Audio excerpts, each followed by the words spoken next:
Alright. We will begin in a moment. But I do have a few things. Actually, wait. I should just change the page already. One thing I gotta say. This stream starting soon screen fucking sucks, man. What is this? Why do I still use this? I made this like years ago. I gotta get a new one, man. Yeah. Because I stream this on YouTube. If you just go to the live tab, it automatically gets saved. So you can always back watch this if you don't have time to watch it now. But yeah, I need to get a new stream starting soon screen. I need to make one. This kind of sucks. Look at the low quality on the canned juice picture. That is like 144p. Yo, I have the GD font because I used to be a Geometry Dash player. This is the same shit I was using back in the day when I was streaming Plasma Pulse 3 attempts. It's so stupid.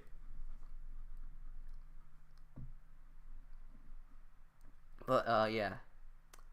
Let's go to our actual scene now. We are making all enemies tier list. In this first stream, as I pinned in the comment, this first stream for the all enemies tier list is dedicated to making the recurring regular enemies, not the event ones. So stuff like collab enemies, monthly seasonal enemies. We'll do that later. But we're gonna do the regular enemies first, such as our friendly Doge here. But I do think that one thing I have to say before we start is, how are we gonna judge these enemies? That's something very important for me to discuss. And oh yeah, actually, first thing before we start, that is that Xskull, I think Xskull did a video on his top 10 most hated enemies a few days ago, and this is totally not content stealing, because, well, he only had 10 and I'm doing all of them. It's totally not content stealing. And besides, I did the all unit tier list first, so this is simply a sequel and not content thief. But yeah, this is something I've wanted to do for a while, because when you rank units and stuff, then you get into meta discussion, people get all angry, but now we're ranking enemies. No one really gives a shit about meta discussion here. It's kind of just feel what you will. That's why this is something that's just fun to do. But anyways, this is going to be judged based on a few things, and this is my standards. The first is that it's going to be based on, well, the mechanical design of the enemy. Do I think that the enemy's mechanics, from their stats and their abilities, are a very cool enemy? Is it like a dynamic enemy? Can it be used in enough ways that it's not a stale enemy, and promote gameplay that is not simply cookie cutter and stupidly annoying? And there is good annoying enemies, by the way. But some enemies are kind of annoying in the sense that, like, it's really stupid to counter this enemy. And you'll get what I mean as I progress through this tier list. And another thing, of course, visual design, not as big of a factor, but I do think that I can give some enemies extra points if they just have a really nice looking visual design. And animations, of course, because they are animated. And for the context of where the enemies I'm judging from is just regular stages like Stories of Legend, main story chapters, and also like common reoccurring advent stages, and tower, and basically all the regular non-collab, non-seasonal content. That is where I'm drawing, like, how good was this enemy executed, which is also another important factor. How well executed was this enemy used in its stages? Because what good is a good enemy without proof of it being good throughout creative stages and whatnot? So let's begin. We'll go in order of whatever this tier list is, which I think it goes in trait order, like enemy dictionary trait order. So we're not exactly going in the true order of the enemy dictionary, but it's somewhat organized, so this should be good. And first off, we got our good friend Doge here. Now, I think Doge is an enemy that exists to teach the player what an enemy is. And then after that, he is completely useless and doesn't do anything for the rest of the game. It's almost like the moment you hit Japan, this enemy stops doing anything. This enemy just exists for like 7 stages or something, and then he doesn't do anything afterwards. But I think because he's like an icon of this game, we do have to give him some favors, because this is the to be expected. We got our cats, we got our dogs, and this is the battle cats. So you fight the dog first, obviously. And he is a very fair early game enemy to teach players, so giving him a solid C tier. Because he does not really do much, but he does enough to teach the player. And even though he does absolutely nothing for 99% of the game, which even if you go to like a Goomba in Mario, is more threatening in late levels than a random Doge. And it does play into one very important factor that these weak peons have, which is speed. Because if you have a fast peon, it actually works much more dynamically. But Doge, I think, is the slowest peon. The slowest regular peon. He is super slow. He's not going to do anything. But yeah, C tier. And now we got Snake. I do not know the exact stat differences, but I'm just going to assume he has more damage and more speed. I don't know. Does he have more health? I feel like he doesn't have too much more health, but he has more damage and speed. But at the same time, he also does absolutely nothing. So we'll go C tier here. I feel like D and F tier are for enemies that are just kind of offensive, you know, ones that are more prone to being disliked than liked.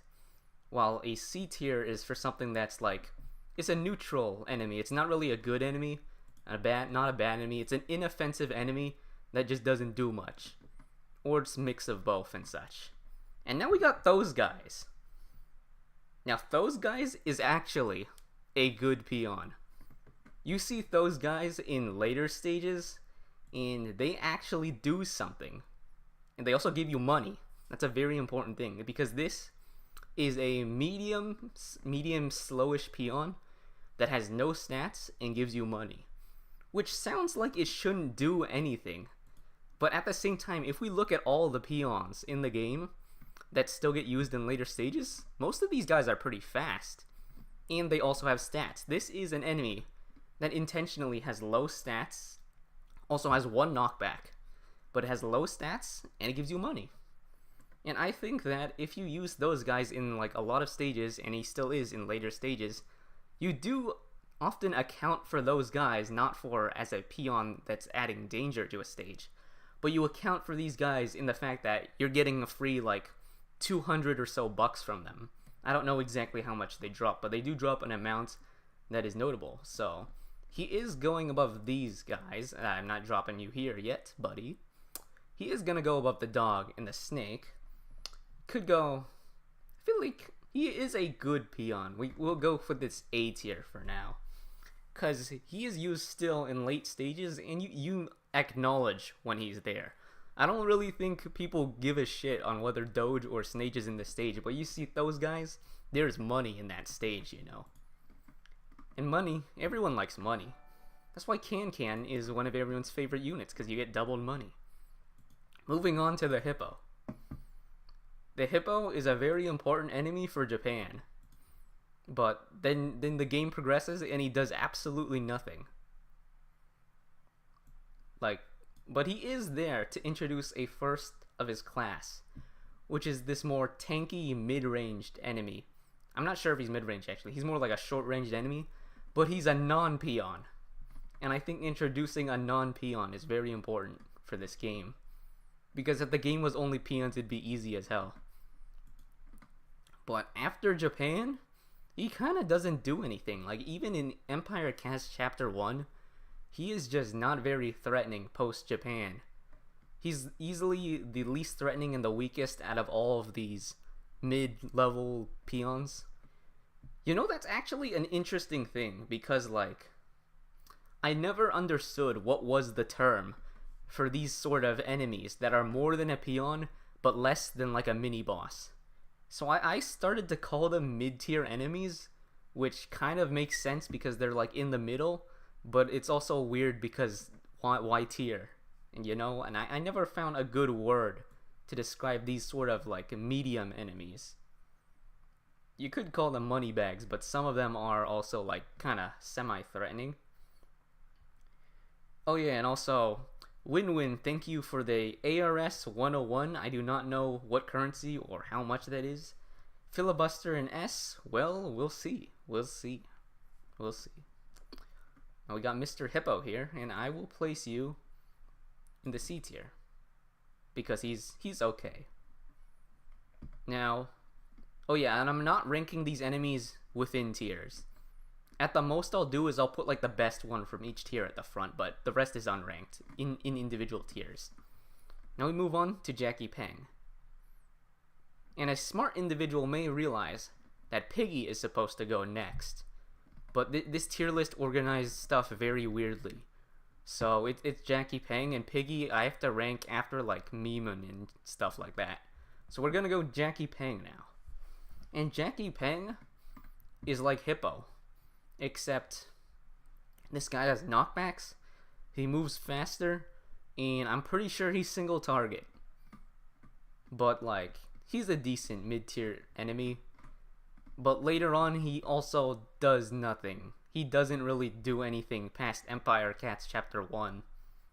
He gives you money, though. Like, these two enemies are both money bags, and that's important. But I think the game has better money bags than these guys. Because, like, a Hippo's slow as hell. This Jackie Peng, he's a bit faster, which is nice, but he's redundancy in his role because he doesn't really do anything.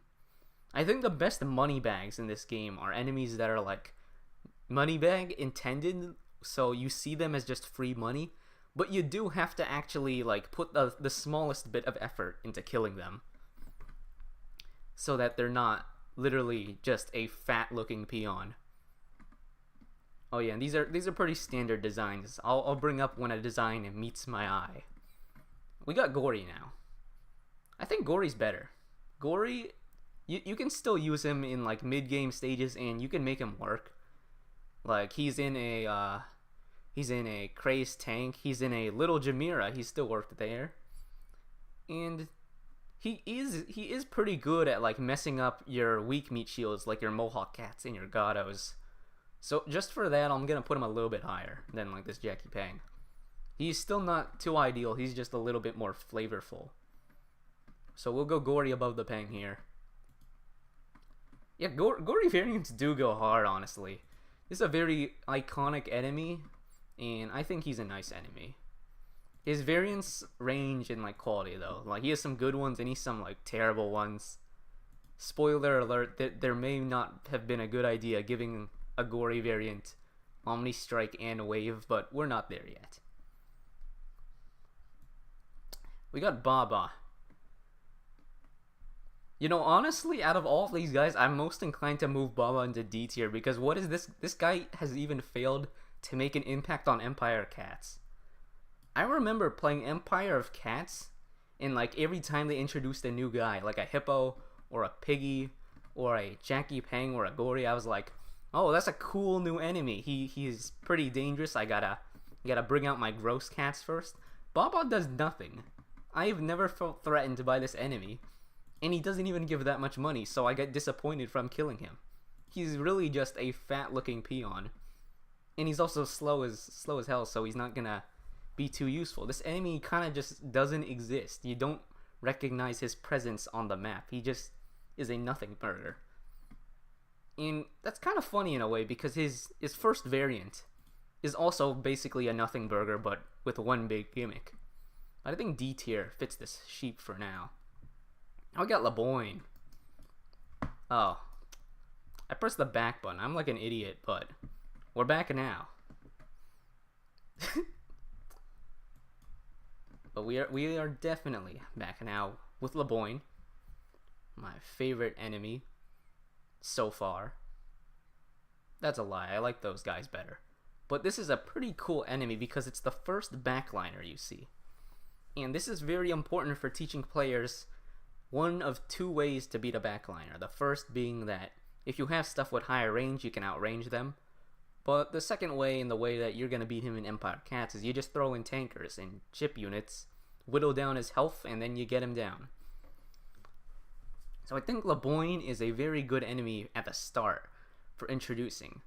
But I think one thing that does suck so much about LeBoyne when you get later into the game is when you get later into the game, enemies get magnified and they just get more health and damage, right? But LeBoyne's ratios are really, really stupid because this guy is going to be doing like, if you look in a stage in like the mid game nowadays, like a golden guy, for example, or Celestial Seas, this dude has like only 100, like I think like maybe 200-ish K, maybe even less than that. I think it's like 180 or I don't know. I don't remember too well what LeBoyne's health is, but it's pretty low. Only like a few, less than like a Lenore, for example, is that magnification. He still does 50k a hit. This dude does too much damage. He just one-shot stuff when you get in the mid-game. And you can one-shot him too, but that's really stupid because, like, why? Look at this elephant. You're not supposed to be able to kill him instantly. And getting all your stuff one-shot is just not fun. So I do not like this guy once you get in like... Oh wait, he does 90k in Stardew with 400k HP. That is like devious, bro. 400k HP in UL, that is just a Bahamut cycle with like a can hit. But he'll one-shot like your Ubers in Stardew. That is a very stupid enemy. I do not like these ratios. They do not feel good. So I'm gonna go B tier because of that. Yeah, LeBoyne is a glass cannon, but I think there's better elephants. Oh, now we're finally here. Kangaroo. Now, I think this is a very, very good enemy for being a money bag. It is like the second best money bag in this game, in my opinion. Because Kangaroo, he walks, one knockback, runs up, decent speed, and then he just starts punching. And it's like not threatening and threatening at the same time. Because this dude is single target, he does actual damage, but like because he's single target, you just spam meat shields, he does nothing. Yeah, this guy's almost S. He's a very, very good money bag. I think most people would place him S. And I think S is justified. I might move him up to S, actually. You know what? Let's go S. I like this guy. He's a very good money bag. Like, you still see Kangaroo in the later stages. You see that Kangaroo and you're like, oh, my wallet is full now.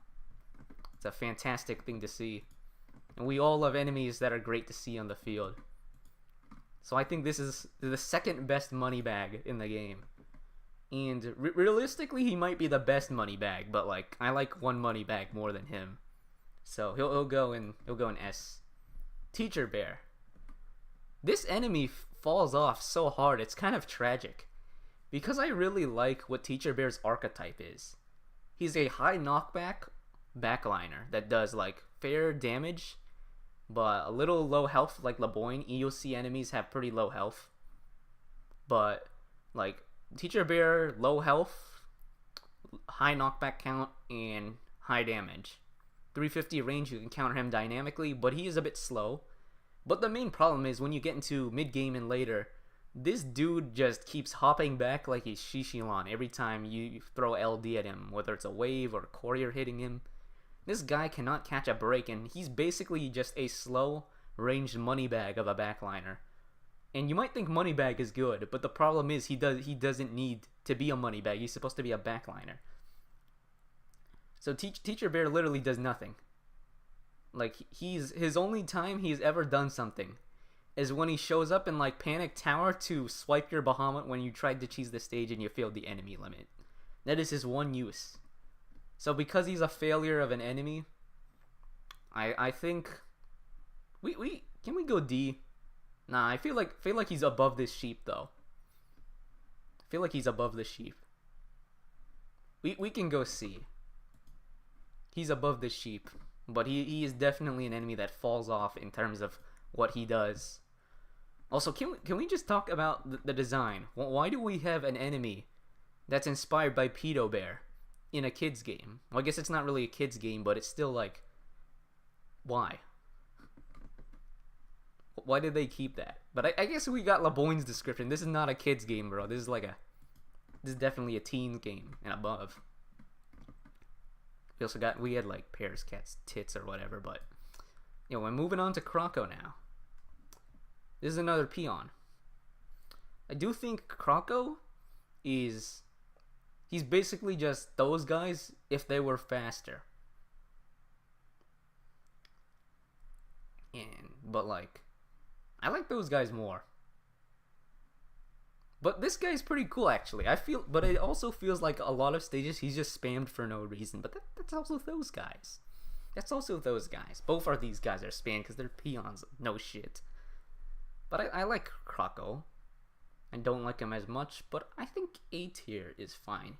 Because when peons like this, you get money, and just having a speed difference is enough to make gameplay different. Nah, actually, I like those guys better. Too much better. I'm not sure, actually. Go A tier for now. He's an inoffensive enemy. Never mind. We'll go B. No, wait. Okay, A tier. And the reason I went A tier there, because I realized the next enemy is Squirrel.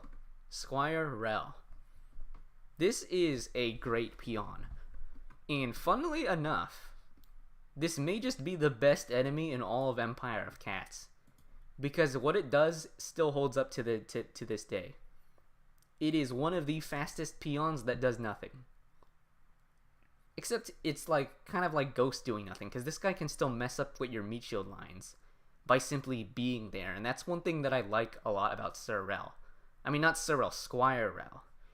And then if he literally just exists on the map, your meat shields need to kill him to move forward, so he can just use his position advantage. Because of his fast speed, he doesn't get killed instantly as often. He still does, but not as often, so he can actually mess with your meat shield line. And I think for an enemy that does nothing and can still do something, and also he's like my favorite cash enemy, and because he does something, and he's also the fastest, so you see him and you get money quick. So I like Sir Rel. I'm not Sir Rel. Why do I keep saying Sir Rel? This Squire Rel. Not even a dude. This is a female enemy, but I like Squire Rel a lot. Very solid money enemy. Now you got Miss Sign. Oh yeah, Alaska is quite the jump scare. Apple Bobbing Ocean is also quite the jump scare. But he's a funny enemy. He's a fun enemy. Yeah, Squire Rel is kind of like if the enemies had a Manic Mohawk. Not the boss Manic Mohawk, but if they had our Manic Mohawk, that's basically what Squire Rel is. And I like Manic Mohawk, so he'll go there. Miss Sign does not need to exist, but she's pretty funny, honestly. So I think we only rate this enemy based on their design, which is funny, and also the fact that they exist to sign cheese stuff. I think that's pretty funny. We can go A tier. Now, some people might hate sign cheese because sign cheese is stupid, but I think it's funny, and I think they patched it out to where it's no longer the stupidest way to beat stages, but it's now it's just funny, and it's no longer shyster or anything. So it's an A tier for me. Yeah, sign cheese is the lamest type of cheese. Well, I mean, it depends on what you define cheese. I think sign cheese is not the lamest type of cheese if you count Cyberstack as a cheese, because Cyberstack sucks. It even sucks for the player who's doing it, because you can't auto that. You can auto some sign cheeses, which is really stupid, and sometimes you feel like it. We go A tier. Actually, no, wait. Can we go A tier? Nah, it's fine. It's fine. I'm going A tier. I think this enemy's funny. Master A. This is the bane of every new player's existence. Master A is quite the interesting enemy because he outranges your Bahamut, which means you cannot outrange him early on. You just gotta beat him up. but then he also like he attacks fast and does damage, so he'll knock back your stuff. So you need to bring dedicated tanks or dedicated chip units to kill the Master A. Early on, he's a menace but counterable. When you get to late game, he is a menace, but he's also counterable. So I like this enemy a lot. Not this much lot, but I think he's a nice enemy. You have enough counter options when you get later in the game. So he's just a solid enemy at introducing a new style of play, because you can't outrange him anymore. So we will go that A tier for that Master A, even in his name. Very solid enemy. He is overused too much in early Stories of Legends, but like earlier Stories of Legends just has a terrible enemy pool to begin with. You have like no angels, no aliens, no other stuff, no enemies with abilities, and stupid stuff. We got Arost now.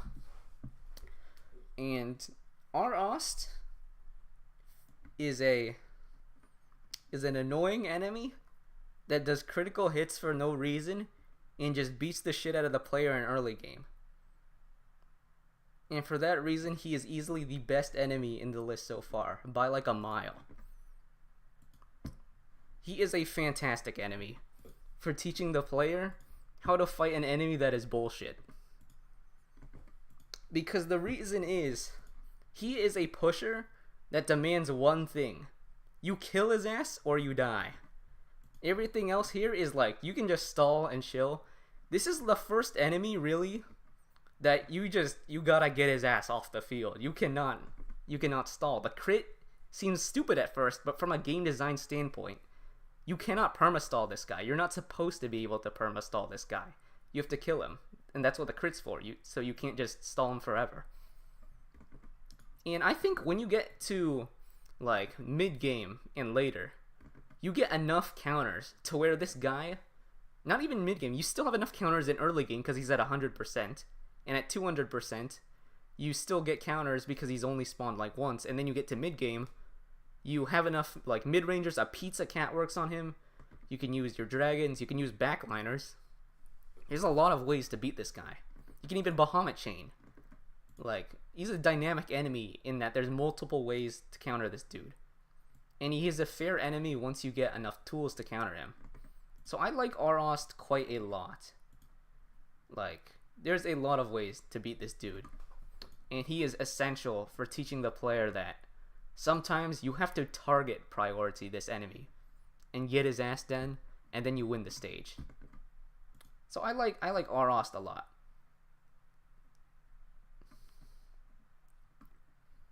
Arost range is 260, Pizza Cat is 270, Seafarer also works. The thing about Pizza Cat is if you use Pizza on Arost, you need to have good meat shielding because there's a 10 range difference. Pizza Cat has low speed though, so he'll never speed clip. If you stall him properly, Pizza Cat will hit. Although that's not recommended. If we're being honest, the recommended answer is you just spam the shit out of Cyborg and then he dies. Now we have Otter. Otter is an enemy that doesn't do much. And yeah, that's it. They have only done stuff in like one stage in the whole game, and that's no return flights. Outside of no return flights, he just does not do anything. But he's an okay wall. We'll go C tier. Cause like this dude, he got health, he got damage. He's not as actually no wait no, we're going B tier actually. I just realized if you want a white semi wall, he's a better option than like these dipshits over here. Cause those guys kind of suck. We go B, just a little bit higher because I'm gonna put these guys lower. We're almost there. Next we got Corey, the first wave enemy. I think that Corey does a good job at introducing wave because it's just a level 3 wave. It's enough to be notable, but it's enough to have counterplay options such as ranger stacking. So early on, Corey is a balanced but threatening enemy. Like in Harry Tunnel, he's spammed, but you can counter him. Doesn't feel impossible. I like Corey a lot. But I do think one of his biggest weaknesses is that he falls off later into the game. Like, when has Corey ever been threatening since like mid-SOL? Like after mid-SOL, this guy does absolutely nothing. you just click Octo, and then he can't exist. And that does go for a lot of wave enemies, but for Corey in particular, because he does low damage, and you also don't need Octo sometimes. Bahamut just 0 to deaths him. Because, like, you guys might have seen a clip of, you deploy Bahamut, no blast needed. Just deploy Bahamut, and he'll solo an entire stage that just has Corey and Coffin doges. Like, this guy just cannot catch a break. He falls off too much. And I don't even think it's power creep, because this enemy, like, I mean, it is power creep, but it's not modern power creep. Like, this dude was already crept to the ground in, like, 7.0, which is so many years ago at this point. It's 7 years since 7.0, and this dude already fell off. But I'm gonna go, he is better than this Otter. Okay, fine, we go A. I was thinking B. Oh. You know, I didn't even use F tier, but we need a new fucking tier, because we have one of the worst enemies that the game has ever created. Say hello to a new tier called Bottom 10, where we will decide the 10 worst enemies in the game, just like Mr. Skull. And holy shit, this enemy is atrocious. This is one of the worst enemies this game has ever created. And it doesn't make sense at first, but you have to realize how stupid Kamel is as an enemy. It is genuinely in the bottom 10 enemies in the whole game, and he's introduced super early on. And let me tell you why. He has 551 range, so it's just a fuck you to any enemy that has 550 range. He's supposed to be a backliner like Master A, but he does too much damage, he attacks fast, so you can't use anything except tanks. But that doesn't matter, his damage is too high, he shreds tanks anyways. So you can't do shit. And if you want to use like chip units, well, ever tried using Can on Kamel? That thing lands 0 hits. You literally have to just train him to death, or like Bahamut. And then sometimes he'll like 3 or 2 shot Bahamut, so good luck with that shit. And every single time he's in a stage, he makes the cleanup atrocious. Like, have you guys played, you definitely played Surviving Herd. And Surviving Herd has one of the dumbest cleanups in any stage ever. Because you have like no money because the peon flow stops. And you're just fighting this dude in Master A with like a lineup meant to deal with Brawlo spam. Which is really stupid. This guy just makes the game stupider. And then you have Infected King, the dumbest stage of all time. Because it's a good stage when you fight Big Sal when it came out. And then there's just 4 Kamels in the base. There only needed to be 1. Why is this guy in that stage 4 times?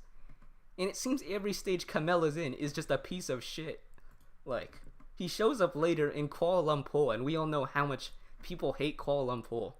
And honestly, a bit of defending of the devil's advocate here. I think he does work well on Kuala Lumpur. But it's every other stage where he's just a piece of shit. He doesn't need to be like this. Like, you could have just thrown in Master A, which is more fair. Dude has 2 knockbacks in like 551 range. Good luck trying to snipe him with your housewife. That's not happening. This enemy is so stupid. Kamel is easily the most offensive enemy added in like the first 3 years of the game. This enemy sucks. It's bottom 10. Easily.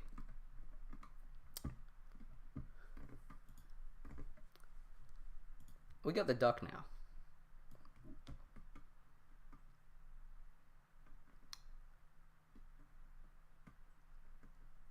The duck is okay. He's kind of not good though.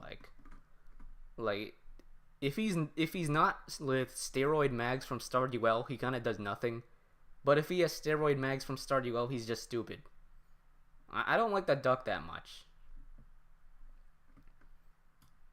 C tier could be fair, because he does have a purpose as a wall, kind of like this otter, but he doesn't push as hard. We go C for the duck. Actually no, we can go D. I feel like we'll keep it C because we got a worse wall coming up, but not an F tier wall. Sloth next.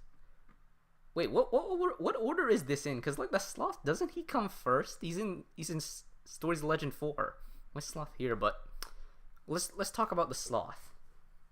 Sloth is a good enemy, honestly. I like the Sloth. Because he is a 450 range, long time between attacks backliner. Does big damage, but you can play around him because he's laggy. He's slow, so you can just like lure stuff in front. You can also rush him down. I think the Sloth, his biggest weakness, he's not utilized well. Because this is an enemy that can be nice at times. I think on release, the original Honey Trap, he made Sloth a pretty good option. But I just don't think he's gotten many very good stages. Like, what else is this guy in? He's in Cursed Blizzards as like a cheese stage. Mineral Treatment, he's in a cheese stage. This dude is like in every single cheese stage, but he doesn't get actual good stages to shine in. Which is just a tragedy, because this enemy has potential. But he never really shows up in potential. Sloth he's basically kind of like a better elephant almost. But he just doesn't appear in many good stages. I'm gonna go B tier for Sloth. Oh. Rain D. Now, Rain D is an enemy that everyone hates, or at least they used to hate this enemy, because he was a piece of shit back then. He just constantly headbutts, does like 20k, and he's just an annoying enemy, because he got that exact 300 range. You counters your cameramans, your pizzas, your seafarer, he outranges them. But then you gotta use your Paris cats to knock him back. And this dude lives forever. He actually just lives forever. Because he got that 20 knockbacks. His health isn't even that much.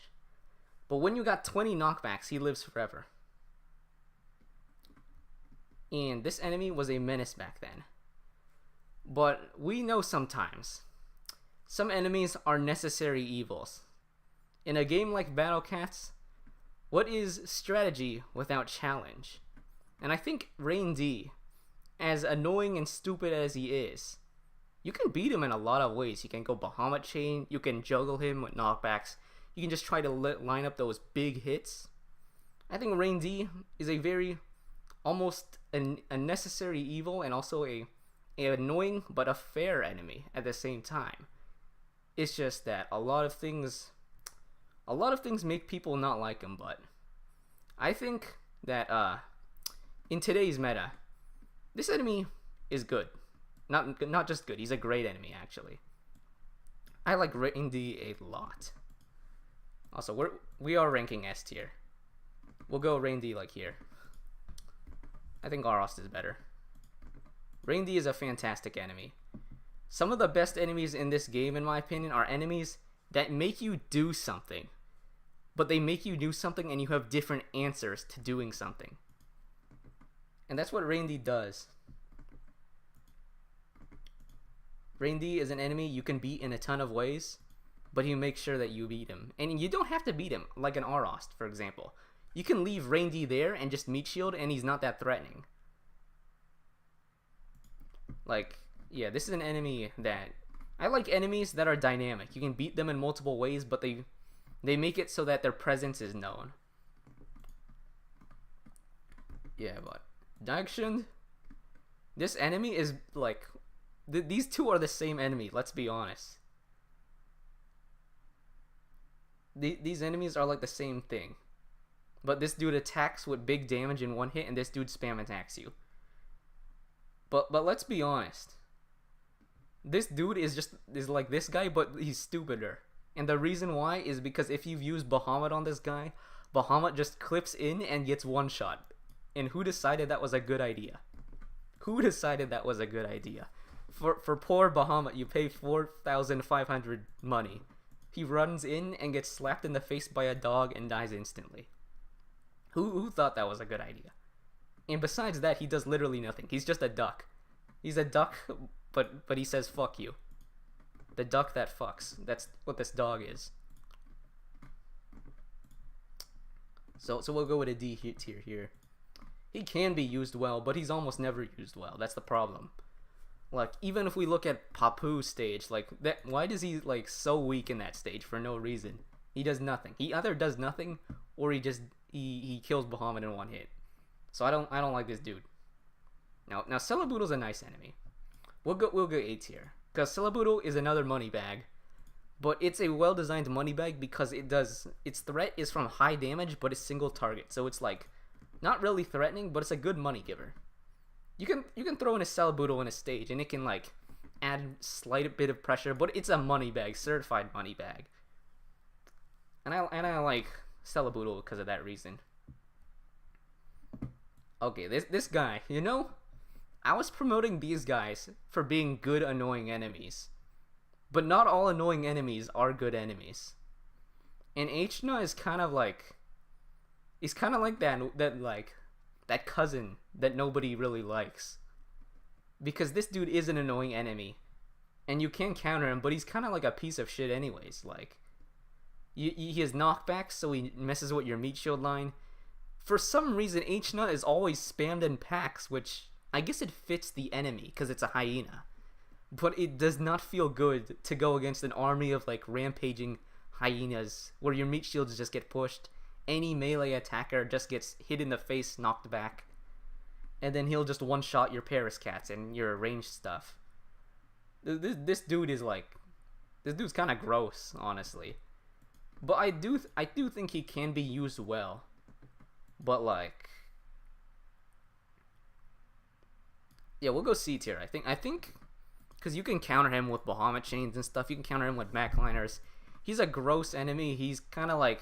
I think Echna is a mix of good and bad. Because he is an enemy you can counter in a lot of ways. But he's kind of just a piece of shit while doing so. Now we got Dober. Classic Dober. This is a classic enemy right here. Like, it's the face of Dark Web. He's the face of, like, Go Diego Pass. All the players in, like, 3.0, 4.0. You remember this guy. He's the man you need to beat. The big boss. Mr. Dober. And I think for obvious reasons, this guy is the better Dober variant when compared to Saint Dober. But Mr. Regular Dober, solid enemy. I think even with or without Wave Block, this enemy is functional. Actually, I changed my mind. With Wave Block, this enemy just doesn't do anything. But I do like how tanky he is, so that he still does something with Wave Block. And if he kills Octo, he's pretty solid. I could go A tier. I can go A tier. No, actually, no, B tier. I like Corey more. I like Corey more in today's meta. And even though this dude was, like, decent back then, he's also kind of a piece of shit back then because it's RNG on whether you get waved or not. We got Wall Doge. The definitive wall of an enemy. And I think this dude is a pretty solid enemy, actually. I like Wall Doge. He is a pretty good enemy for being a wall, giving you money, not too threatening. He's a slow speed. And I think he's solid overall, just as a wall should be. But I think that's kind of it, you know. Like, I like these guys more than Wall Doge. Wall Doge is a great enemy. He is close to this S tier, I feel. He's just not special enough in a way. We could go S tier. Could go S tier. I feel like later on though, he doesn't do enough. Even though he's supposed to be a wall, on quote unquote. When you reach like the late game, he doesn't do anything. And I think that's the problem, is that he's supposed to be a wall, but when you get to late game, doesn't do much. Still a good money bag though once you get there. So we'll go solid A tier. I think he is the best A tier so far, so we can place him here. So I think that's fair. Oh wait, right. Wall Doge is a girl. I forgot about that. Now we got Blogger. And I think a lot of people can agree, actually, that this is one of the best peons in the game.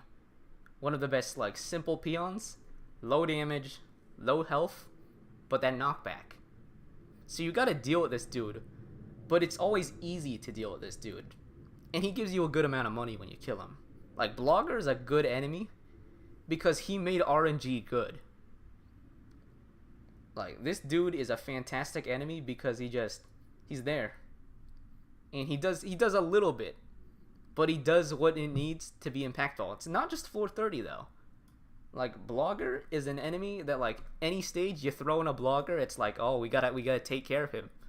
Because he's gonna knock back my stuff. But it's always easy to take care of him. Like, Blogger almost is like you're being forced to make sure that you're not sleeping. So you hit this blogger. But I like blogger a lot. He is a very... He's kind of like Sorrel, but he does more. And he's more ranged. I think back then you could get annoying that he's a bit high range, but it's easy to beat a blogger. Yeah, sometimes he can even be helpful, like in 430 pushing back your Musashis, or in other stages he can push back and save your stuff. You can use blogger in a lot of ways. But you always... It seems like you have like a good amount of control over this. And controlling RNG is kind of fun. Got Mr. Mole now. Is Mr. Mole the first LD enemy you fight in Stories of Legend? I think he is, but I might have some incorrect memory. But if I do have a correct memory, this is the first LD enemy you'll fight in Stories of Legend. And I'm gonna be honest, I like a lot about this enemy, but there's just one big problem for Mr. Mole with me. And it's that he attacks way too fast, and it's to the point where if you counter him, you counter him, which is good.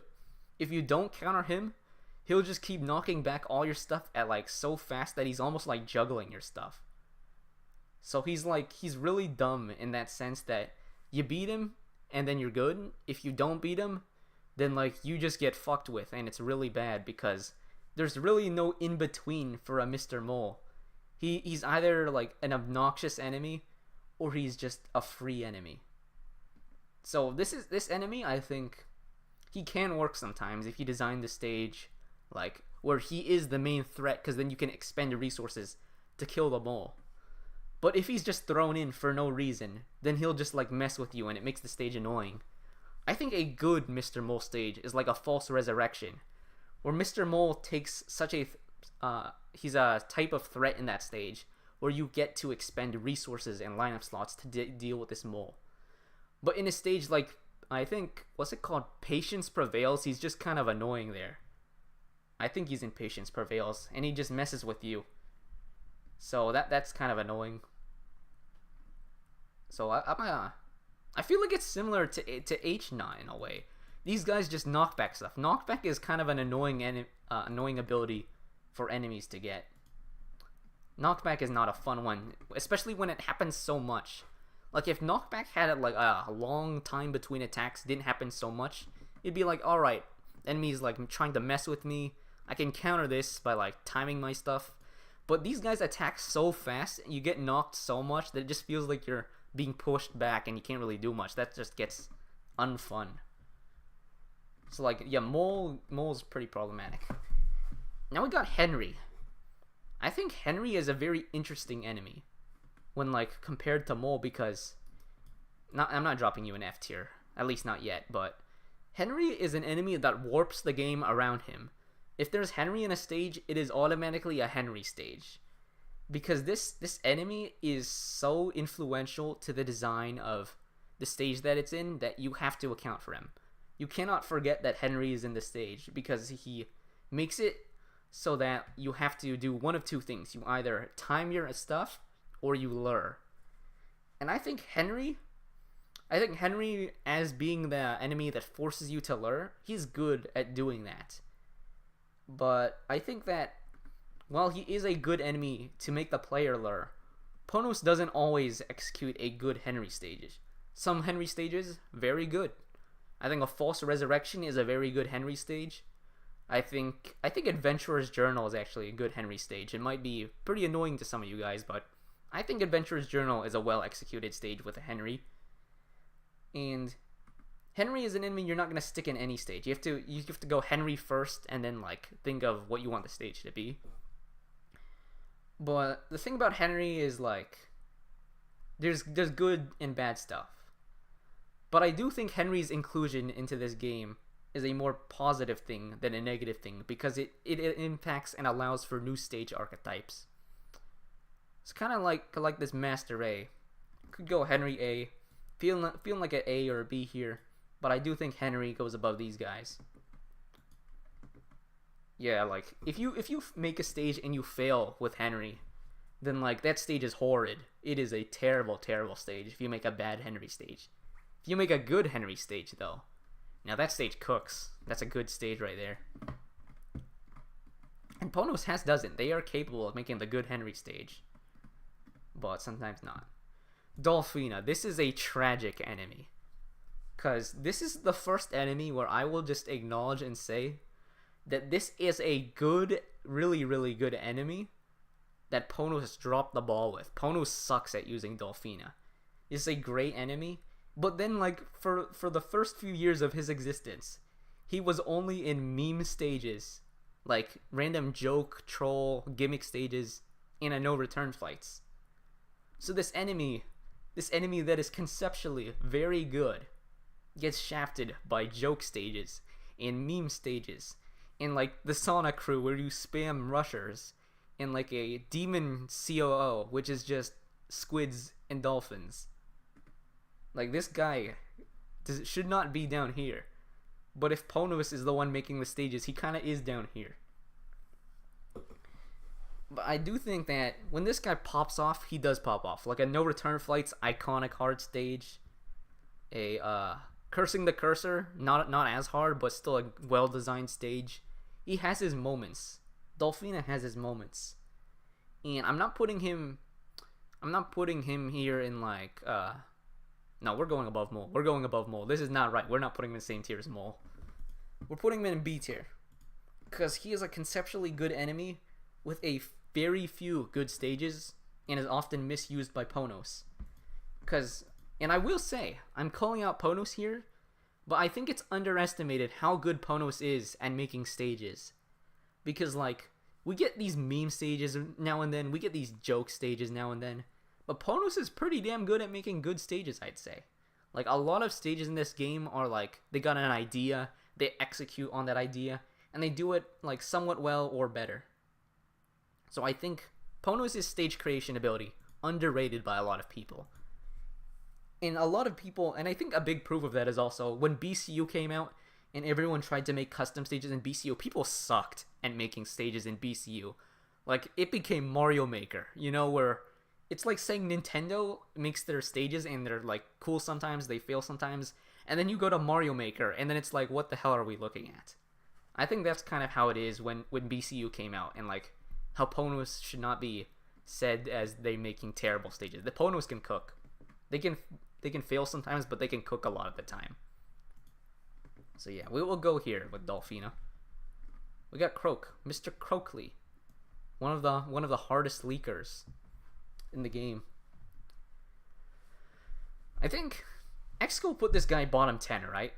Like, Croakley went bottom 10 in his video. And I think Croakley is a... I'm gonna be honest. This guy is like... This dude is like stupid. I don't think there's a better word to describe Croakley than stupid. Because he doesn't really do anything, but just messes with you. But he's anti-cyberpunk. That's the main bonus of Croakley. He beats cyberpunk. And beating cyberpunk is important in this game when it comes to enemies. But like, why does he have a 60-second slow? That is just unnecessary. He should have like a 15-second slow. Like a 10 to 15-second slow. That's fair. We will wait a bit and then we'll move on. 60 seconds. Hit your Bahamut and then he's locked in prison. He will get out next year. And then he'll get hit again. Like, Croakley is... They just turned the numbers too much on this guy. Like, he should not be slowing for 1 minute. He should not be slowing longer than Queen Bee. Why is the boss known for its slow, have a weaker slow than this random frog? Also, his animation is, like, horrid, by the way. Like, this dude's animations suck. But I do not like the frog. I think that, like... And also, he's used terribly in stages, like... Like, there's some stages where they just spam frogs for no reason, and it makes no sense. He just kind of exists to piss off the player. I feel like we go similar to Mole here. But at the same time, I don't think he's as good as Mole. I feel like Mole can do more when you use him well. And a well-used Croakley isn't even that good to begin with. Got Boar Jr. next. Boar Jr. solid enemy. Boar Jr. is an enemy you definitely start hating at first. Because this guy is a menace. He's just mowing at you. He'll just like keep waving. All your stuff gets juggled. He does a crap ton of damage every hit. But I think there's the one good thing about Boar Jr. is that it's a peon that's technically not too hard to counter, right? Like Bullet Train, Slime, Wave Block, etc. Boar Jr. is an enemy that makes you counter him. It's making sure you're not sleeping, of course, but you do get many ways to counter him. Like, you can kind of counter him with anything, but if you fuck up that counter, you get hard punished. I think Boar Jr. though, he's a staple enemy when it comes to like making reactive stages. Yeah, we're definitely going S on that Boar Jr. He's like kind of annoying because it's like I mess up one time and we get wiped, but you don't actually get wiped because like he'll fuck up your front line. Next cooldown rotation, then he's dead. You made your mistake, you got punished for it, and that's how it all is. It's a wake up call. That is a good way of saying it. Yep. Also a great enemy on Zero Lose, one of the best stages in the game, and Boar Jr. is why that is. Now Mr. Mur next. This enemy is like, what? Like this enemy is confusing, because what is he supposed to do? Why is he so weird? He just does mini wave, does high damage. His range is really weird. I forgot how much range this dude has, but it's a very weird amount of range. And Mr. Mur, he has way too much health for an enemy that gets spammed. Why does this dude have like 1,000,000 health? That is so stupid. An enemy that gets spammed should not have 1,000,000 HP. This dude is like, yeah, he's confusing because it's like, I cannot name a single good stage with Mr. Mur except Clone Farmers.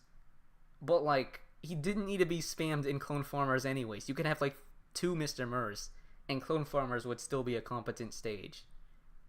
This guy is just never used right by Ponos. And I don't even think you can use him too right. Mr. Mur is just kind of stupid, honestly. I don't think Mr. Mur got potential or output. And when you're missing both of those, when you miss both potential and your output, what else is there to say for an enemy like Mr. Mur? Not very useful. He got Wild Doge. And this is gonna piss people off. This is gonna piss so many people off. 'Cause I know Wild Doge is that enemy with a reputation. It's that enemy that everyone hates. He'll one-shot your erasers. He'll randomly survive. And he's just a menace. But sometimes in a game like Battle Cats, there's necessary evils. And we're going A tier. We're going A tier. And there's reason why he's not S tier. He is so close to S tier. He's one of the best peons in the game. And let me tell you why. It's because he actually makes you do something. People hate him for like a few reasons. He's intended to be more annoying than your standard peon. 140 range, no backswing. He's gonna push you hard, one-shots your eraser, 33k damage at 200%. The one reason why he's not an S tier is the survive. And I'm not saying the survive is a bad thing. I'm saying it should have been 100% or 0%. He does not need 30% survive. That's stupid because you can't bounty him reliably. But if you take away that survive aspect, make it 100, make it 0, perfect peon in my opinion. This is a perfect peon. Cause 110k health, you can counter him pretty easily. He's like Boar Jr. in a way. This guy is kind of like Boar Jr. but less punishing, but more spawned. Like, and think about it. You got a Courier. How much damage does Courier do on this guy? Courier does a lot of damage. A lot of damage, Courier. But you can beat Wild Doge very fairly. He is annoying sometimes, but like, think about Behemoth Slayer. All of those things are destroying a Wild Doge. But it's like he has a threat, and you can beat him with your strong units. So he's a fair enemy because of that. And even though you're gonna mess up with your eraser, he's gonna sneak in Courier's blind spot. And he's gonna bite that Courier, and then you're gonna lose a Courier. But you can respawn the next one, you can counter him. Smack it in the face with Kankin, that's good. Got a ton of counters to a Wild Doge. I think Wild Doge is very close to greatness. But he is a 30% survive, so he's not an S tier. Oh, we got the chicken next. Actually, hold on a second. I gotta do something real quick. So I will briefly be AFK.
Alright, everybody.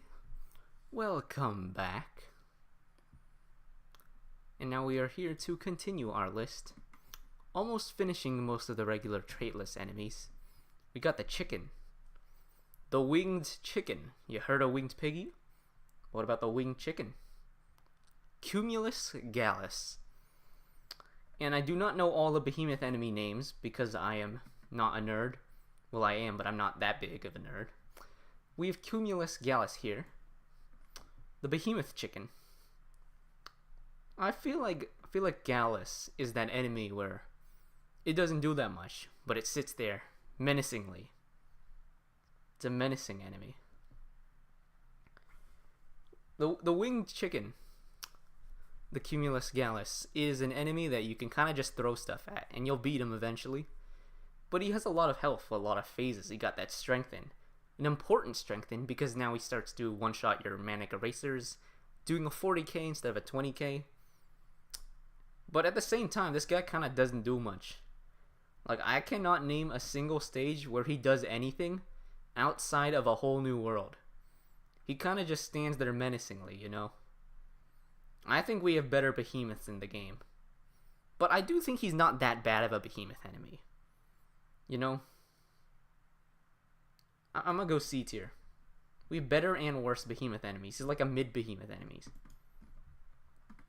Oh my fucking god. You know, when I watched, what's it called? When I watched X-Skull's worst 10 enemies in the game, I think we were all expecting this guy to be there, and then he just wasn't. But don't worry, guys. I'll do you all justice and put Lil Doge in the bottom 10, where he definitely belongs. Because an enemy that dodges for no reason is just fundamentally stupid. Like, if you've played, I think his worst stage is either Birth of True Man or Stand-Em. One of those stages, he just starts dodging, and it's like, what do you do? What's a man to do in a world like this when he is invincible and you cannot do anything? Good design, good design. I think he's a funny enemy to exist. And if they used this design for something like more fair, it would cook. It would have been up here if they made him a good enemy. But instead, they made it 30% dodge or something, or 20%, whatever. The worst part, when you have meat shield spam, and meat shields are just hitting him with like low damage, he just starts dodging forever because a meat shield is going to keep proccing his dodge chance. And then he'll just get hit rapidly. If he gets hit by your meat shields, it doesn't take much damage. But if he dodges, he'll dodge, and anything in that like 2-second window gets blocked. If you had Can hit this guy and then Can just gets dodged, you automatically just quit the stage and leave, and uninstall the game. This enemy exists just to piss the player off. Why is he there? He's not a fair enemy. He's like the complete opposite of fair because it's pure RNG on whether you kill him. He didn't need to be in this game. Now we got Elephantidy Papow or whatever. Papow. What a good name for this elephant. I like this dude's name. But honestly, like, this enemy kind of blows, you know? When has this guy done anything? He kind of just sits there, he waves his trunk around, does the helicopter, but it doesn't do much. Like, medium damage, fast attack range. I mean, not range, I mean fast attack rate. And he does not do too much. He kind of just waves it around. Hits you, and he's immune to everything. He is immune to everything. Why is he immune to everything? I do like how his introduction stage is Angry Explosion, because he's quite angry and quite the explosion. But like, why? I don't think he does anything dynamic.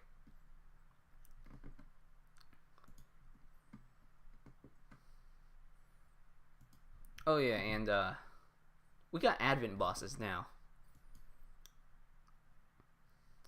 And you know, one thing I was thinking, if I'm gonna make an Advent boss ranking, and if I just rank these guys now, that's kind of lame though, right? So instead what I'm gonna do is I'm gonna save my Advent boss ranking for later, and we will just chuck all these guys into a random tier list. I mean a random tier.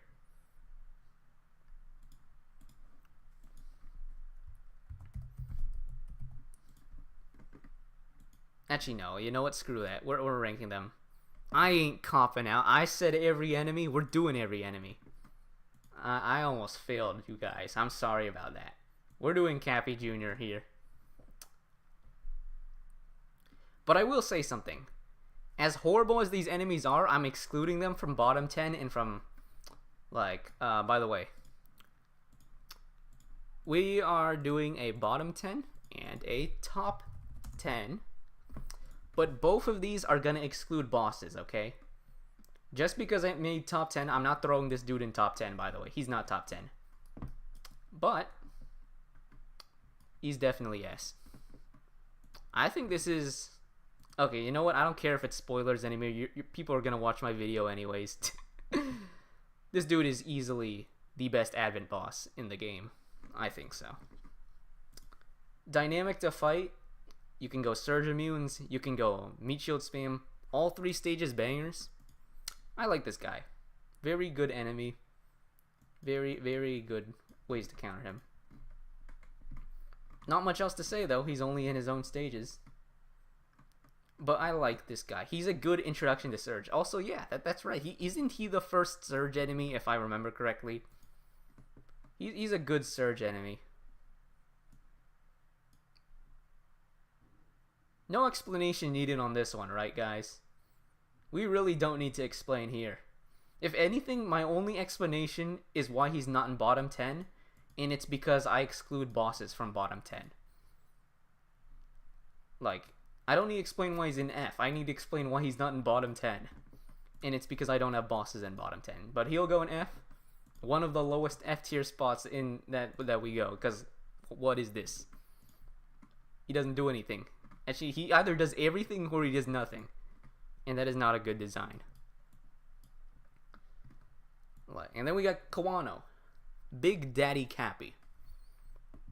Kind of like Cappy, but with 3 times the surges, more range, more muscle, and more health, I think. Yeah, definitely more health. He's a big boy. I think Mr. Cappy Kawano is kind of like this guy, but more threatening. But I like the little guy more. Like these guys, this dude's stages are kind of okay. Not the best, but just like worse, you know? Give him B tier. B tier boss. He's a decent boss. Decent boss. Not as fantastic as Mr. Cappy we see here, but decent. Decent boss. You passed the test, Mr. Kawano. Got Wawa here. Mr. Wawa.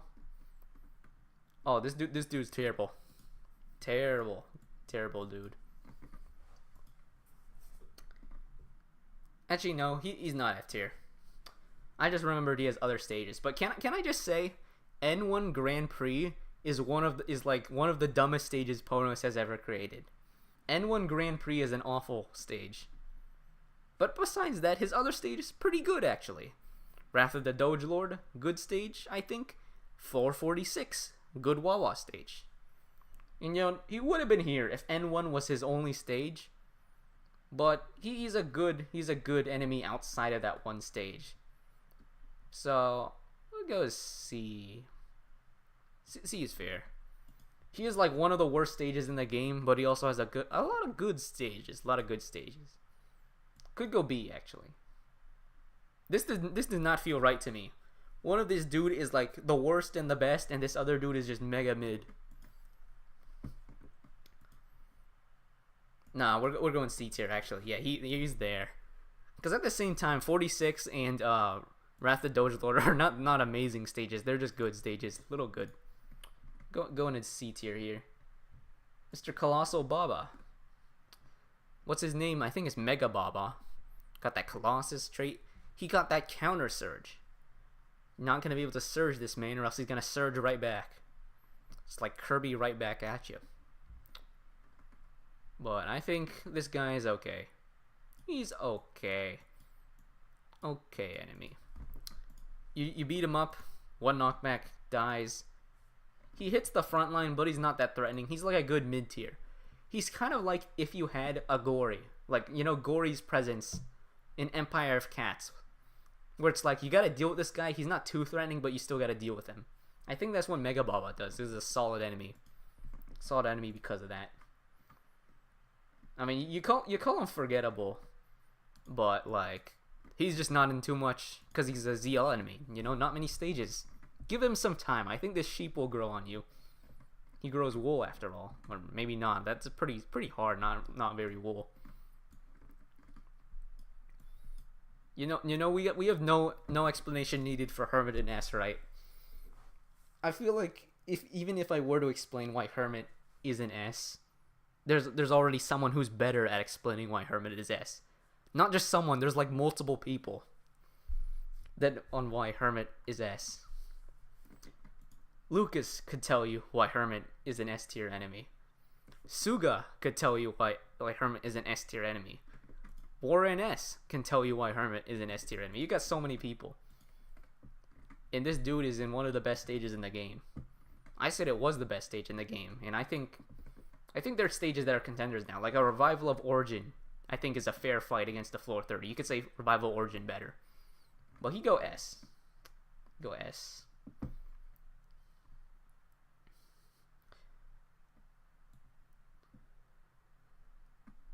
Urarune.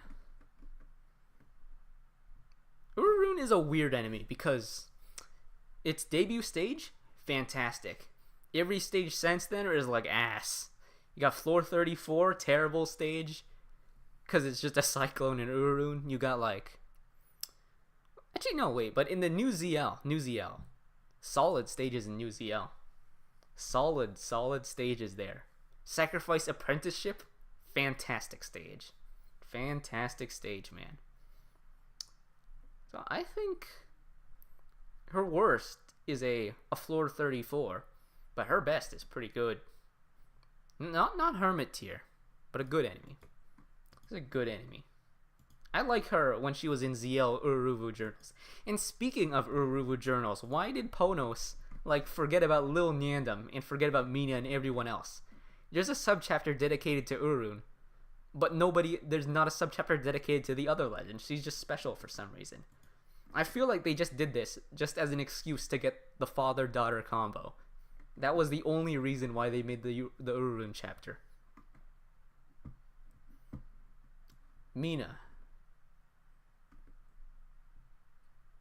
Yeah, I think A is fair for Mina. Because, like, debut stage, good. Floor 39, good.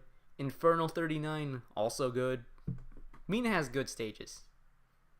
The only downside of Mina is Learned to Hate is one of the stupidest stages ever. But, like, that... Do we really count Learn to Hate? That's literally a copy and paste, but just the mags suck on everything else.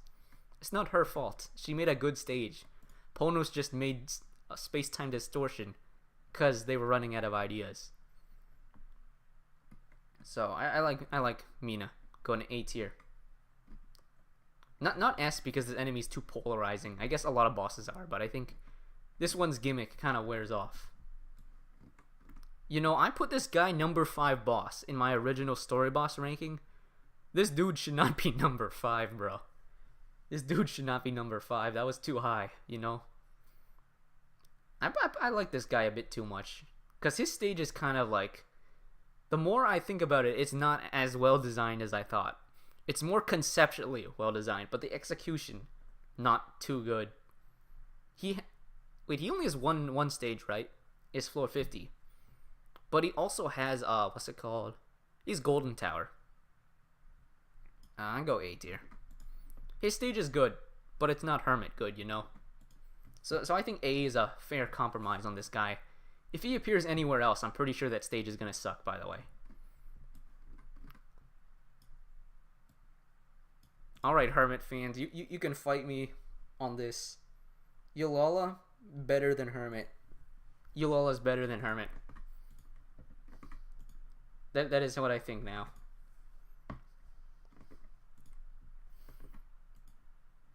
Like, I think Yulala is better than Hermit.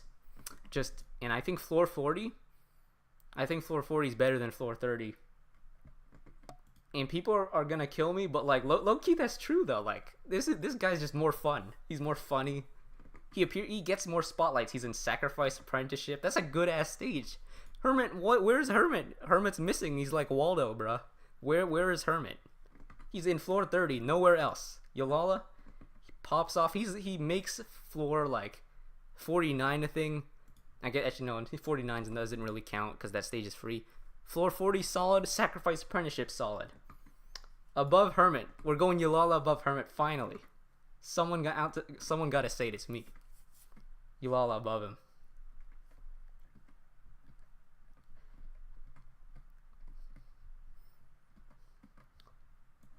Okay, we got Sage Doge. This dude also B tier. Sage Doge kind of exists. I mean, Yalala gets killed by a Baja Blast, but like, is that his fault? Baja Blast came out literally like 8 years after his inception. I don't think that's his fault. So he's a great enemy. He's also silly, like Hermit kind of just is the Lorax. But Yalala, he's all bouncing around. What a fun enemy design. He also has lore, because he's Urarun's dad. And we love lore in our cat game. We got Sage Doge in like B tier. It's an enemy. One of the peons of all time. One of the peons of all time. This God 2. God 2 was mid, bro. God 2 was mid. But I think, what's it called? Zombie Invasion of God 2. Probably better than I thought it would be. Better than I thought it would be. But he's like a mid boss, honestly. Mid boss. Now this guy's just even worse. Like, what is Ponos doing with these two guys? God 1 was such a good stage. And then God 2 and 3 are not good stages. Actually, wait, design. I just remember design's a thing. Okay, they get bumped up 1 tier because these are hilarious designs. Hilarious designs. I think the design is gonna boost them up. And also, we got an enemy now that does not exist, you know? I'm pretty sure Meeman does not exist because no one's reaching floor 100 of Underground Labyrinth. Where do we find Meeman? You can't, that's the thing. You just can't find this enemy. Only like the top 1% of players are gonna find this thing.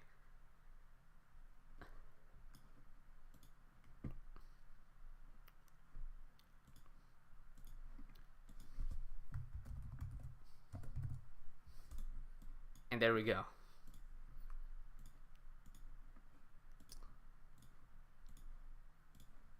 Go this. There we go. Meeman doesn't exist, you know. This enemy, you're not gonna find this enemy.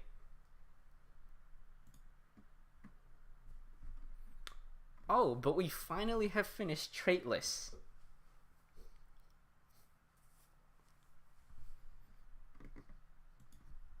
And it's time for the hog. Now I'm a big fan of hogs. But this one's just hippo. This one's just hippo but red. It's hippo, but it's red. Actually, I like his design. I'm gonna be honest, I like this hog. Oh my god. Perfection. A perfect enemy. Ponos' masterclass. We have Sir Seal. A fantastic enemy. He's the best money bag in the game. It's like Kangaroo, but he's red. And I love Sir Seal.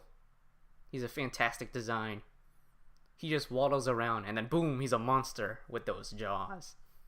Fantastic enemy. He's even shaped like a money bag. What a great enemy, Ponos. Is he top 10? Probably not. He's just a money bag. But is he amazing? Is he the favorite of the Empire of Cats? Definitely. We all love Sir Seal. Best money bag in the game.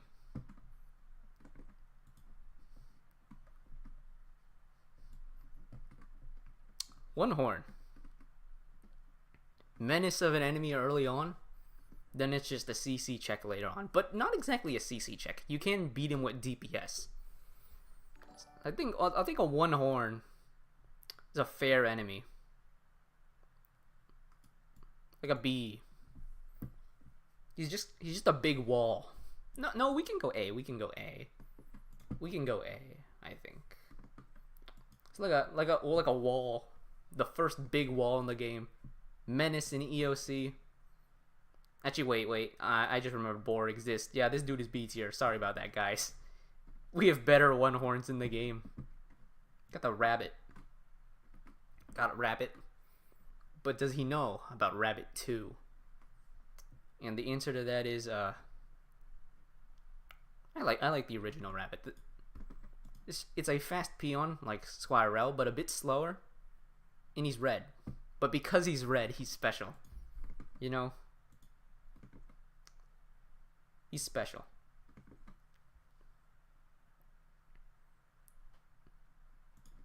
You know, what happened to Shy Boy? Does Ponos use this guy still? I feel like I haven't seen this guy in late game, in endgame, like forever. Ponos never uses this guy anymore, does he? Or is Shy Boy just such a counterable enemy because of red plus floating that my brain does not accept him as being in the field. I don't know what Shy Boy's doing or what he's supposed to. He's kind of just, these two are the same, honestly. Like, they are actually the same. But this dude is just floating on top of being red. He also has a knockback. Why does he have a knockback? It makes no sense.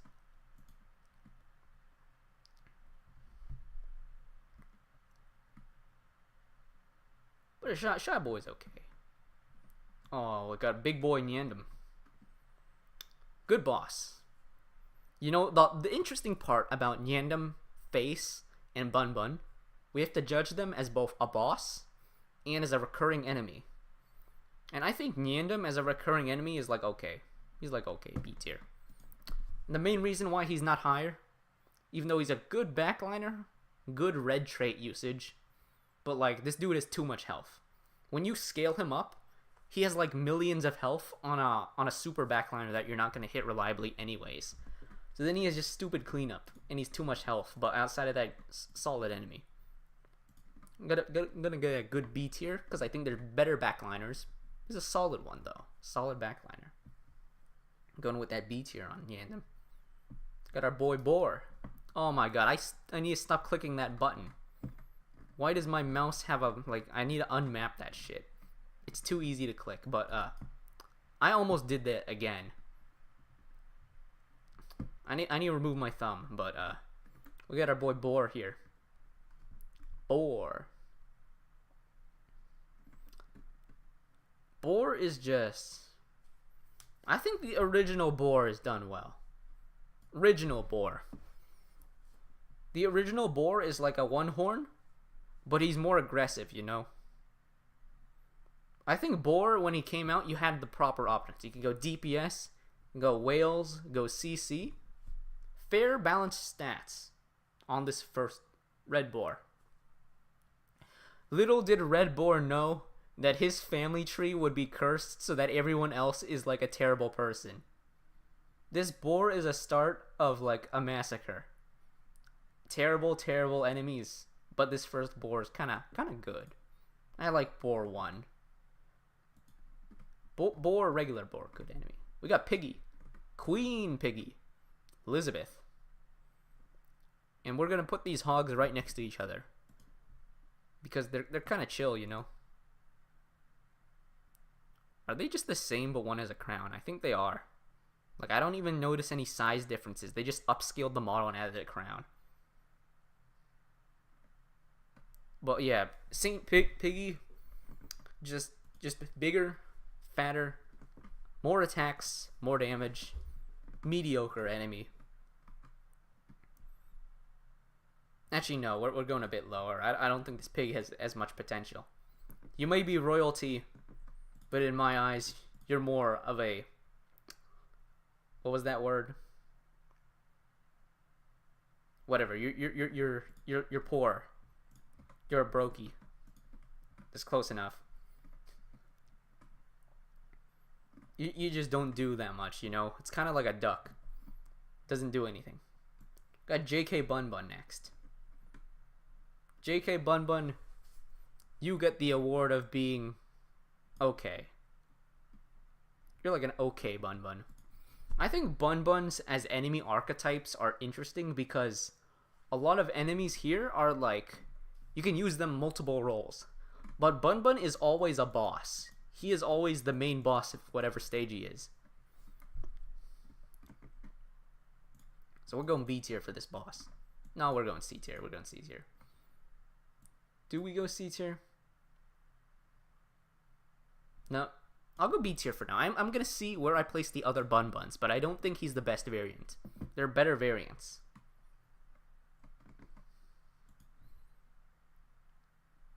This enemy is terrible.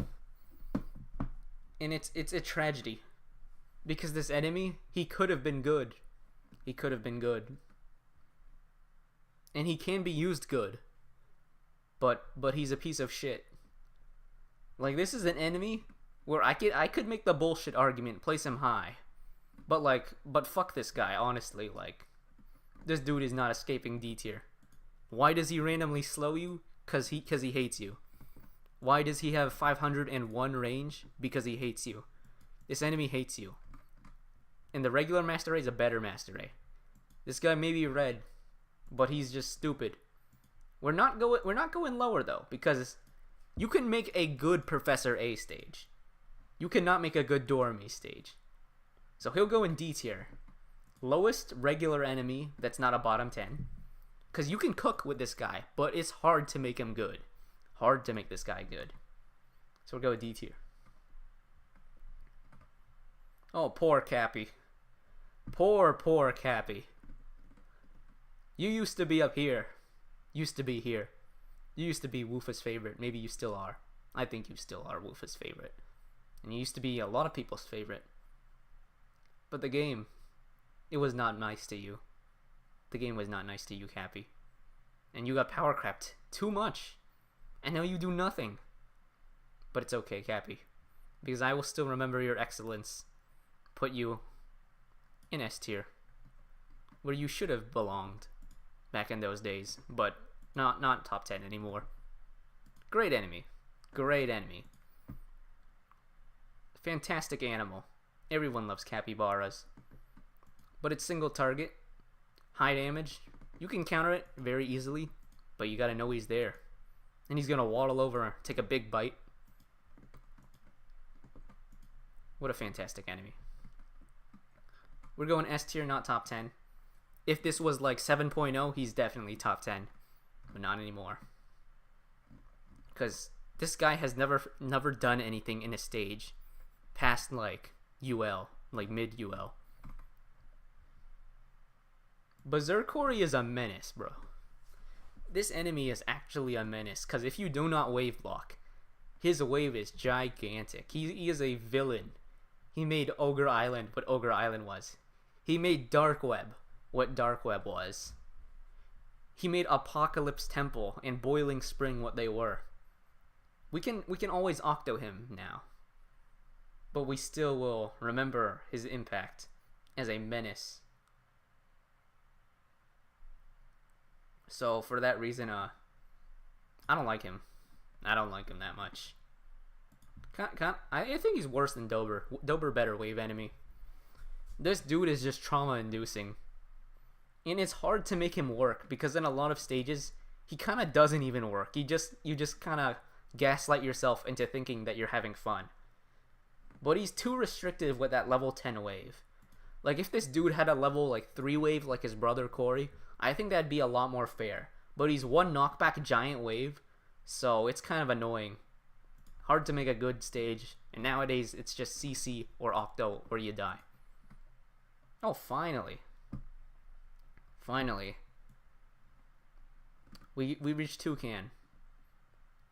Now, he might not be the biggest bird.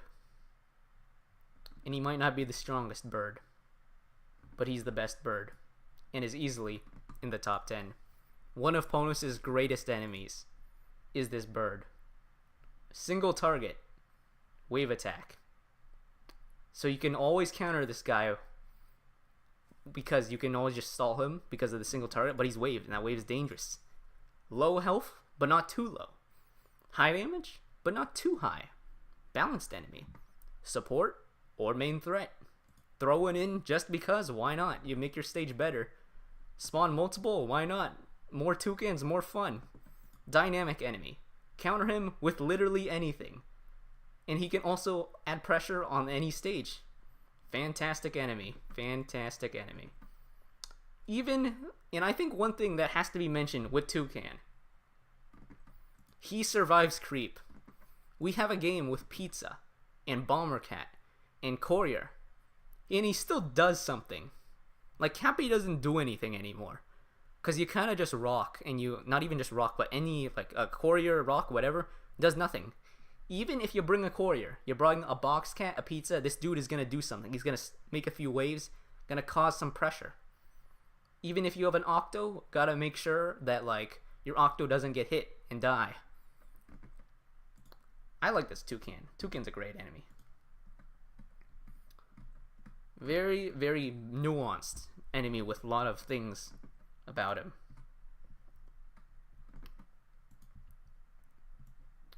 Go Hacky now. Hacky was in Mr. School's bottom 10. But I think Hacky is pretty good, actually. I like Hacky. Where'd I put Henry? Henry A? Hacky B. This dude is like, you know, Henry force you to lure. Hacky force you to not lure. He's a backwards Henry. But I think he's an important enemy for some stage designs, because if you want an anti-lure, what other enemy in this game is gonna get you an anti-lure except a Hacky? Like, you can go Croakley for anti-lure, but like, he doesn't do anything to your base. Where's Mr. Croak? He can do that. Doesn't do anything. Hacky, you can't lure anymore. Unless you could finish the stage fast when you lure, this guy serves a very important purpose in stage building. He's the anti-lure condition. And having that is kind of like Henry, you know? But besides that, timing check. Make sure you're not sleeping and time your unit so you don't get bombed. Fair enemy. It's more of just additional pressure, not exactly like a hard menace enemy, like a Professor A, where you get walled if you can't touch him. This guy kind of just sits there. He's a fine enemy. I do understand complaints because he's linear in some aspects. Hard to reach him, hard to beat him up, and he does a lot of damage. You don't like it when your Ubers get one shot. Don't like it when your base gets one shot. I think he's okay. B tier. He's a B tier enemy. Reynard. It's so sad that this guy has a fantastic design. One of the best designed normal enemies in terms of visuals. Because look at this fox in his nice little robe. What a great design. But this guy's bullshit. Now, this guy is not a good enemy. RNG Search. Giant ass range with area attack. It's just gambling. But he has a good stage. Kuala Lumpur, good stage. Everyone hates that stage. I think it's a good stage. His only good stage, though. And when your best stage is Kuala Lumpur, you're kind of a shit enemy. You know, if he was ugly as hell, I'd put him in F tier. But he's not, so we'll go that D tier.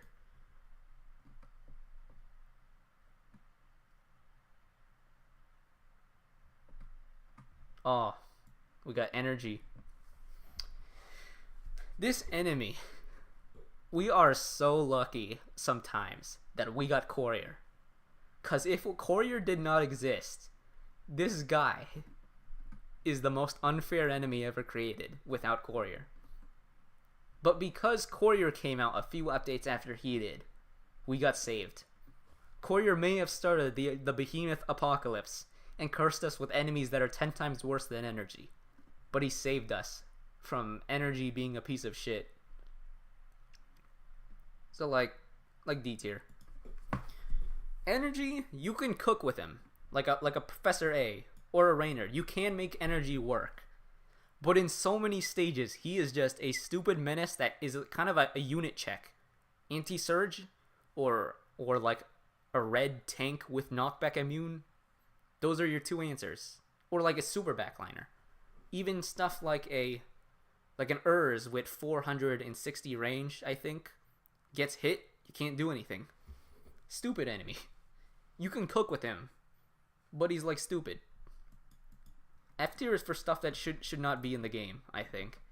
This guy, I think he has his place, but you need to take care with an energy. I like the Bullet Train interaction, yeah. I like how Bullet Train does a bit. But, oh yeah, this also gets an award for being an Ashes just ahead, which is a masterpiece of just spamming the shit out of this guy and proving that he's a piece of shit. Now, Red Duck is D. Red Duck is not D like these three dudes. He's not D tier because of being an enemy that is too oppressive to the player at times and too unfair. He's D tier because he doesn't do anything. You made an enemy that does absolutely nothing because Courier just whacks him to death. Like, can this guy do anything? He's like this sheep. If you have Courier in the game, he becomes the sheep. You just whack him with Courier and he's gone. Does not do anything. Like, if Courier wasn't here, and imagine you had to fight this guy normally, I think it's a decent enemy. If not for Courier. But because Courier is the first guy you get, you always have Courier. So he must go in D tier. Doesn't do anything. Rabbit 2. The second coming of Rabbit. This guy's like Rabbit 1, but he's like annoying. Very annoying. I think there's good about this Rabbit, but there's also bad. I do not like how this Rabbit has RNG knockback. Like, Blogger RNG knockback, good knockback. Because you can if you don't want that, hit him once, he's gone. This Rabbit is gonna fuck with you. You go Courier, he runs in the blind spot, your Courier is dead. You get Can, swipe him with the Can hit. No, he gets knocked back. Oh, you're cooked now. Like, sometimes he kind of like what he kind of little doges you sometimes. But like, I don't know about this dude. I think he is like he's like a good peon, but I don't like the RNG aspect. I don't like how he just like sometimes does stuff, sometimes doesn't do anything. We'll go A tier. Solid Rabbit. Put him next to his friend, the Rabbit 2. Kind of like these tier enemies, but a bit worse. You know, it's like how Wild Doge has that RNG survive, and that's keeping me up here. This guy's RNG knock, I'ma go below that S. Also, this dude has too much health. Why does he have so much health? Like, Courier eats him alive, but if you don't have Courier, why does he have so much health? This dude, DNL. You know, it's funny how they made this guy work, because even though Courier is in the game, he still kind of works, you know? Like, because of that freeze wave. He's kind of a bitch, though, because, like, just spam all that freeze wave, he just messes with you. You can't really counterplay much besides freeze immune or a wave blocker. But then he'll eat your wave blocker alive, and so will other enemies, but meh. You could have done better with this dude. At what cost do we have to pay to counter Courier as a red behemoth? You semi-countered, not a true counter, because Courier, you can still beat him with Courier. But it's like a defense mechanism. And even though he has that defense mechanism, it comes at the cost of being a piece of shit to everyone else. I don't like that. Individual placement in, like, the tier does not matter, by the way. Except this top 10. That's where it matters. And also, I like Mr. Seal there. Besides that, does not. Ginger Snake. I don't think there should be any complaints. This guy's just a fair peon.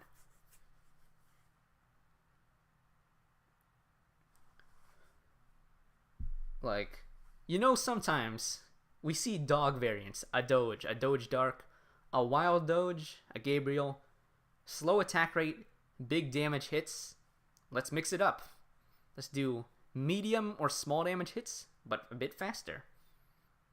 That's a fair way of going about. And Ginger Snake, good peon. In fact, a great peon, actually.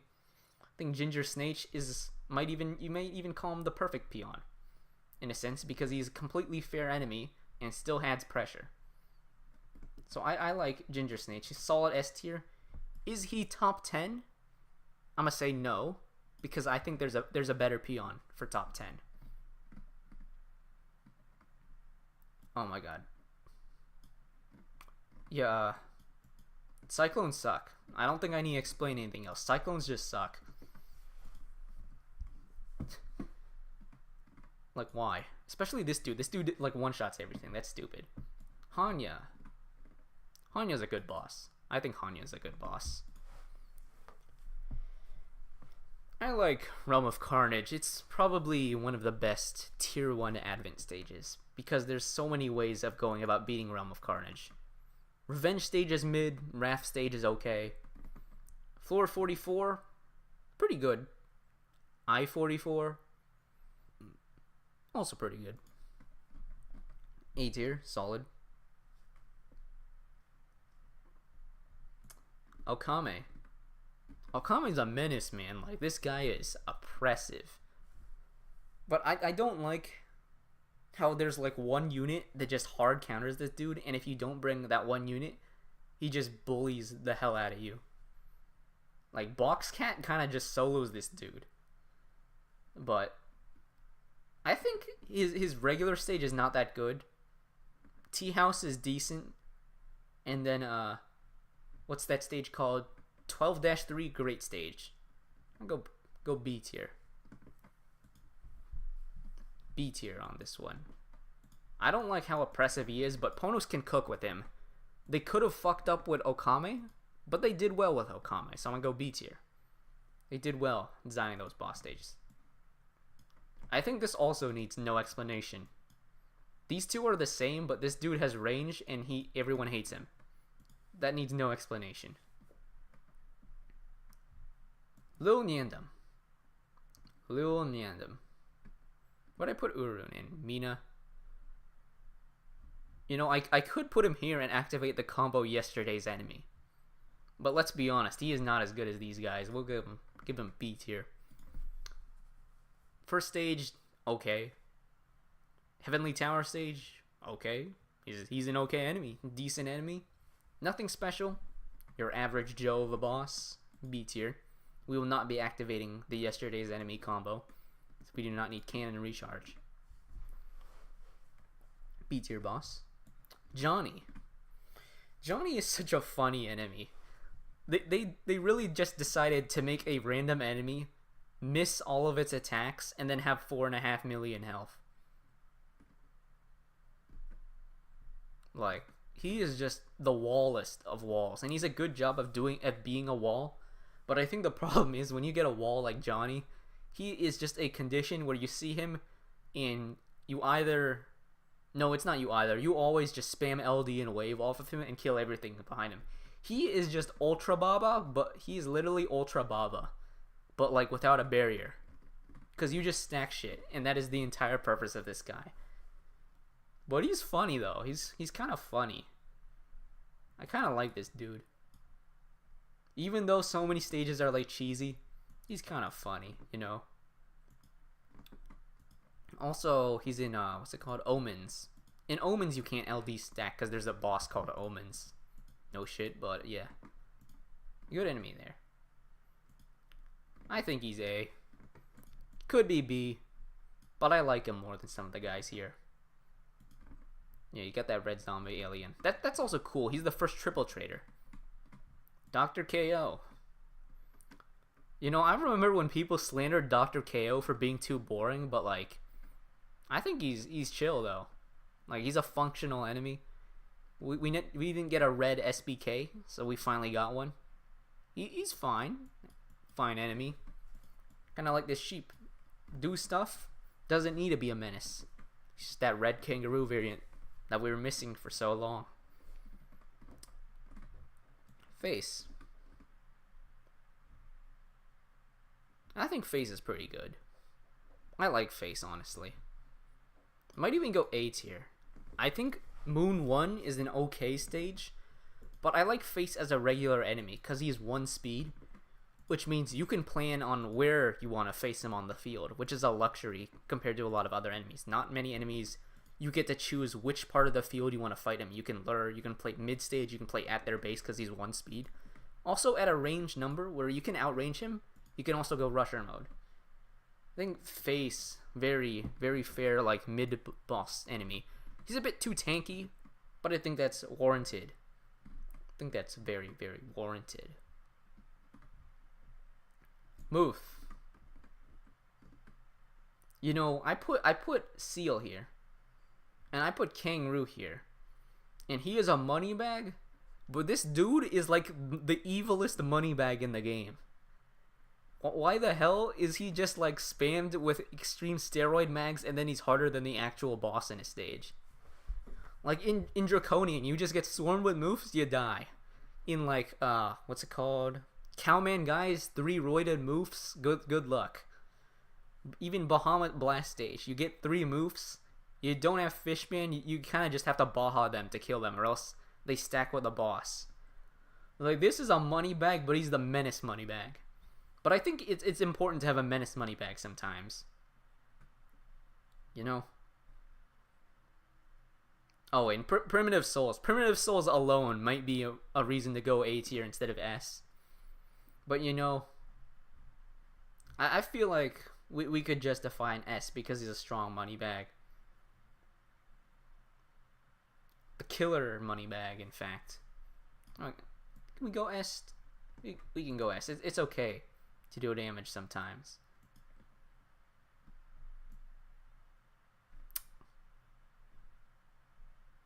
We'll go S. We'll go S. S. Bun Bun. Bun Bun's a good boss. Good boss. Moon 3, peak. Peak game design. Literally just game design. Teach a player how to meat shield. And teach a player to be scared of this enemy for like the next week of playing the game, and then he just falls off completely and he's no longer a threat. But that's okay, because you can still make good stages with a Bun Bun. Like, even to this day, like, you go through SOL, you get stages like Trouble at the Mansion, strong Bun Bun stage. Into UL, Rest Stop Sacrifice, I think is the name of that stage, with the Bun Bun and the Golem Fish. Decent Bun Bun stage. So Bun Bun surprisingly holds up well. And he in theory shouldn't, because he's a simple enemy and with a lot of ways to beat him because he's low range and floating. But he holds up surprisingly well. I think he's the best Bun Bun variant. He's the first to do it and he's the best one. That's a lie, actually. I think he's the second best one. But he is he's the introduction stage, boosting him up to A instead of B. You know? Oh, this is fantastic.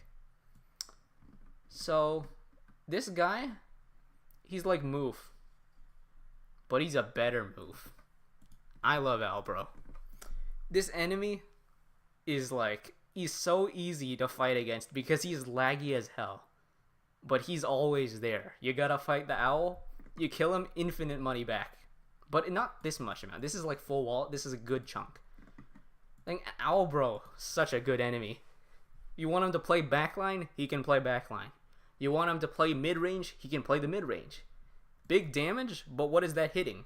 You get to decide what he hits, because any unit, everything can hit this dude. Like, you can get your Mohawk Cat with no speed to bite this dude. He is a lot of things to counterplay. The move kind of just juggles you sometimes.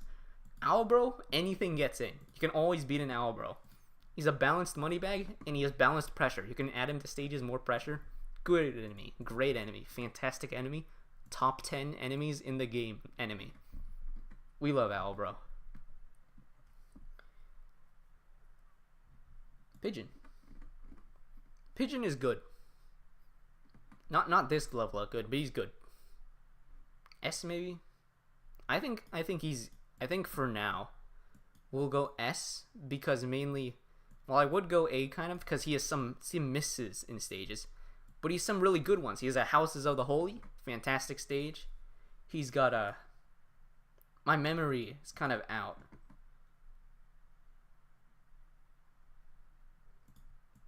But yeah, I can't think of anything else. But I assure you, this Pigeon is a good enemy. Good peon.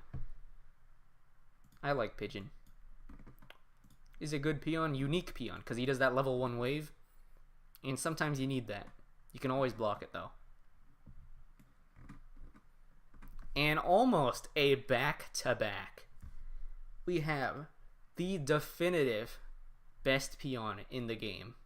Top 10. Brawlo is a fantastically designed enemy. It's such a great enemy. Because hits a meat shield and he's done. He'll stop. He'll stop and you can counter him. Big damage, but you get to control when that damage goes off. Spawn less stuff that like triggers everything. Or maybe you want to one-shot him. You go can fishman. How about some area damage like a pizza wave?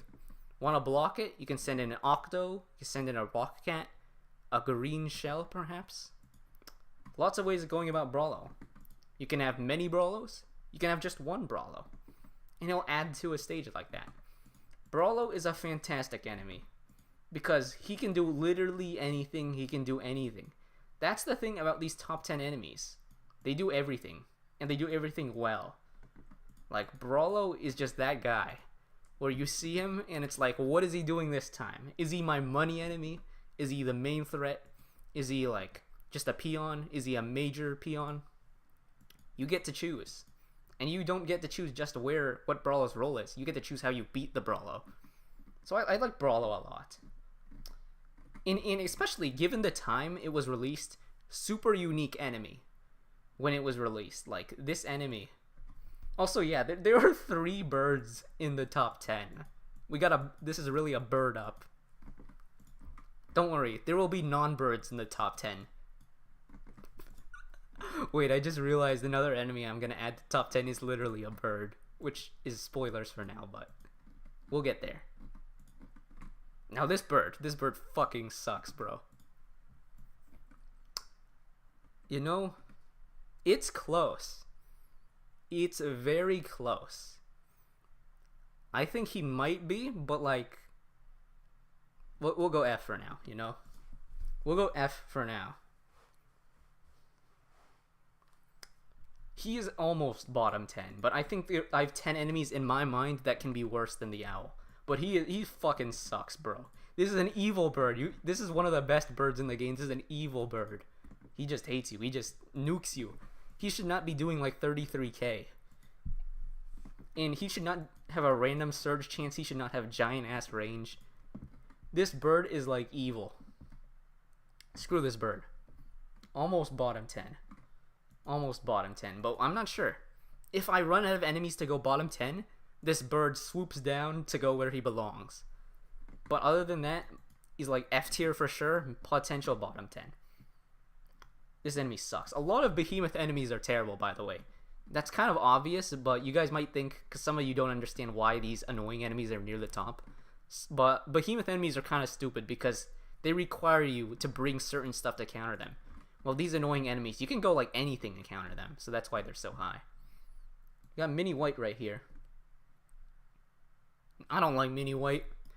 This dude is like a fishman check, if anything. Like, he does not need to have so much health, but he just does. One knockback, so much health, and like almost one-shots everything. I think he does 40k a hit, which is nasty. I do not like Mini White. He's like my least favorite mid-tier enemy. Because he just is a fishman check. You didn't bring fishman GG, you lost. Unless you have camera spam. But it's like, it's annoying like that. Because you don't want to expend so much for something that's just a peon. But you have to. You have to, because he's a menace. Got a little Bun Bun. Good, great enemy here. Lil Bun Bun's fantastic. Lil Bun Bun, peak enemy. He swings. He swings and he flies his little wings. Do a good amount of damage, but not too much. Decent health for a mid peon, but not too much. Good enemy, fantastic enemy. You know, there are some enemies that are contenders for top 10. This guy's strong contender for the top 10. But unfortunately, he's not a bird, so we'll put him in S. Okay, even if he was a bird, he's not top 10, but he's close. Now this Gobble, on the other hand. Are we gonna do it? Are we gonna do it? Now this is a tough question for me. Whether this bird is top 10. I don't think we'll do it yet though. We'll go Gobble and just S. Fantastic, fantastic enemy. You have low damage and a toxic ability. We're introducing toxic with a fair amount. You know, some toxic enemies just straight up one-shot you, and that's stupid. This guy, low damage, but in a medium power toxic. He'll never one-shot anything, but he'll always like 2 or 3 shot stuff. But he also has a very laggy startup. You can counter him with the Fishman, you can go chip. 1 gobble, strong addition to a stage. Multiple gobbles, that's kind of fucked up, and that's why Protein Cartel is a dumb stage. But 1 gobble or 2 gobbles, that's a good addition, you know? Gobble's good. He could be in that top 10. We could just spam birds in this top 10, and it would be true. So I think he's the highest here of being S. But I like my Seal more. I like Sir Seal. But he's actually the closest here in design and other. Gobble's quite good. Another Cyclone, F. Megamove. I put Baron Seal in F. Megamove, solid Baron. I like Megamove. You know, if I had to rank the Barons from worst to best, Megamove is like second, and the best is Cosmic Juggernaut, Mr. Hippo. I think those two are the best ones. They might be the hardest and the most annoying for most people. I think Megamove is a fair stage, though. You got threatening zombies, but they're low range, so you can counter them well. Threatening floatings, but you can octo that, you can Fishman, etc. Megamove, solid boss. Not too oppressive either. Like, this guy is a bitch. But Megamove, slow attack rate, not even that much damage. You can beat Megamove how you wish. If you guys think this is Megamove glazing, by the way, just wait till Super Hippo is on the list. Oh, and Mechabon's a failure. This boss failed. It was, imagine the ending of Stories of Legend for the first time. Sub 47, Ends of the Earth. Is it happening? 48 stages in Empire of Cats. Are we there yet? The legend ends. Fantastic subchapter. What the fuck is this? Like, you just spam Necro and he dies. That's the whole stage. If you don't spam Necros, or if the freeze breaks, then you die. It's one or the other. Who made this boss? You had one job. This is the same team who a few updates ago you made Hermit, you made Eulala. Musashi's great as well. Great bosses, and then this exists. It's a Necro check. Like, why? Biggest disappointment in BC history is accurate. Sing Lion. And while this lion does not sing, or wait, no, he's Insane Lion. That was the JP name. Insane Lion. He may not be a lion, but he's like okay. I don't like Insane Lion that much. 3 stages, all are like mediocre. I don't like that he one-shot stuff. He should not be one-shotting everything, because then your Behemoth Slayers just randomly dodge him, and it's like, what? So I guess C tier. You know, I don't need to explain why this guy is a terrible boss. Like, why is a stage with him and Doge Dark the hardest stage in the game for an update? Who invented that? This guy is like such a stupid boss that people are gonna clip through him and then cheese the base to beat the stage in no gacha. I don't think you can cook with Soractes at 100%, because like there is no counterplay. You just octo or die. This dude is not a fair boss. I will say though, if this was our Soractes, the drop, S tier. Fantastic unit design wise. But because it's enemy, we go F tier. Now we got God. God 1. The good God. Not to be religious, but I like this first God more than these others. I think God 1. It's the best boss fight. And he does it that. I think it's more so the stage, because this boss is pretty standard. But the stage makes it nice. We're gonna put you in a B tier here. Not Urarun or Mina level, but you're a solid boss. You're a cool dude. I think I'll give him that. Metaphily. This stage a banger, bro. Fire stage. You know, we could go S here. We could go S. Because that was a banger stage. A Whole New World's such a great stage. They did not need to give us the back-to-back banger boss from Lusa into Metaphilly. But they did, and that's like a huge W. Huge W of a stage. I feel like A Whole New World isn't even aging badly. Like, because of how it was designed, it's behemoth-centric, which sounds bad at first, but it also means it's hard to creep this stage. You still plays similar. You get Egg Pod now, which is super powerful, but it still feels the same, you know? Metaphilly, good ass stage. A Whole New World, peak stage. We'll go S tier, peak boss. Baja Blast. Man, who designed this stage? Who thought roided Shibalian, and then your most anticipated boss in recent years, and you just throw roided Shibalian, and that's it, nothing else. Start off moves, Big Boy Bahamut with the blasted, and roided 2300% Shibalian with 161,000 health, and that's it. That's the whole stage. Who designed this? This stage sucks, bro. This stage is dookie.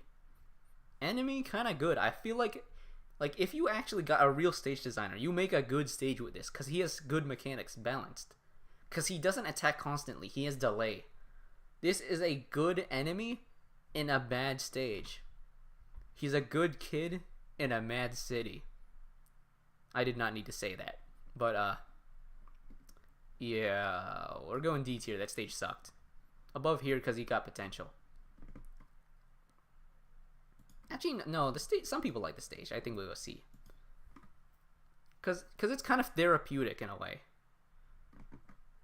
Therapeutic. Also the base enemy. But like this is a letdown of a stage. Like insanely kind of. But he does have more to him than like a god too. I'm gonna be completely honest. I've not fought this enemy ever. Like, I've only fought this dude in BCU. I've never even touched a Valk stage. I do not know what she does. So, I guess this is proper usage of the Who tier. I do not know what H Valk does.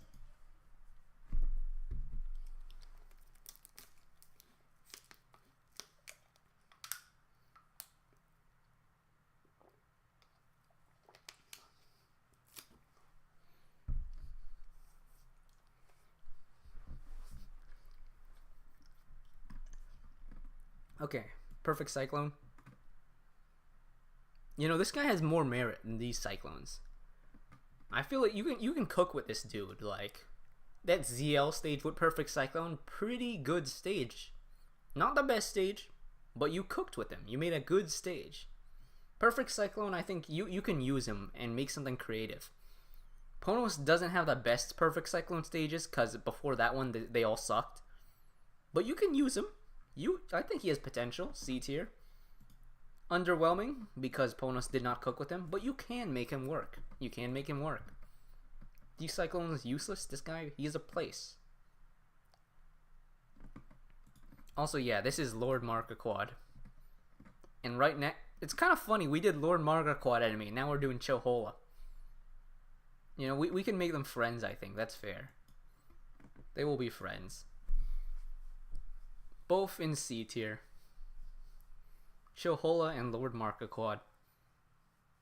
The goats. But Chohola right here, or Assassin Bear as in-game.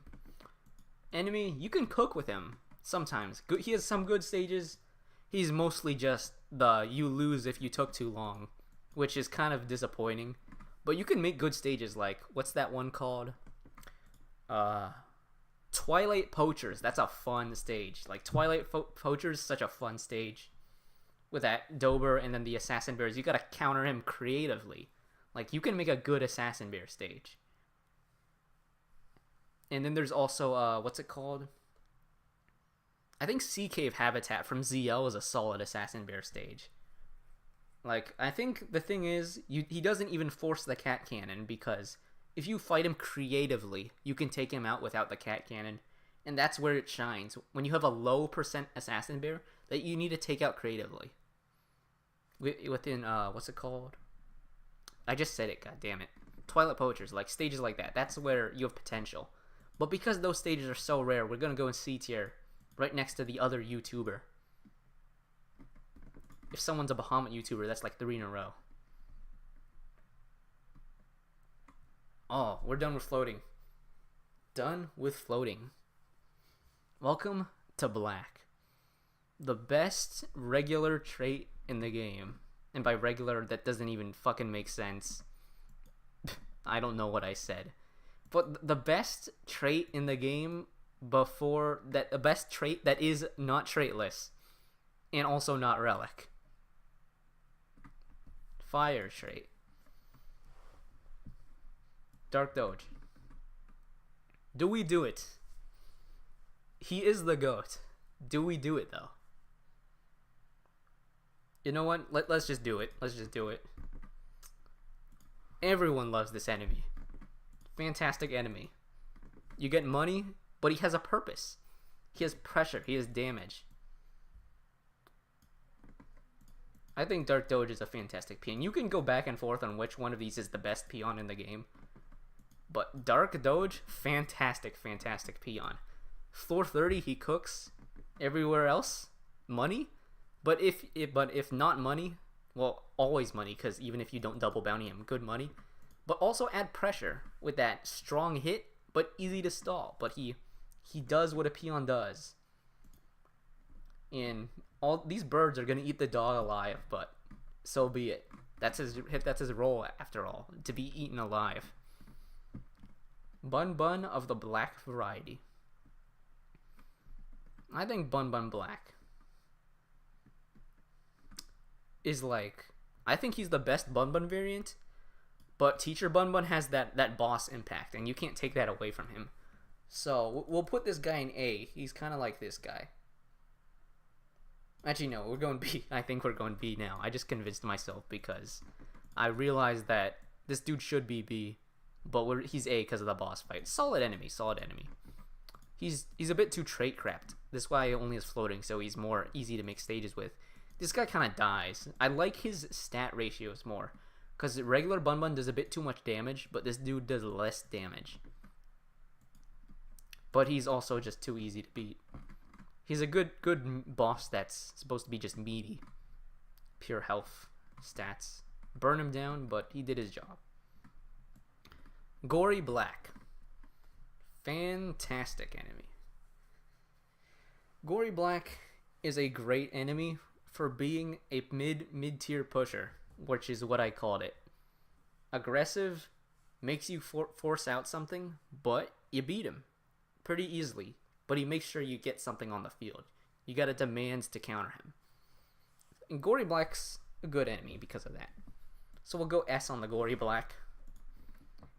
And joining him, you could call this Gory Black's best friend, Shadow Boxer K.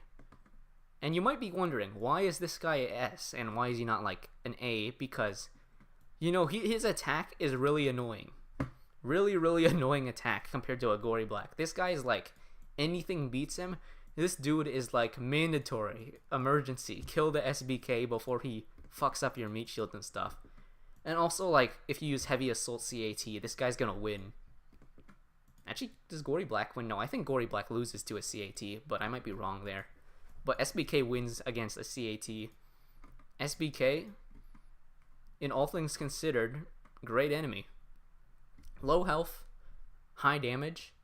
It's not high nuke damage, so he's not one-shotting stuff.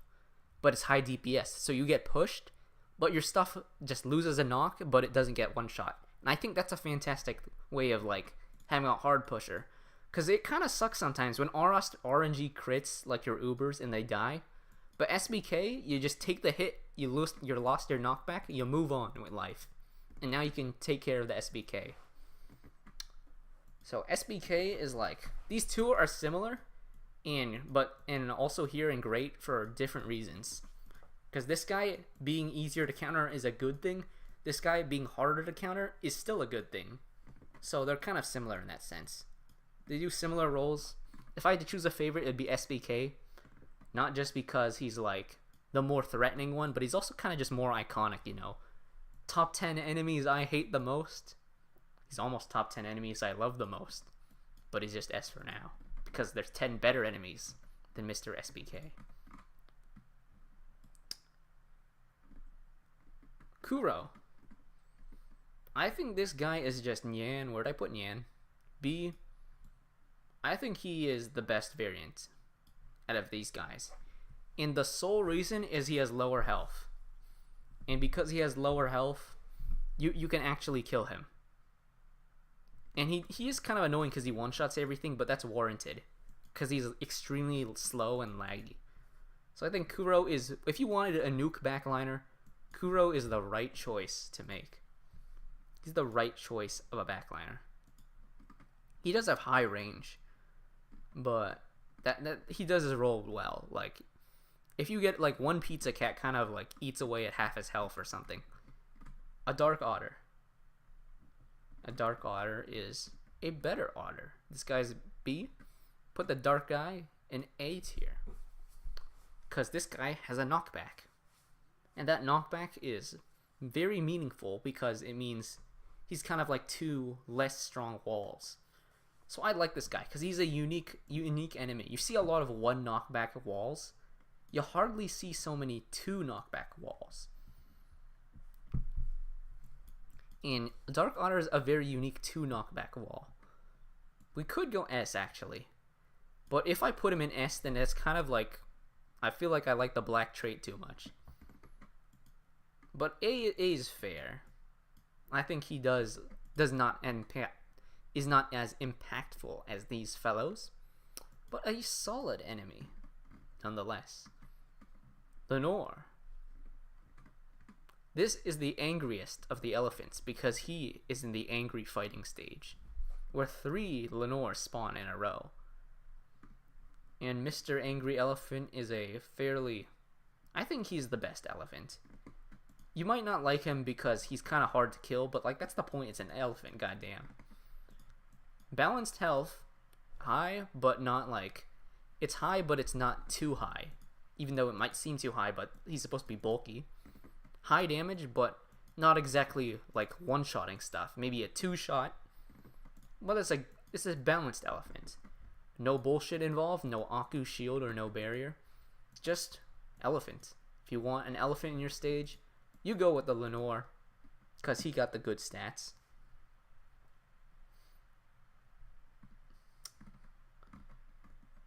Yep. Oh. If any enemy represents being an annoying enemy, but being, like, incredibly well designed, it's this seahorse, who might be top 10. Tacky is like a fantastic LD enemy in design because he is a menace. High damage, LD for the first time. This is like an LD damager for the first time. Everything else CC. Mr. Mole, crowd control. But this guy, he's here to kill. Tacky is here to kill, but you're also here to kill Tacky, you know? Compared to a Hacky, he is low standing range, which makes all the difference. Because you can reach him with LD. You can reach him with a pizza wave. Or just random LD units. And low health. It's not hard to kill a Tacky. His damage is high, but it's not one-shotting anything. Tacky is when you want a damage LD unit. But he's almost perfect. You know, I'll put him next to Gobble because these are the enemies that I might put in top 10. Tacky is really, really close to being top 10. You know, I'll do it for now. Tacky is top 10. If there's any LD enemy that you want something to counter, like an LD enemy should, you want them to counter your cat unit backliners and stuff, you run a Tacky. You want to kill a Tacky? You go Pizza Wave, Slime Waves, Adoron. It's all fair game with Tacky. Oh yeah, that's a good point, Shane Jar. We have Owlbro, Brawlo, and Tacky. and I hate floor 47. But these enemies are just good. I hate floor 47, but you can't deny it's a damn good design stage. Look at all these guys. Peak enemies. I just don't like 47, but I acknowledge it's a good stage. Now, Tacky is not a bird. I think these enemies broke the trend of being birds. No explanation needed on why Razorback is F. It's a Razorback. It really is just a unit check and nothing else.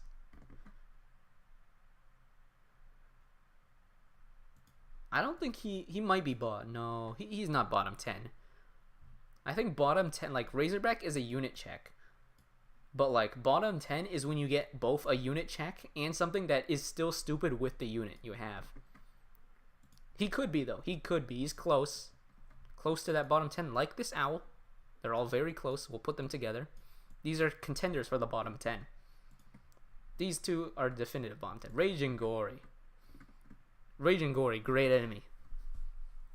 He's like this Gory, but he's raging. No Bomber Cat allowed.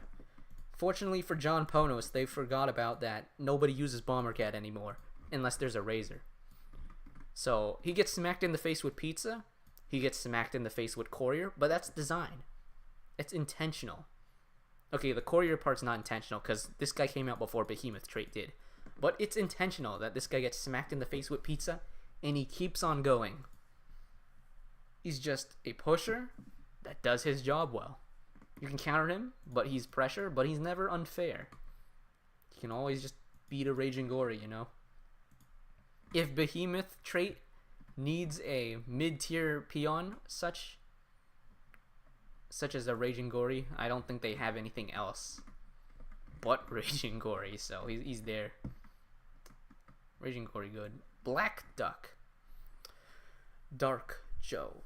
Unlike his brother, this guy gets to play the game because he is not Red and Behemoth. I think that Dark Joe is a decent enemy. Decent enemy. The darkest of Joes. Not to be confused with Dark Brandon, but Mr. Dark Joe here, toxic on percent chance, which is pretty annoying, but we can live with that. Interesting enemy design.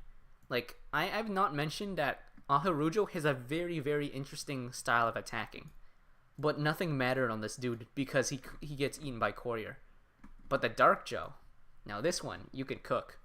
Cook with a Dark Joe.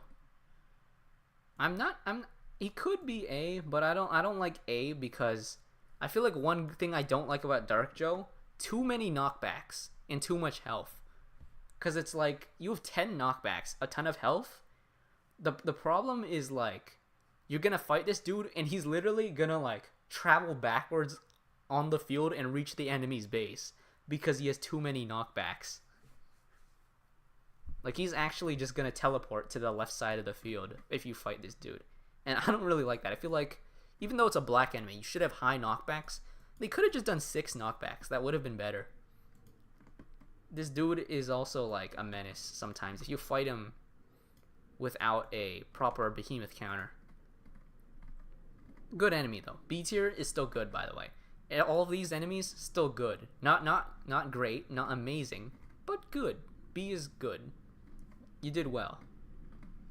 Black Cyclone. You know, compared to these guys, you can actually fight Black Cyclone. He does, like, low damage. So Black Cyclone gets a pass up to D tier. More of a fair Cyclone than these fellows. We got Mr. Baron Lenore. Legrim was his name, if I remember. And where did I put Seal? I put Seal D. Put Megamuth in B, right? No, I put Megamuth in A. So we'll put you in C tier. Is like mid boss, mid stage, but he's not a menace like a Baron Seal. Baron Seal is a piece of shit. This dude is like he's there. C tier is for stuff that's there. The Grim's too easy of a stage, but he's okay. Kurokraq. This enemy is fantastic, but he appears like nowhere. Ponos needs to use this guy more. He's such a great enemy, but he appears like nowhere. Like 12-2, fantastic stage. The excavation stage he's in, pretty good stage. Kurokraq, great enemy. Where is it at, Ponos? We need to use him more. He could be S tier, but we don't know yet because Ponos did not cook enough. This guy's like nowhere to be found. Very, very good conceptual enemy, but we need Ponos to cook. Ponos can make this guy an S tier enemy. But not yet. Not yet. Just needs to appear more, honestly. Dark Dober. Meh enemy. This dude, weaken wave, the weaken's pretty strong. He kind of just makes it so you do no damage. You bring out the laser. Bring out, like, 10 bomber cats to permafreeze him because Sage doesn't matter. And, he juggles CAT if you meat shield, which is kind of annoying. But he's kind of just a guy who exists. He's like meh. Dark Dober, C tier.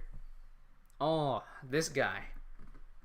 This is the best Sage enemy so far, I think, if I'm not forgetting. Such a good enemy. I love the Sage Owl. You know, he is fantastic.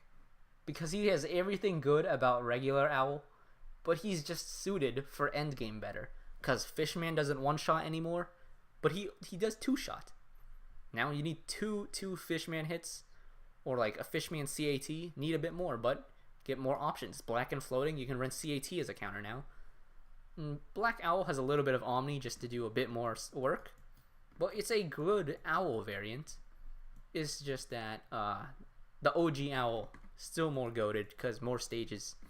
Mr. Professor Rowley, I forgot his name. Rowley from Diary of a Wimpy Kid, solid enemy, the S tier. Not here because we don't got enough stages yet, but he's a great enemy. He has great potential.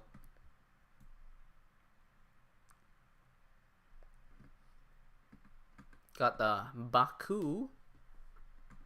This is better than you because your stage is better, but conceptually you're also kind of meh. I think no, floor 45 was pretty decent on release. You did okay. You're a passable enemy. Your stages were like decent. You're a decent boss. I don't like conceptually this boss, but they did decent with Baku. Baku can be good. Can be good. Oh, we're finally at everybody's favorite trait. Metal. It's not my favorite type of music, nor is it my favorite trait. The OG Metal Hippo. You know, he's pretty cool. I think this guy's fair. Just low amount of HP. You can whittle him down with hits. Not much damage. If you wanted a metal wall, use this guy. Not bad. Not a bad enemy. Super Metal... wait, no. Why am I calling Super Metal Seal? That's this dude. What's this dude again called? Wait, no. Super Metal Hippo. How the hell did I forget that?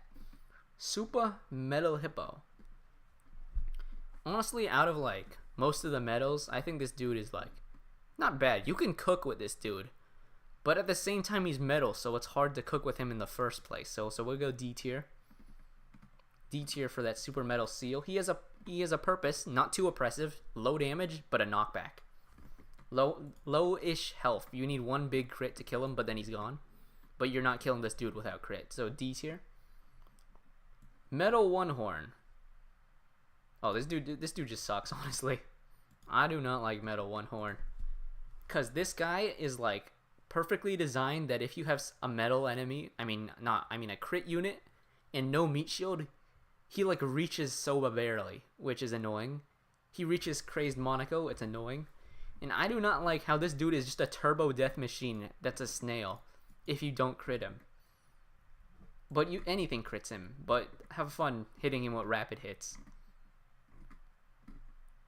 And stuff. Cyber, what the fuck is this? This dude is also F tier.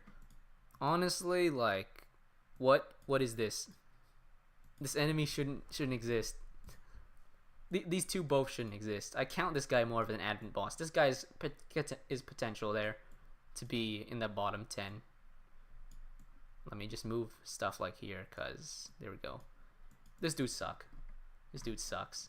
Sir Metal Seal, you also suck. Because metal is just a stupid trait, and the Sir Metal Seal does too much damage. He should not be doing like 20k damage a hit in like 300%, which is literally late Stories of Legend and later. Too much damage, too much health. He's a menace. Middle stages aren't supposed to be good. I don't think he makes any good. I think it's just if a good metal stage existed, it would just be not because of him, but because the stage outside of him is good.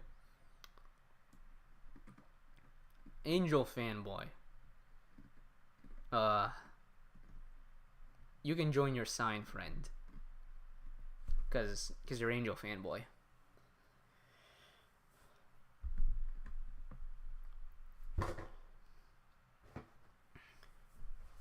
You know, Metal Doge is next.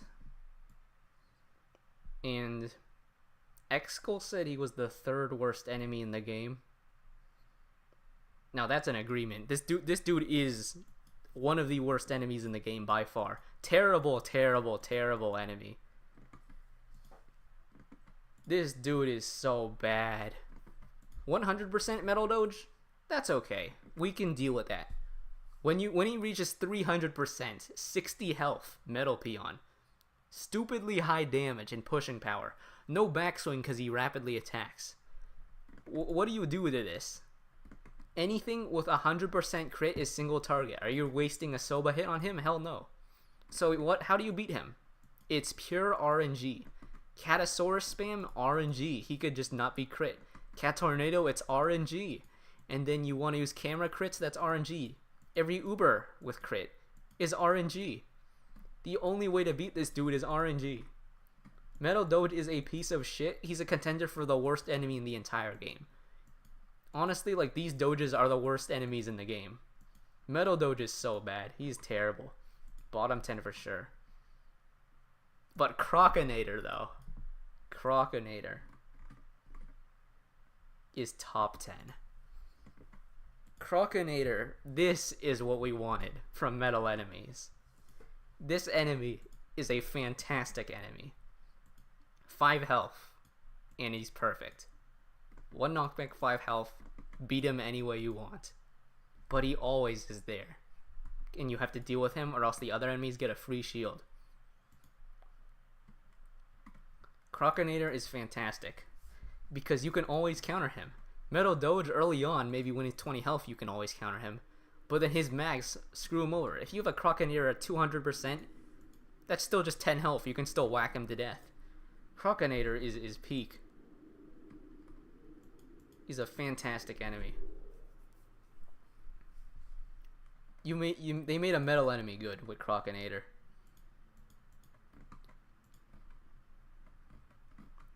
I think Crocinator is definitely a fantastic metal enemy.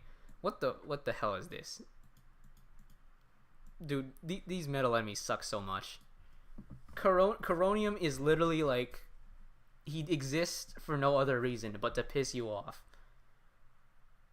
You just ranged crit him, or you crit wave block, but like, he has no health at all.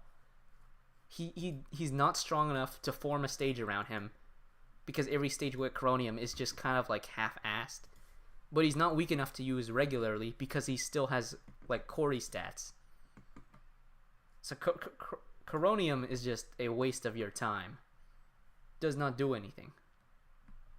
You got a Metal Cyclone, also an F tier. These two are the same. It's just Metal Cyclone one-shots your stuff. We finally reach Angels. Reaching Angels. Heavenly of the Hippo. Heavenly Hippo, pretty good. Go B tier.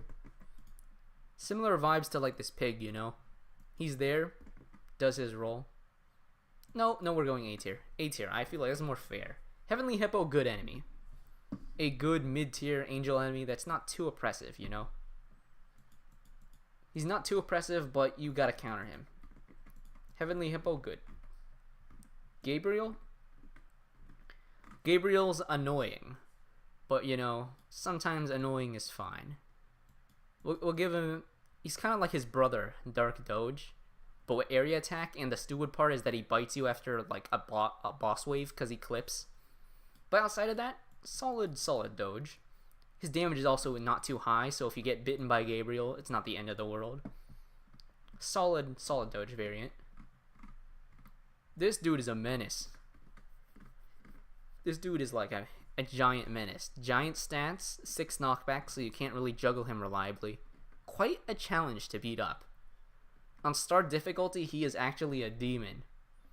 But like, I don't like this dude. He's a bit too strong at times. Sometimes you make it work. Sometimes he's a demon and then just beats the crap out of all your stuff. I'll put him with his angel friends for now because he has good moments. Definitely has good moments. Now we're going B tier. I like the hippo more. Sunfish Jones. Bro, this guy is like Kamel level of cleanup, but he's not a menace during the battle. Sunfish Jones is an interesting backliner because he does low-ish damage. So it's kind of just like gradual chip. The slow is really stupid, but outside of that, he's all right. B tier, maybe C tier because of that slow, and he doesn't even do much in the first place. Now we'll go B tier. He's unique though, unique enough to warrant a B tier. Sleipnir. Sleipnir is a unique enemy backliner. More range than Paris, less range than Dragon. Rapid hits, low-ish damage, knockback ability. He used to be more threatening, but now boosted Ramen with knockback resist kind of solos this guy. But if you take that out of the equation, he is pretty competent of a backliner. Beat him with dragons and stuff that higher range. He is alright. I think he's fine, but like at the same time, he's not too interesting because you ramen stall this guy. I almost feel like if Sleipnir was not Angel, he'd benefit a lot more. Angel is just not the trait for Sleipnir to be. Like if Sleipnir was a red enemy, he would be off better. If he was a black enemy, he'd be really good if he was a black enemy actually. Like that would be crazy good if Sleipnir was black. He'd probably be like S if he was a black enemy. Angel, it's like you got the ramen to stall him, but you don't get answers to kill him. Like I think it's frustrating when you get an enemy that you can stall with a meat shield, but it's like, how do I kill this guy? He just sits back and knocks stuff about, like a Master A. That cleanup kind of sucks, yeah. But we'll go B tier because you can cook with him. No, we'll go C tier. We'll go C tier. Did I put him D? No, yeah, we'll go C tier. He is better than his brother, honestly. But he is kind of like meh. You can do better stuff. Oh wait, we have better enemies for sure. You know, this is the bird tier. We got another bird to add to the family of birds.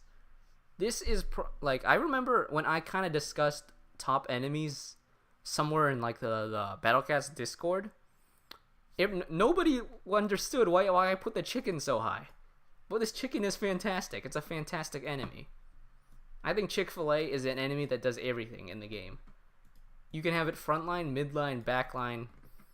It has low enough health that you can kill it with rushers and chip units, but high enough that you can kill it with backliners. Its specific range is that you go Dragon Plus to counter it, but you can also run backliners. You can run LD. This chicken is fantastic.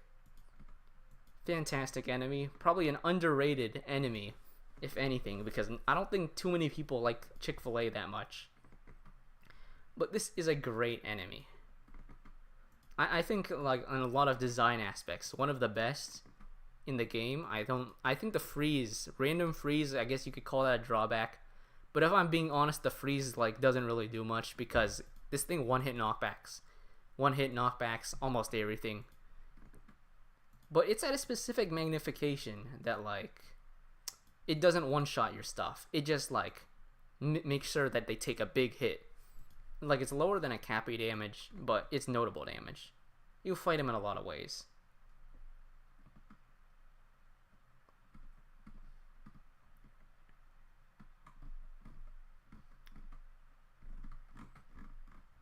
Like I feel like most people who are like what's it called, stage creators or like, not just stage creators, but people who like know a lot about stage design, you're gonna understand why these fellows are up here. You might not understand why the chicken is up here, but I explained enough on why this chicken is a fantastic enemy. If anything, the one thing that's bringing him down is that these guys all have peak stages. The chicken doesn't have as peak of a stage, but I think conceptually this chicken is very good. Just needs more representation. Ponos, you should use the chicken more. It's a great enemy. Mr. Angel. Solid peon, solid peon. You want something fast, kind of like a ginger snake? But how about with a weaken instead of having meaningful damage? Switch it around. Fair addition to stages. Got a peon that works. We'll take a peon that works. With that Mr. Angel. Borfim is like... Borfim is like Pandora's box as an enemy. Because Borfim is the reason why Angel trait is so bad. I feel like Borfim's impact is worse than the actual enemy itself. Because honestly, this enemy is like D tier. But the impact it cost makes it like almost bottom 10. But we're not really counting that because that's just kind of speculation and such. Borfim is like... I think Borfim is like the what's it called, ramen check, anti-angel check. You run your Juliets, Sanzos, etc. And Borfim is causing problems for the angel trait because the moment Borfim comes out, Ramen's not out yet. We have Artist, we get Ramen, broken Ramen true form. You have to run Ramen or you get screwed over by Borfim. I mean, you can also run CC. So kind of like Razor, except there's no Ramen for Razor. So Borfim is just Ramen, is like Razorback but with Ramen. And he just caused a big problems for this trait. Because after Borfim, you get Ramen, and then because of the Ramen, every angel afterwards has to be balanced with Ramen in mind. And because of that, you get some of the most atrocious enemies the game has ever created. But before that, we got Calamaria, solid enemy. This enemy can cook. Single target, 3 hits. Attacks a bit too fast for my liking, but you can make it work. I think single target on enemies is always interesting when you make it work. Because everything like 95% or more of the enemies in this game are all like area attack. So having single target to play around is quite interesting. Even though you're just gonna Ramen this dude anyways. And if you don't bring Ramen because he's in a mixed stage, then that's where his single target comes into effect, because it'll whack away your meat shields. Big damage. And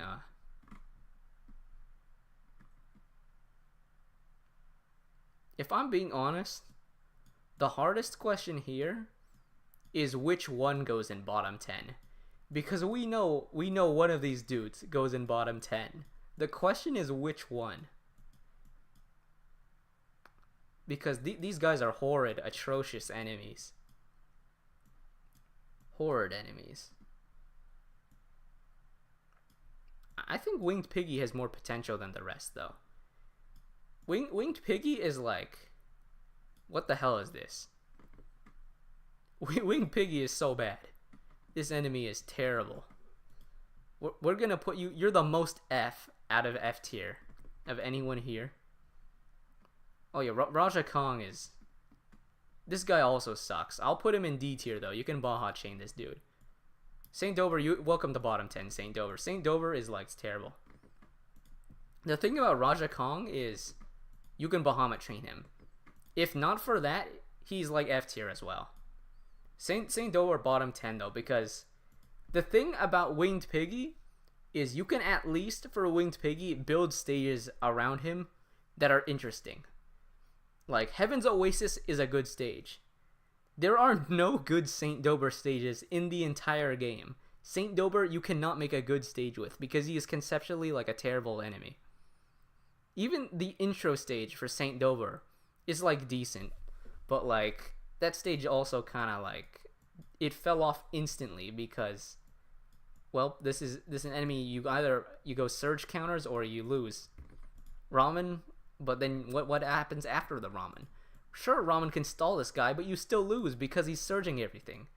So this dude just sucks. It's like a you just lose the game. Or you can RNG this dude. Actually, no, I'm moving Raja to F tier. Raja's D is too high. Because if Winged Piggy, F tier. St. Dober's bottom 10, though. St. Dober is a piece of shit. He does nothing good for the game. Winged Piggy also does nothing good, but at least you have Heaven's Oasis. I think Heaven's is a good stage. You have occasional good Piggy stages. St. Dober has always been like this terrible guy that never does anything. Every stage with St. Dober is RNG check. At least Winged Piggy's not an RNG check. It's consistent. This dude is like terrible. Terrible enemy. Now Baby Clee1. Baby Clee1 will go with a... How about a B tier? I feel like they need to use this guy more. He got potential. This Baby Kleinel. Yeah, this Baby Kleinel is he's not used in many stages. I think he can be good though. Like conceptually, because low damage, double crowd control, low health. You can counter him, and he takes bonus damage from Doron, which is actually more important than you would think from the Colossus trait. It's like the first time Colossus actually did something. Because Doron Chip is a very consistent way to deal damage to backliners, especially LD enemies like Attacky. So he'll take bonus damage from Doron. So you can counter him that way much easier than you would normally. But he does slow, he does weaken. Could be a useful LD addition to a stage. Also a great design. But I just don't think his stage pool is good enough right now, you know? Not many stages have this dude. And the ones that do are like, I don't know what has this. Isn't it just Crimes Against Cosmos and like the Borifim stage?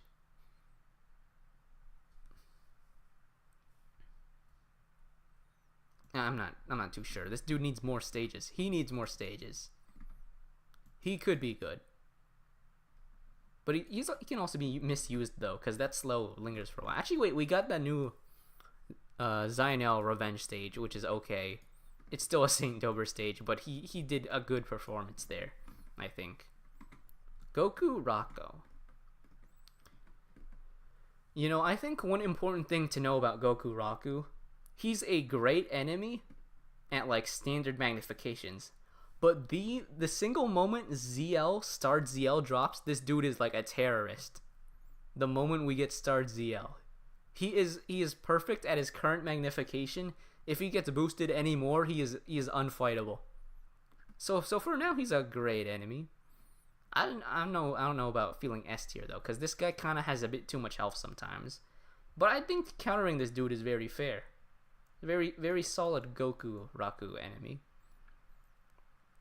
Got him pretty early in ZL. Also, he has a behemoth name for no reason. I don't know why they gave him that. But he is a solid enemy. Knockback actually helps you because you get bullet train resets. You can counter him fairly easy. I like Goku currently. The moment Star ZL comes out, he drops to like a B tier or something. But for now, good enemy. Fantastic enemy. For ZL. Angel Cyclone and welcome to F tier. And then Cruel Angel Lionel. No Plan A. One of the most influential stages in the game because it taught us how to use Bahamut. No Plan A is an essential stage. And but the Revenge kind of sucks. New Testament is awesome though. New Testament awesome. Floor 44, pretty good. I think around with Hanya is fair. You could go S. No Plan A bias, go in S. I'm gonna feel that A tier for now though. Papu. This is an enemy. The bosses stage for Papu are like all like, it's too easy, the original one, and then the restriction, it's just the base stage was too easy. The Revenge is just a barrier stack. This enemy kind of just failed as a boss to do anything. But he's not that offensive though, so I might go D tier and not F tier. This dude like doesn't do anything. Yeah, I do think he could be the second worst Advent. He's like down there for sure because he just doesn't do anything. those who know. But yeah, we'll go D tier for Papu. Not a good Advent stage.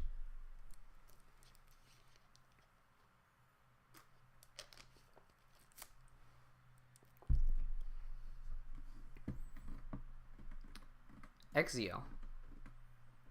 I do not like XZL. This dude's just kind of annoying. Kind of just an annoying Baron. The stage's not that bad though. We'll go like Lenore. Lenore does nothing. This guy does a lot. The stage is kind of annoying. Not as good as a Mega Move. XZL kind of just bleh. But like, I think his stage is okay. Actually, no. The enemy is not good. The stage is better than the enemy. So we'll go with D tier. XZL is not cooking.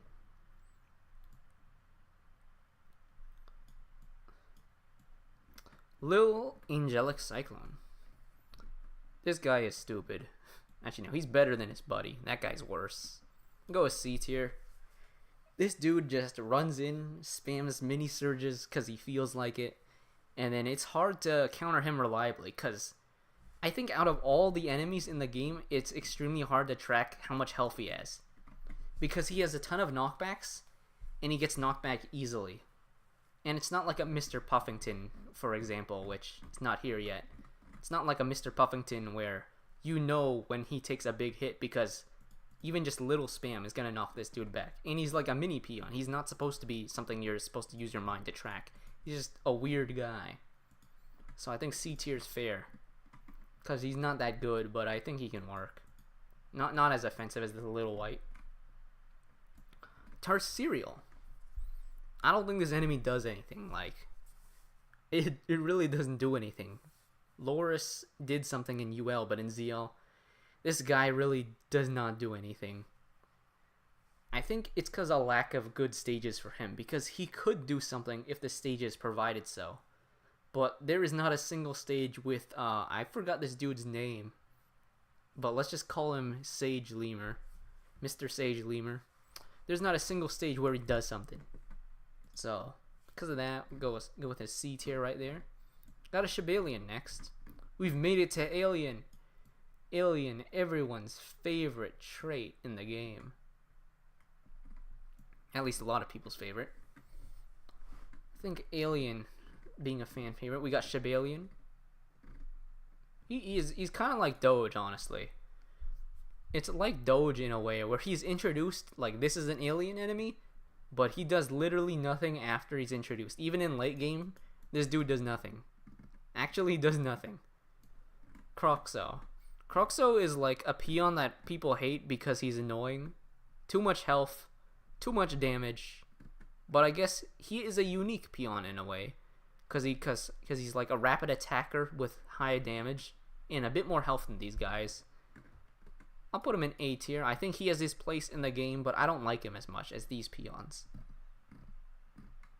Do not like him much. You know, a funny thing. Why did Ponos forget this dude existed? They do not remember Hippo as an enemy. He's in like no stages in UL and ZL. Except for like one or two. Like, this Hippo. Where is he at? Where's Helmet Crab at? These guys both don't exist. These guys literally both do not exist. They got deleted from the game. Yeah, Hippo is in Speechless Tongues. But at what cost? Krabby is in Swim Meet, but at what cost? They do not appear for like every other stage. Besides maybe one random stage where they do nothing. These guys need to appear more. They don't appear anywhere. Ponos forgot they exist, and so I will too. They also kind of just do nothing. Both of these guys do absolutely nothing. We'll look at Imperator Seal now. A classy gent, as the enemy dictionary likes to call him. He's not as good as his buddy here, though. I think this Seal is a step down because he's kind of annoying. He outranges Can, but doesn't outrange Camera, I think. He's solid, though. A tier, I think, fits him well. You can't shove an Imperator Seal into any stage, because you need a specific stage for him, but he is a nice addition to this game. Yeah, I'm misgendering like every enemy here because I refer to them all as he because they're not really individuals. So it just strikes me as an animal. I could use they, but I've already done the damage. And I could just search all their genders, but I do not know if this lemur is a boy or a girl. And whatnot. Go an A tier for that seal. This moth is annoying, honestly. Like, you take everything annoying about this moth and you just make him have less money, more range, random RNG freeze. Not a biggest fan of moth here. Kind of a menace, but he's not too big of a menace, and he does have his purpose of being in that range where he's above cyborg but below dragon cat. I like those enemies. That's a nice range to have. But the chicken literally, this chicken is just a better moth in every sense of the word. Moth is just not cooking like chicken is. We can go C tier, honestly. No, we'll go B tier. He's better than C tier. No, he's not. He's next to Sleipnir. These guys are similar quality. This dude's RNG freeze is annoying as heck. I honestly wish they used Lemur more, because he's such a unique enemy. Or Lemur, or whatever his name should be, if pronounced correctly. Because he's single target, and single target enemies are super unique. This dude is medium damage, fast attack rate, decent amount of knockbacks. Should be used more, but like, why is he not used more? I hardly see this guy. Maybe I'm just forgetting, but this guy could be used more. I remember him from, like, I think VIP Warehouse. He cooks there. But not exactly the most appearing enemy in terms of impact and such, so we'll go an A tier here. You can make him good, though. I like Lemur as a mid-tier enemy. He's unique. And speaking of non-unique, we have I Am Face. You know, why are these two enemies like the same thing? Conceptually. The only thing separating these two enemies is that one has 4 knockbacks and the other has 1 knockback. These two enemies are the same besides that. Freeze and above Paris Cat, below Dragon Cat in range, and just like slow-ish attack rate. They're just the same thing. And Floating Alien. They're literally the same thing. Ursa Major. This enemy, like, I think this enemy is outdated. I think beforehand he can be like here, but nowadays he's not cooking too much. Cause Ursa Major is a good enemy back when Dragon was meta. I feel like that's when he was a dynamic enough enemy to where you can beat him in a lot of ways, in backliners and such. Nowadays, the only thing this guy has ever done is make Glass Slippers an impossible stage. Besides that, he is nowhere to be seen. And Glass Slippers is a great stage, but like, he's not the main reason why. That award goes to Gardenhill Bros. So we'll go a B tier on this bear. B tier bear. You can make a bear work, but Ponos just does not like making him work. Kleinel has too much health, but it's a solid backliner. I think Kleinel can work. You know, we can have Glass Slippers with the Aros ascending in the C tier. No, I mean the B tier with Kleinel and Ursa Major. Yeah, this Kleinel is a solid backliner. I don't like the weaken though. This weaken, I thought this weaken was like 50% chance, but apparently it's lower, but it feels like it's 50 or higher, which is really weird sometimes for a Kleinel. He's okay though. Long cleanups, but at least it's double trait, so easier. Nimoy Boar. I think Nimoy Boar is the most fair boar variant. He's like his original boar, but he's alien, but he has a slower attack rate.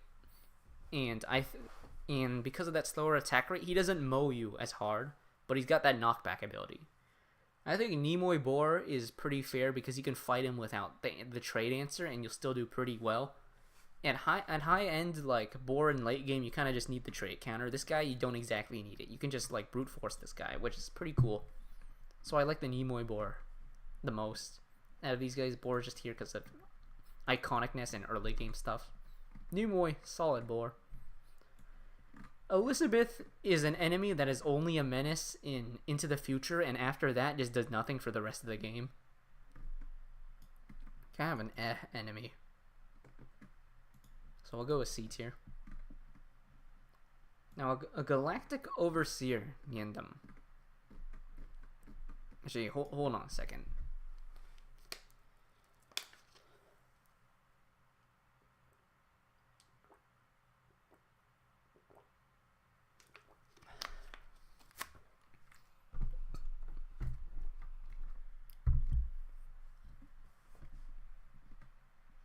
Galactic Overseer Nyandem. I think this is my least favorite of the Nyandem variants. We'll go a B tier here with his buddies. I mean, with this guy. I think this guy just has... I don't like his ratios, his slow ability, because, like, why even slow? That just kind of messes with tanks and whatnot. But against normal enemies, it's a Kuro, so it's... I mean... Yeah, it's a Nyandem, so it's supposed to get big damage and such.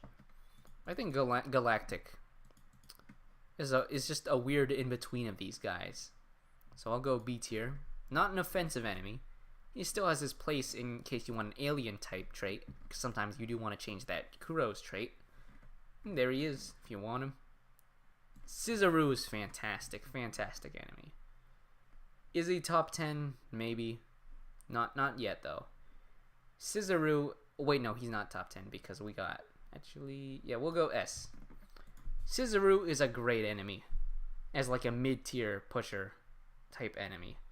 He does a lot of damage at a short range, so he's threatening, but he's also very laggy, so you can stall him with meat shields pretty easily. And 3 knockbacks, so enough sturdiness, but enough knockbacks so that you can get your space back while fighting him. Just a very, very solid mid-tier enemy. You can always add pressure to his stage with a Scizoroo. If you can't notice, kangaroos are very good enemies. Kangaroos are quite a good trait. I mean, quite a good variant of enemy. But afterwards, we must go see Cyberhorn. This is just one horn, but you get no money. And because I get less money and I'm sad, I'm going to go down a tier. Because you don't really use this guy. He's just a one horn, but less iconic and less money. So that's no fun. Mistress Celeboodle is the same thing as regular Celeboodle. So, we'll go an A tier for her. The strengthen ability does literally nothing because she one-shots stuff anyways. Well, I mean, some enemies in a range. Like a Can lives a normal hit but dies to the strengthen hit. But, like, Can one-shots the Mistress anyways. Mistress is a very similar enemy to the regular Celeboodle. Solid enemy. I think she definitely... These type of enemies work in the game. Calamari is... I don't like Calamari. I do not like Calamari. Because it's just a backliner that does really nothing, but it just spams weaken on your stuff. I think the most toxic crowd control at times is weaken. Like a Winged Piggy weaken or a Calamari weaken. Because all that does is it makes it so you can't really kill stuff.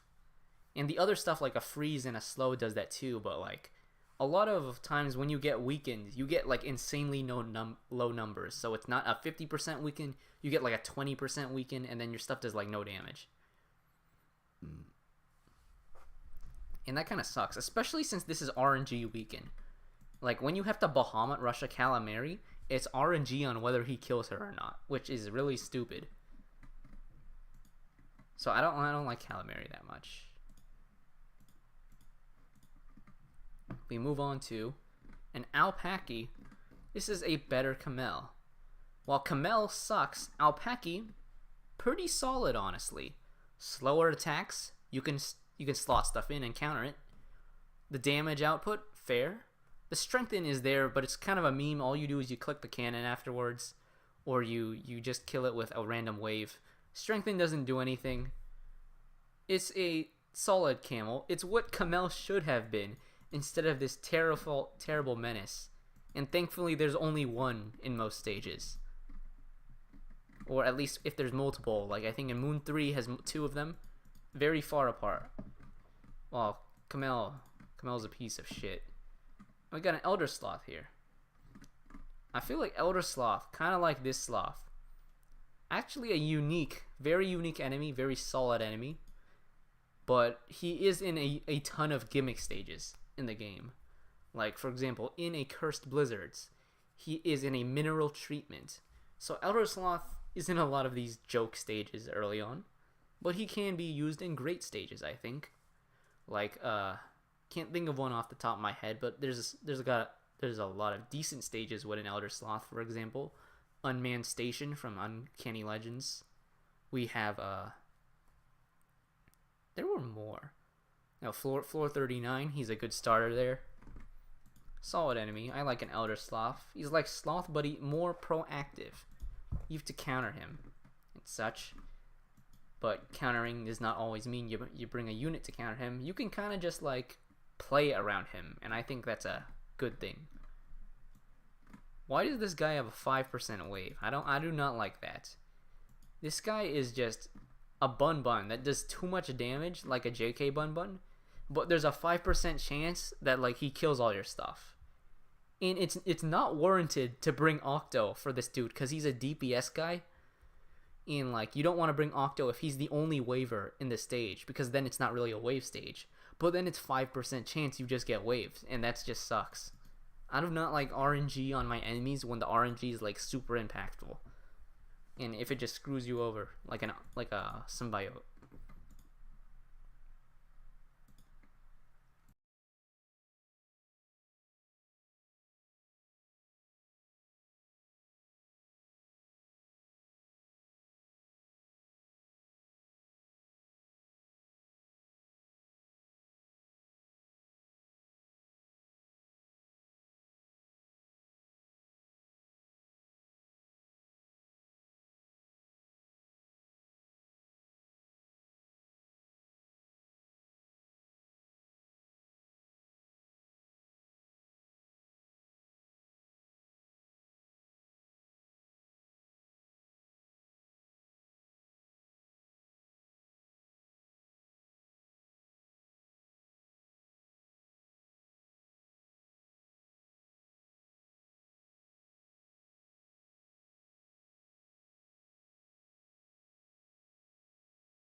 Alright, everybody, we are back again. Next enemy, Scissor X. I feel like Scissor X is the type of enemy where it's like, you know, this enemy on release, people thought he was a menace, but then they could not have known what behemoth enemies would have come afterwards. I think Scissor X is an okay enemy, but he's still not very good, because behemoth stats are too big. And also another problem, where is the Scissor X at? I feel like Ponos does not really use him that much, or when they do use him, every Scissor X stage is like the same thing. That's almost what it feels like. So we don't really get a good taste of Scissor X when Ponos uses him. So I do not like the Scissor X. There are better behemoth enemies. Behemoth as a whole was just a lower tier thing, honestly. Pigicus. I am not sure where we go Pigicus. This guy does nothing, but he's just a wall. But sometimes a wall is all you need. And I like Pigicus. He's just a wall with a ton of health. Behemoth needs a wall that doesn't do much. You have Pigicus. Always can add him. I like his clothes. Kind of looks like he's wearing like pajamas or something. With those stripes of his. What a cool pig. We'll go A tier for that Pigicus. Cosmic Cyclone, you're a Cyclone. Queen Bee. Queen Bee is like pretty good. Not as good as a Clionel or a Hanya, but it's a decent advent boss. I think the first stage is fine. Revenge is pretty good, actually. I like the Revenge. Floor 45, pretty good, but then it got too power crept by Courier, and now 45 is not really a stage. Puffsley. I like Pufferfish. I don't like Puffsley that much, though. Puffsley, he's kind of like worse Mr. Puffington, because I feel like he has too much Omni and does too much damage. But Puffsley is a great boss. Like, Puffer Planet, pretty good stage. But more importantly, floor 47 with all his buddies, that's a great stage. But like, he's a good enemy because of that, but not as good as S, I'd say. A is fair. We will praise Mr. Puffington, or Puffsley, but the one true Puffer has yet to arrive. The one true Puffer being all the way down here. Cosmic Juggernaut. Where's Megamove? I put Megamove in A. This dude is conceptually not as good as Megamove. Like, I think Baron Hippo, Megamove's just a better, like, boss. This guy is kind of fucked up if you want to fight him. He just keeps, like, licking you, and then you die. Big damage, fast attack rate, not much counter. I do think, honestly, when it comes to the whole stage, Baron Hippo Max is probably the best Max Baron in terms of stage design. It's kind of, like, screwed up, but it's also, like, screwed up in a good way. We get Shibalian Elite here. This guy's decent. Decent Shibalian. Got pretty bulky for a peon.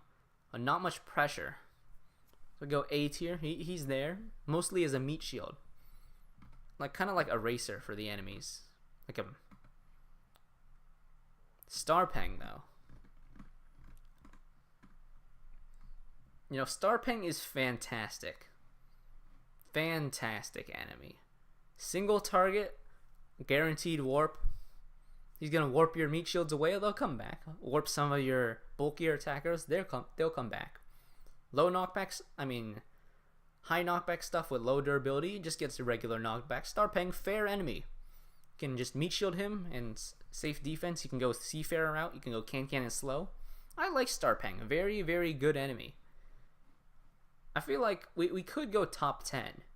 He's very close to top 10, I'd say. Very, very close. Great penguin. Very, very good penguin.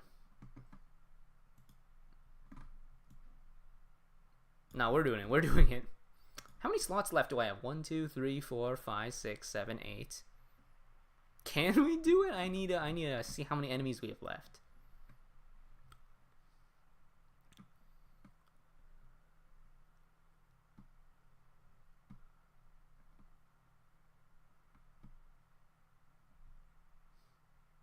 We kinda can do it.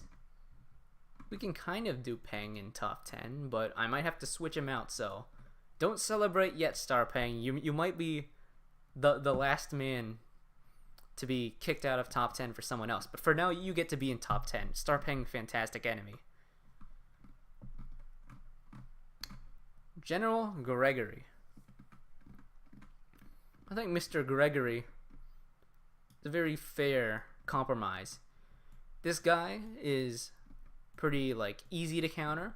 Angelic Gory gets a bit too hard to counter. Gregory, meet you in the middle. Not as offensive as an Angelic Gory.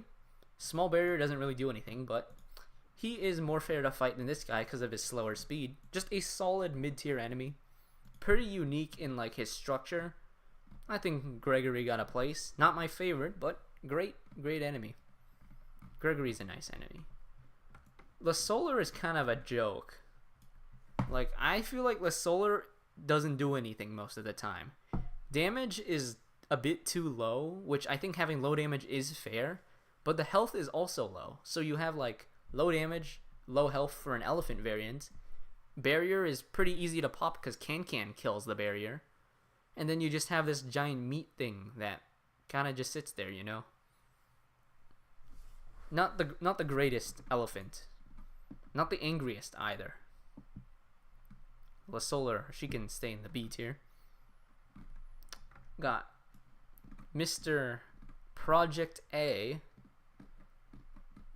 I think we have now officially assembled the hardest leak with Mr. Project A, the Croakley, and Tacky up here, and Dark Doge. We've assembled Leaky Tunnel now. But Project A is pretty annoying. RNG warp and like rapid attack rate. I do think I like his overall stat distribution more than a Master A because he does lower damage. When he does low damage, you can actually hit this guy kind of reliably. So I do like him a bit more than Master A, but he does have like kind of, I don't like the RNG in him. We'll still go A here because he can be a pretty cool backliner that you can still touch. The problem is actually when they spam multiple of this guy. Like, I have no clue why Ponos thought it was a good idea to spam multiple Project A's. Like, one Project A, good enemy. When you spam multiple, like Leaky Tunnel, 3 Project A's, who thought that was a good idea? And then you have like, what's it called? Ubiquitous Sales, where you just have like 5 Project A's or something. This guy is not meant to be spammed. I like him when he's used like a Master A, but like an easier Master A. I do not like this guy when he's spammed because that just keeps warping everything and just like keeps rapid attacking. But I think he's done well enough to earn an A tier. Master A has some flaws too, but he's pretty cool guy. Wayland? I don't like Wayland could have been better than here.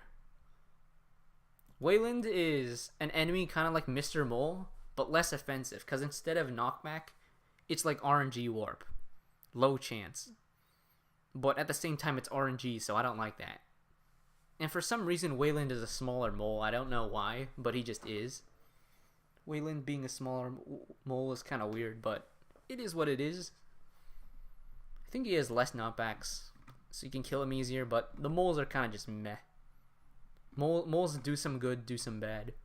Spacefish. Where'd I put Sunfish? They're pretty similar. I think that if you wanted more damage, you go Spacefish. Wanted less damage, go Sunfish. Pretty similar otherwise. I think Spacefish has a more obnoxious cleanup sometimes though. Cause like this guy does big damage and has a ton of health. You can rush him though with Fishman. So it's not that bad of a cleanup. Could we go higher? Nah, I'm taking a B tier on Spacefish. Not the most like, you can't really build around a Spacefish that much. You can though. You can pretty good. Not as good as a regular toucan. I don't like how this guy has area attack because that just makes him like a lot harder to deal with for no reason because he's already steroided toucan. He also has the unbreakable barrier, so you need a breaker, which is kind of annoying. He also just does too much damage, honestly, like. And I don't like his traits are also harder to counter because, you know, red black, you have rusher units like a courier and a CAT to beat this guy. This guy, you have like medium speed, like a seafarer. You opt for freeze instead of damage. So because of his trait, like it's not as dynamic to counter as a toucan. And this guy is kind of a menace. You use mostly general damage, or you go with the permafreeze route. And for some reason, like, I think he has good stages when he's like in a stage like, for example, what's that called? It's in Dead Heat Land, I think. No, not Dead Heat. It's in Bikura. I know the stage name. It's like Local Harvest Forecast. That's a great stage, and it uses Yukan as one of its enemies there. Local Harvest Forecast is a great stage, but sometimes he's not used in the best stages, like a Banana Genomes. I don't know what they were cooking with that one. We're going A tier there. Is he A tier? He might be B tier. I don't like him too much, but he has his place. I think A tier. You can cook with him. Definitely can. Similarly, Ultra Baba, both of these 266k barriers. Ultra Baba is a breaker check. Okay, never mind. He's not A tier. He's B tier because he's a breaker check. But never mind that. He actually, you just spam LD and stuff and you stack it on him. So he's C tier actually. Ultra Baba. Good in theory. In practice, you just stack shit. You just stack shit and that's his whole identity. Or he's just a breaker check. And I think having a breaker check is good sometimes, but most of the times he just ruins stages because you stack a ton of stuff.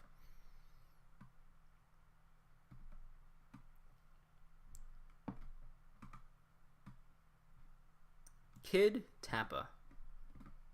You know, regardless of what this dude's mechanics are, he's an awesome enemy design. We all love Kid Tappa. Even if he's not in the greatest of stages, he is a fantastic and fun enemy. We all love Kid Tappa because he's just a wall. The most wallest of walls. And he does being a wall well. And I like how fast he is. He's surprisingly fast. Extremely low range. He's just a wall. Sometimes the enemies need a wall and Kid Tappa's there. I like Kid Tappa. Good enemy. We have Ribbo now. This enemy is dumb. It's not dumb in like Croakley sense where it's like something bullshit. I just think this enemy kind of is stupid. Cause it does nothing. This enemy really does do nothing. He just kind of explodes. He warps stuff sometimes, but like he kind of just explodes and dies. This guy is too easy to kill. He needs a bit more health. Like he gets breathed on and he disappears, like Ultra Baba, but he doesn't have the invincible barrier. This dude is just gonna explode. But he can contribute to a stage sometimes with those LD warps. So go with C tier for the Mr. Ribbo.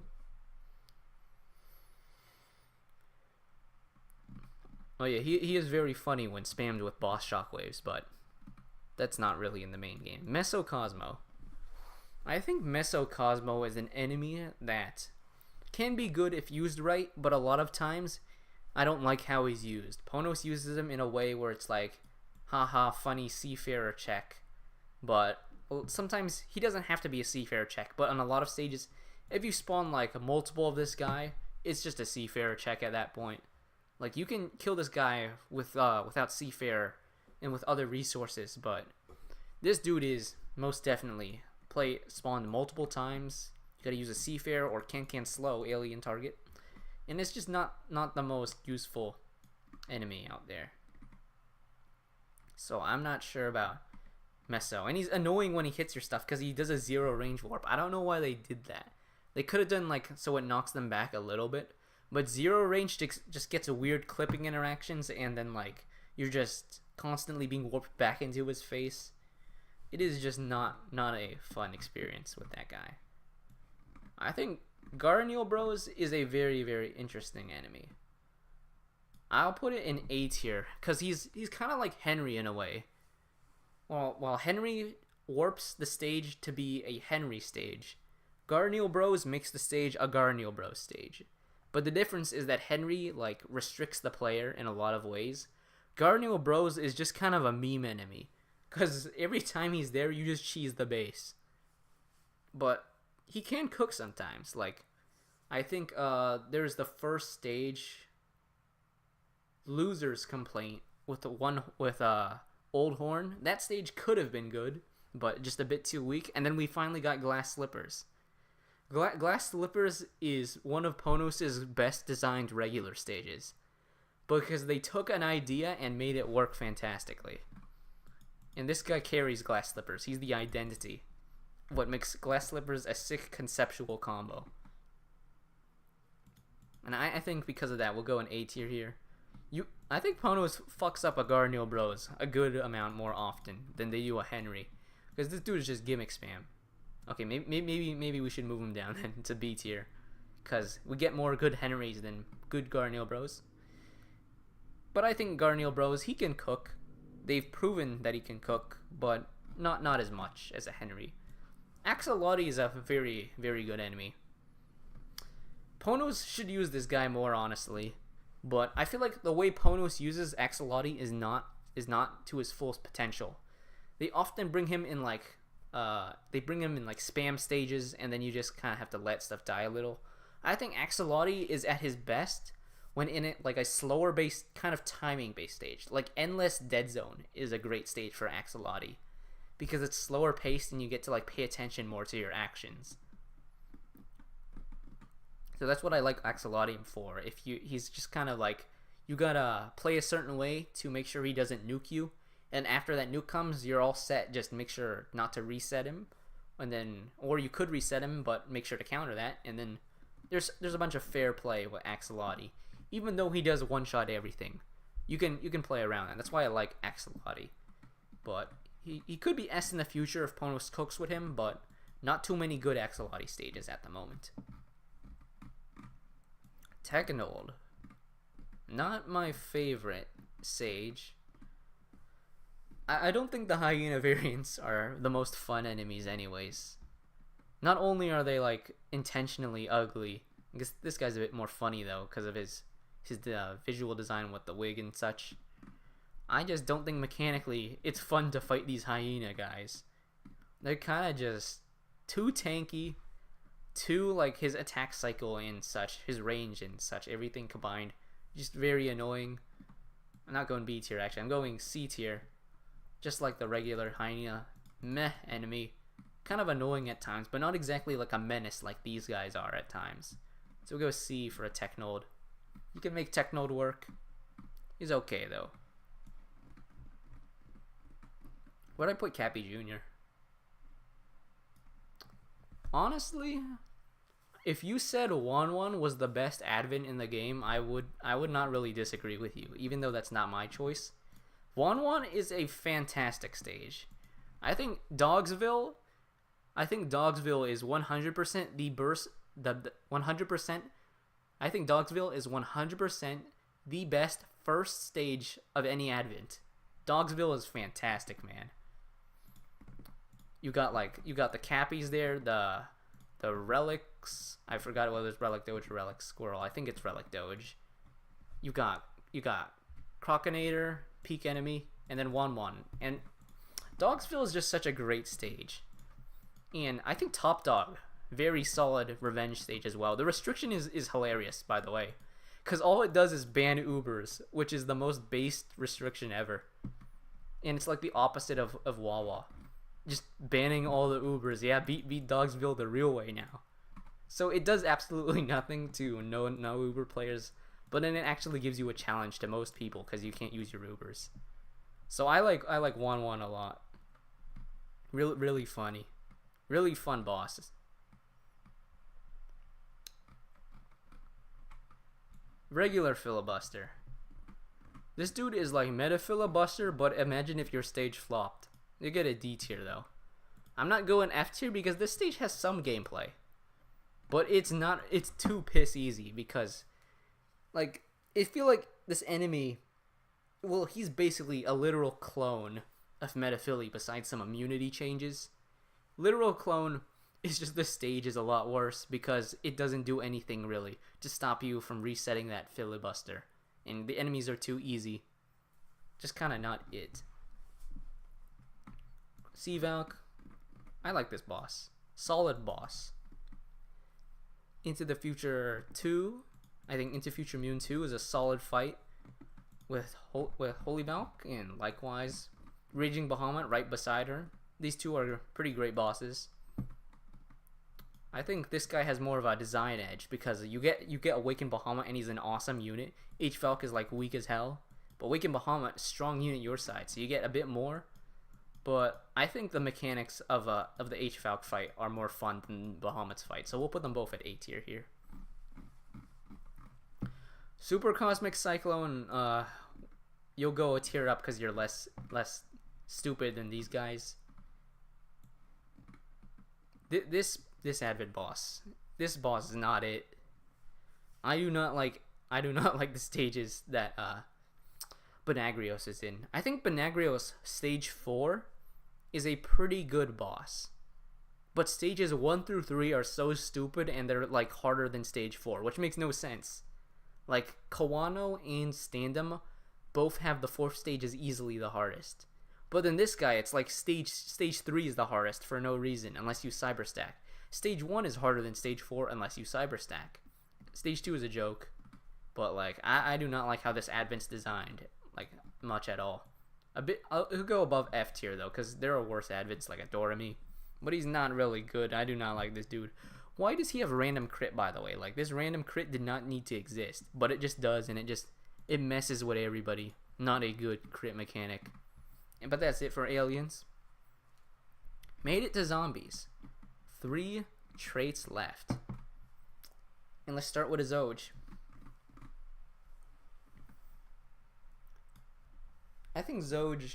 I think what makes zombies such a good trait, despite having so similar of enemies, is because something as small as changing the burrow range fundamentally affects how the enemy works.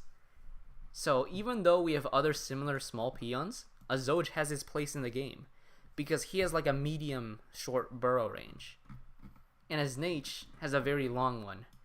And I think Znach is actually pretty good. Znach's long burrow, like, you have to deal with that. You can't just ignore it like a Zoj. You have to track where the Znach is at, and you have to counter him.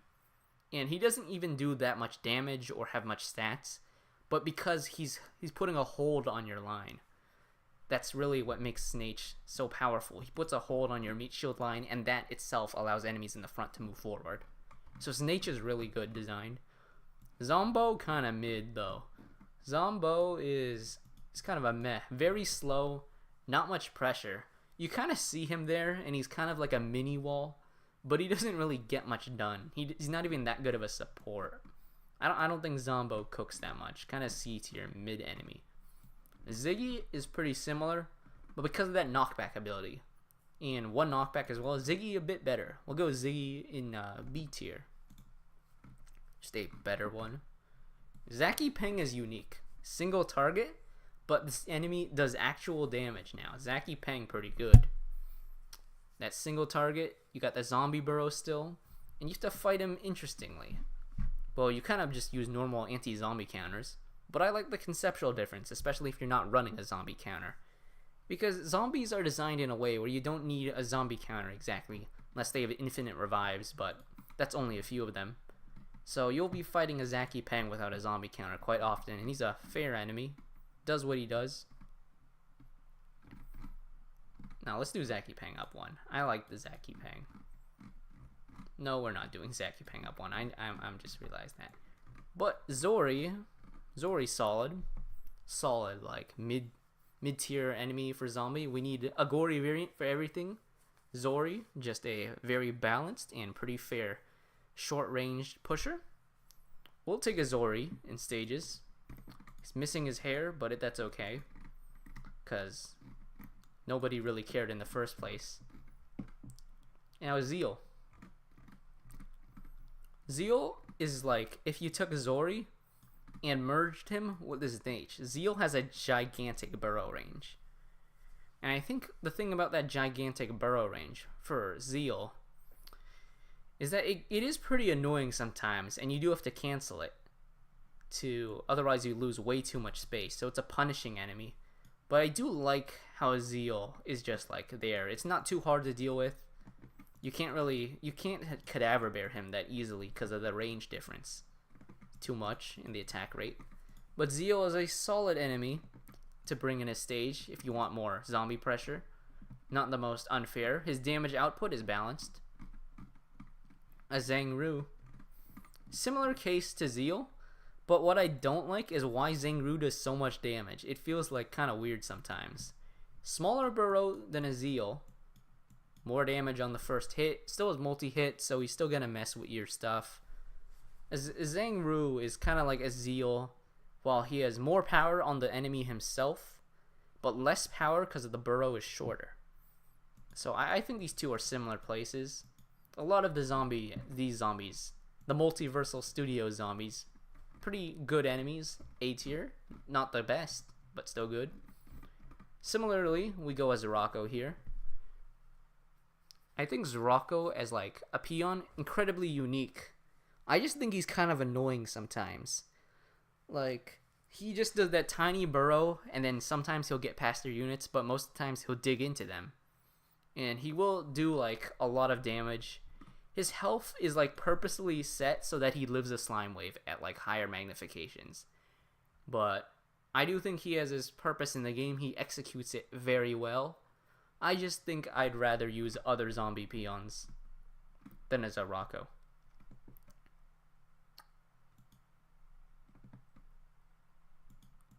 But yeah, I feel like if this guy's damage was a little bit lower, or if his health was a bit lower, I'd go much higher. But I just don't like the stats as much, because a bit too much to ask for this small one. A Big Sal, though. Big Sal, quite the enemy. Mostly reserved for gimmick stages, unfortunately. Big Sal, not the biggest of enemies. He goes to your base, tries to chomp on it, but you got those anti-zombie counters.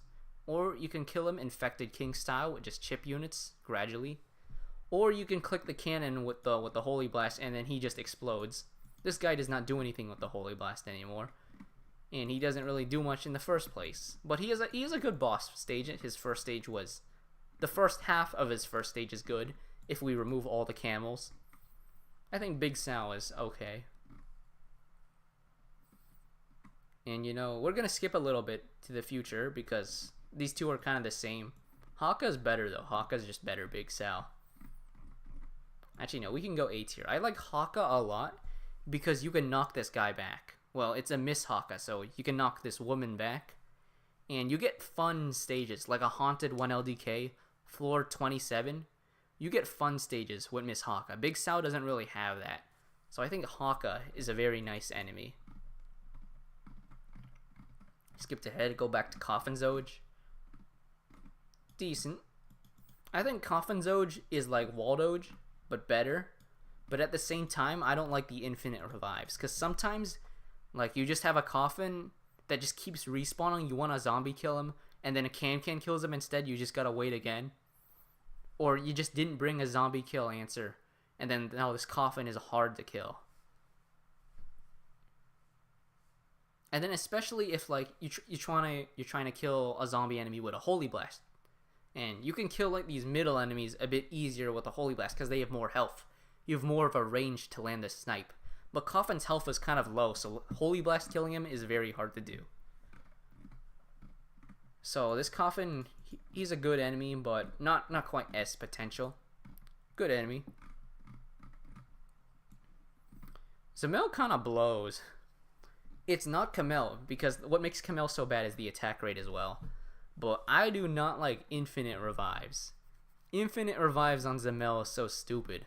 Like, they could have given the guy 1 or 2 revives. Actually, no, 2 is too much. Just give this dude 1 revive. But because he's infinite revives, it's a Z kill check.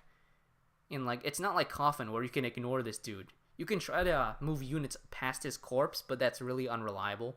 So more often than not, it's a Z kill check. And he does like a shit ton of damage as well. You can at least hit him though, because his attack rate is slower. You can try to Z kill him with a Vaulter. Or well, Housewife. Vaulter is like 7.0 slaying and before. But I do not like Azumel. I do not like this backliner because he's just kind of a menace with that infinite revives. I'm not doing F because I think he has some good stages. Like, you can make some good stages with the Azumel. These guys kind of don't really have too many. Like, they have either one good stage or they have no good stages. I think Azumel, you can use Azumel right sometimes. You just need to make sure that the player has anti-zombie counters based on design. But a lot of the times he's kind of like ass. So I do not like the Azumel. You know, some annoying enemies are good, but some are also just ass. And I think Cadaver Bear, not very good. This dude is just a menace. He just keeps swiping. You bring Shigong or you die. You bring a zombie Uber or you die. Like, there is no other option with this dude. And he has 360 range just because he hates you. So you're forced to use Dragon Plus. So Cadaver Bear really sucks.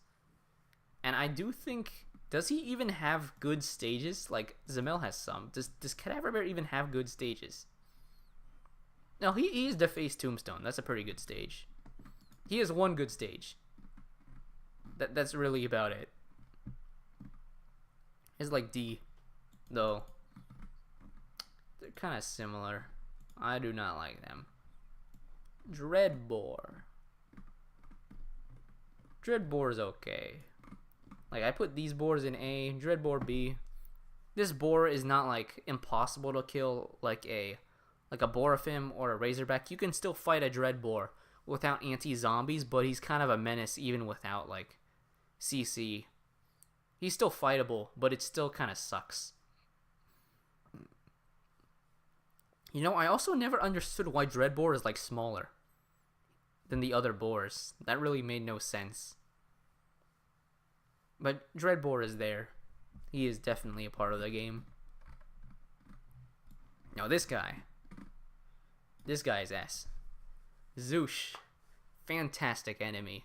He burrows, he attacks, but you gotta hit him first. Slime him, or a can, or really just anything. You gotta take down the Zoosh, he'll die, he'll come back, and then you kill him again. Simple enemy, simple peon. And you can wipe him with the Cadaver Bear, take him out, no revive. Very, very, very good pressure option to just get the player to pay attention here. And the Zoosh is never really going to be too oppressive. Even in Stardew Valley, Cadaver Bear still one-shots him. He's just a well-balanced pressure. Does a lot of damage, so you can't ignore him. He's kind of like Boar Jr., you know? These two enemies are very similar. You counter them. You gotta counter the Boar Jr. and the Zoosh. If you mess up, you get punished hard. Otherwise, it's pretty good. I like Zoosh. Yeah. Thrillers. I like Thrillers too. I think what makes Thrillers a very good peon, and I don't understand why Ponos didn't do this more. Thrillers has 2 burrows. Why did they not give any enemy like 2 or 3 burrows? It's either 1 or infinite. Like, I find that quite silly, because you made an enemy with 2 burrows, and Thrillers are so unique because of that, because they can burrow twice, but they don't burrow infinitely. So they just become a peon that like invades your backline. If you don't like knock them back, sometimes your enemies can miss. Burrow once, burrow twice. And 2 strikes, well, 3 strikes, and you're probably out, so that Ponos didn't do that, but 2 burrows, then you hit him. Good peon. Good peon. You see it coming, you can counter it well. Lil Zyklone? Not too sure about Lil Zyklone, actually. He's kind of like the other mini Cyclones, but he doesn't do damage. He's here just a wall. And I think as a burrow wall, he has a good purpose in the game. But I'm not going A tier, I'm going a B tier, and the problem is that just most Lil Zyklone stages are just not good. He does not have very good stages.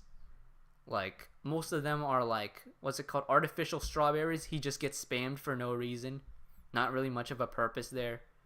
I feel like this enemy could be doing more. But a lot of the times, he doesn't really do more. Because you just bring like Cadaver Bear.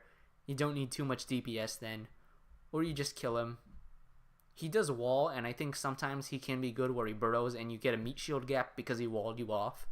But a lot of the times, it's too easy to DPS this guy down. So he can work. Pretty good, but not the best. Zolo is interesting. Zolo is very, very interesting of an enemy. Brawlo is a top 10 enemy for sure. Zolo is... Well, yeah, Deface Tombstone, of course, is a good stage. Passionate Release is pretty good, but a lot of stages you get like anaerobic cycling. Mr. Mini Zyklone is not getting the best of treatments.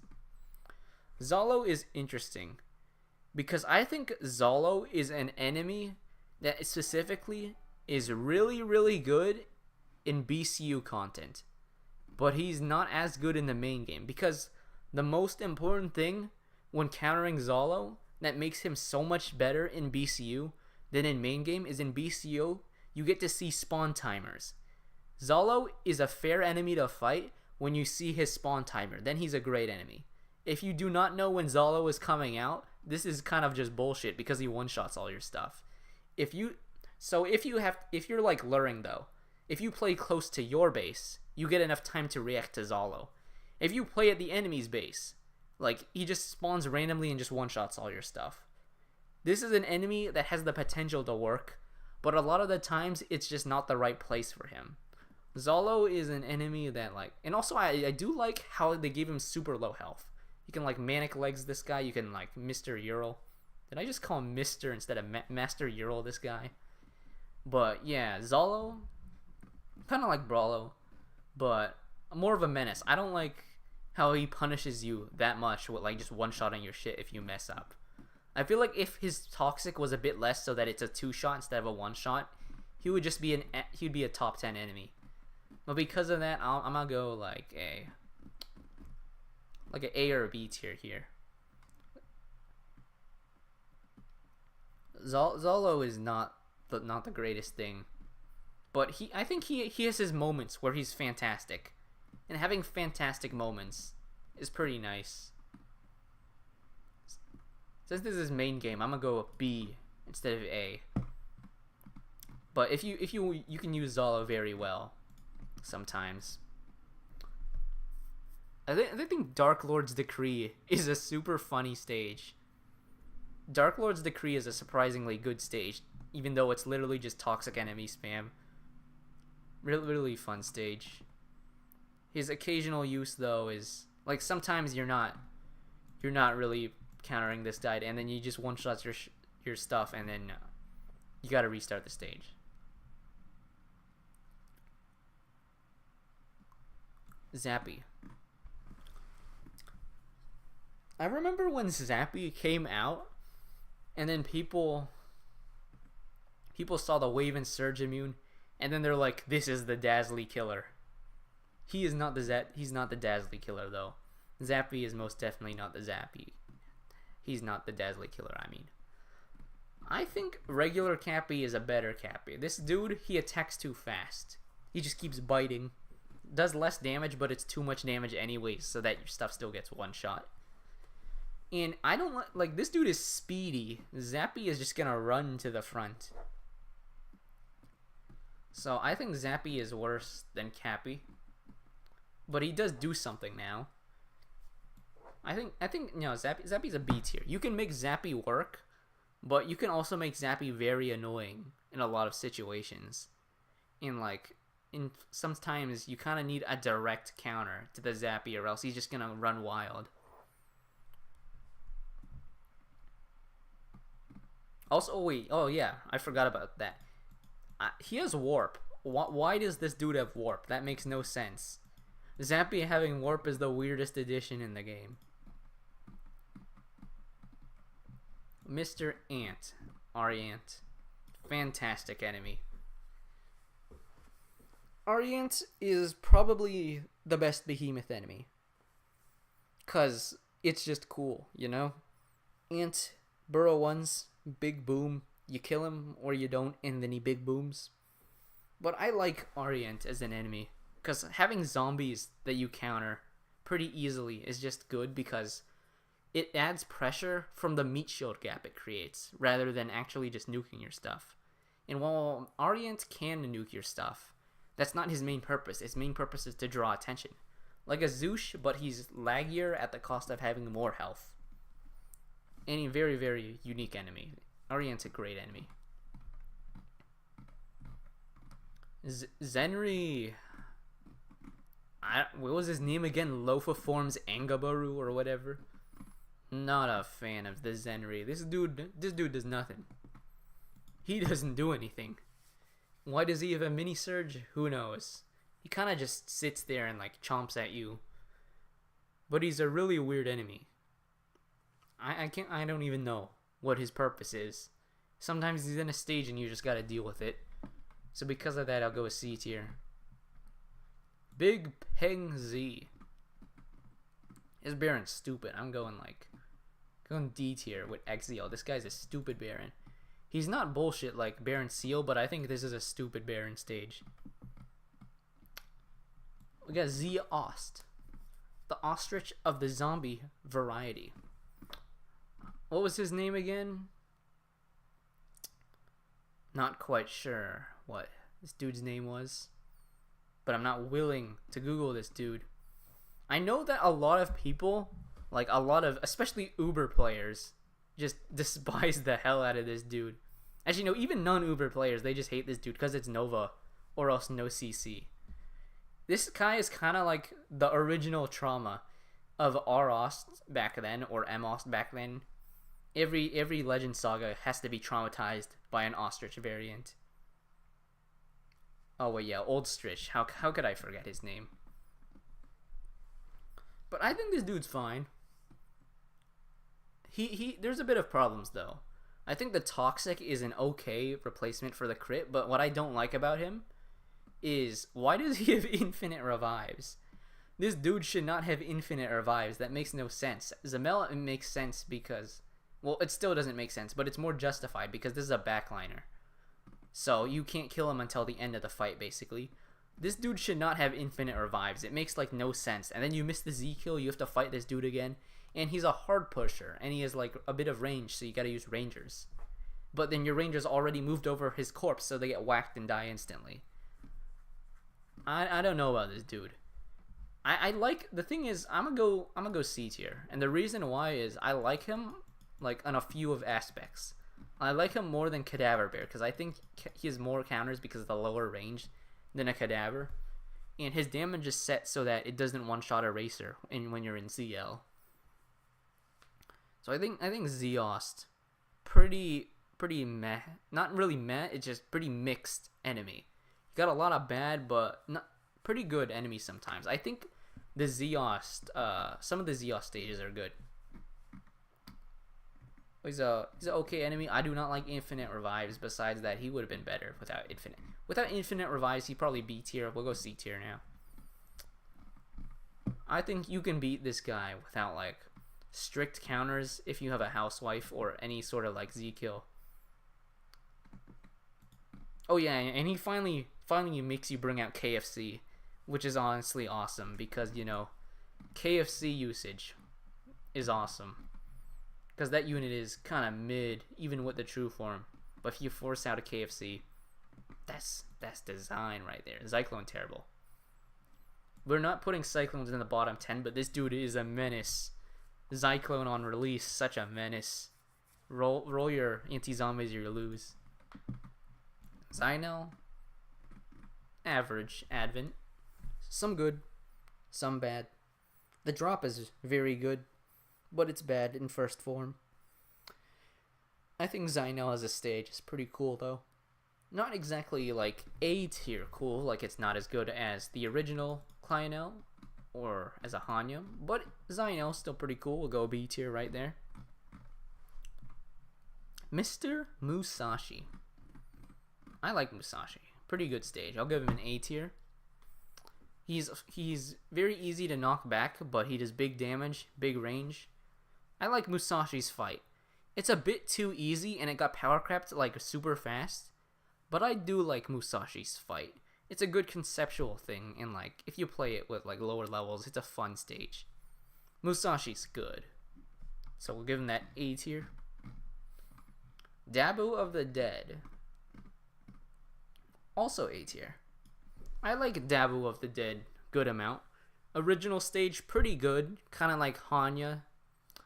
The restriction stage is kind of like Hanya as well, where it's a step up in difficulty because the restriction matters a lot. And I think one thing that people hate about Dabu, March to Death, I think March to Death is actually like, it is the best metal stage in the game, and that gives him a bonus. That's actually like a good thing on Dabu's part. I think March to Death is the best metal stage in the game, and because of that, you made metals not so bad after all. You cooked with Dabu and March to Death. Everyone hates that stage, but it's actually, I think it's well designed, because you have waves of metal enemies. You have to time your stuff so that Dabu doesn't kill them instantly, and then it's a pretty balanced stage. Just don't play it with low levels. If you play it with low levels, you think it's RNG and then you die instantly. Play it with balanced levels, it's a good stage. March to Death is a good stage. So Dabu in A. Gravy. Gravy, he's okay. Most of the time he just sits there, does nothing. Sits there and doing nothing is pretty cool sometimes because he's a wall, so you can stack stuff on him to fight other parts in the stage. Like, he's in Haunted 1LDK and Floor 27. Great stages. But outside of that, not much good gravies. Nautilus Tomb is a stage that's pretty decent. I feel like Ponos can use him more, but then you get some stages like, there's one like Gravy Super Metal Hippo and like Zoosh and stuff, and Zolo, I think. That one's weird. Not every Gravy stage is a hit. I think Haka is more reliably a cool enemy because you also get Sappy Underpass. Moving on to an Aku Doge. This is a good peon. Now we'll go S. We'll go S for that Aku Doge. Simply having a shield on a peon is pretty good. No, we're not. Wait, are we? He is borderline S or A, because I feel like he doesn't have the impact of an S tier peon, but he is very fantastic, Mr. Aku Doge. The shield, but you can fight him like 3 times because of the knockbacks, or you can land your hit and just get him over with. You could slime him to take care of him, and he has a good amount of speed, not much damage. Actually, yeah, we'll go S for Aku Doge. Aku Doge is quite the fellow. But a Sinner Snatch is not as good, but because 50% chance for a Surge is kind of weird. But I think Sinner Snatch has his place in solid A tier. He has his place in the game if you just want to add a little bit more chance for a chip, which gradually, because he's a peon, the RNG evens out and you just get chip now and then. And in Sinner Snatch, not that much damage, just a bit of chip now and then if you want more. And that's a fair enemy. Cerebus Kids is just those guys with a different color of paint. But you don't get as much money, so we're going B tier. These guys don't really have much purpose. Condemned Peng. You know, when I was thinking of putting Star Peng in the top 10, the question for me was which penguin does it better. Because these two are easily the best penguins, but they're so different. One of them is the single target man. He does a lot of damage and attacks very fast. While Condemned Peng, a bit more range with a slow ability and damage, but 3 knockbacks and then a Death Surge. Condemned Peng is one of the best enemies at just countering stacking. Like, if you have a stack of units on the field and you drop a Condemned Peng, that's your answer to the player stacking. And I feel like he's just a dynamic enemy that you can throw in almost any stage. because he does his role so well, and you can answer him with a lot of threats. I mean, a lot of cat units can counter him, but you do need timing on most of them. Who's a very proactive enemy. That's like the bonus of a Condemned Pang. Very proactive of an enemy. I think I'll go top 10 now, and we'll decide the winner of the Penguin match afterwards. We got 1, 2, 3, 4, 5, 6, 7, 8, 9. 9 people in top 10 so far. It may be more, but who knows? Think about what's this dude's name? It's just Akugori, isn't it? This dude is like cursed. This is a cursed enemy. I feel like on one hand he's like terrible, on the other hand he's not that bad. He's not that bad. Like, I'm gonna go C tier. He's a mix of good and bad. Because I think I really like Akugori as a fundamental enemy for being that Aku, like, medium speed, mid-tier enemy. But the problem is that random Savage Blow is just gonna one-shot your Can. It's gonna one-shot your Ubers. It's really, really stupid because of that Savage Blow. If he had no Savage Blow, he's probably like S or A. Because of that Savage Blow all the way down to C tier. Not a fun enemy when he Savage Blows, but that's not his whole character. You usually fight this guy when he doesn't Savage Blow, and then it's fair. Or he Savage Blows your meat shield and it doesn't matter. But he will Savage something eventually. You're going to get pissed off. But I think he's a fair fight. If you do choose like mid-rangers and stuff, it's fine enough. Lebehemoth. It's a standard elephant variant. You got a fat shield. Protect him from all that CC. Break it, you can CC him. Otherwise, you just got a very tanky elephant variant. And he's just your average elephant, but with that Aku shield. Sometimes you might want an Aku shield. Sometimes you might not want an Aku shield. You have a stage of like Burning Sunset. He plays a big role in like the difficulty of the stage because he's a very tanky elephant variant. But his damage isn't quite one shot. It's like a bit lower, like a Lenore. B tier. A Fallen Bear though. Fallen Bear quite good. Fallen Bear is a good enemy. S or A for Fallen Bear? That's the question. I'm gonna go A. Sometimes they can misuse Fallen Bear, but a lot of the times Ponos does very good with Fallen Bear. You get stuff like Fisherman on Strike, very good Fallen Bear stage. Low health if you shield pierce him, so you can just kill him with supercars, which is actually really good. Or you can just fight him normally and his shield's not that big. You can just kill him with backliners. Fallen Bear is a fair enemy. You know, and his damage is not too much. Fair damage. Death Surge is quite the bomb, but Fallen Bear is just a consistently good enemy. You know, no, we go S here. Fallen Bear, very good. I think even when you look at stages like Mexico kind of looks stupid, but I think Mexico is well designed. Because given the tools we had, it makes sense on you have to use creative strategy to kill 5 Aku Bears.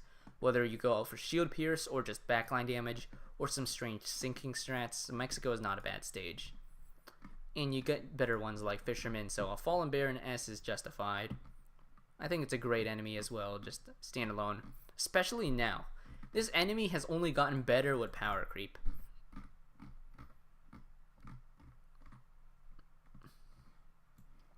Now, Wicked Face on the other hand. This guy does nothing.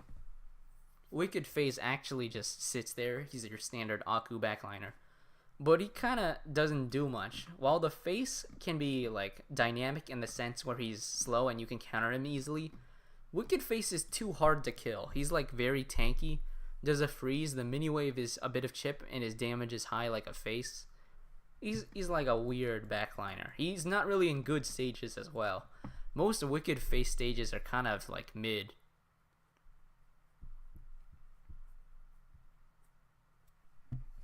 So, we'll go C tier for the Wicked Face.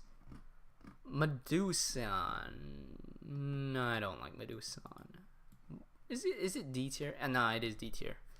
Medusan is too oppressive, in my opinion, because it's like the DBS is too high to tank a Medusan, but it's also just spamming the hell out of surges, and the spawn position is inconsistent. So sometimes Medusan can miss the target right in front of it, and sometimes it can nuke that. Sometimes it just nukes your backline for no reason. Other times it won't ever touch your backline. You can't counter this enemy with like a fiend by knocking it back, but usually you'll go with surge immunes like Master Euro, LKD. So I don't really like this dude. It's kind of like energy in a way, where it's like blah blah, surge spam, have fun. So I do not like Medusan with that. And yeah, Hell's Crater is one hell of a flashback. Definitely not a good experience. Ms. Devil though. Ms. Devil, fantastic peon.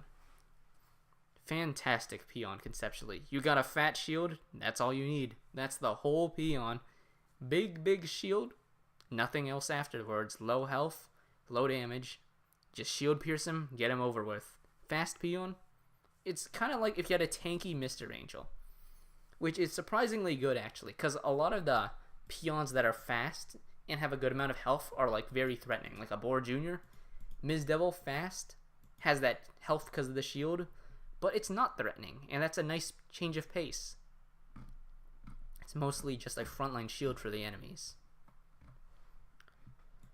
Midnight D. This is a very annoying enemy. I think this one was in X-School's bottom 10 list. But I like Midnight D. He's a good enemy at 100% magnification. Like, at 100% magnification, solid S tier, I think.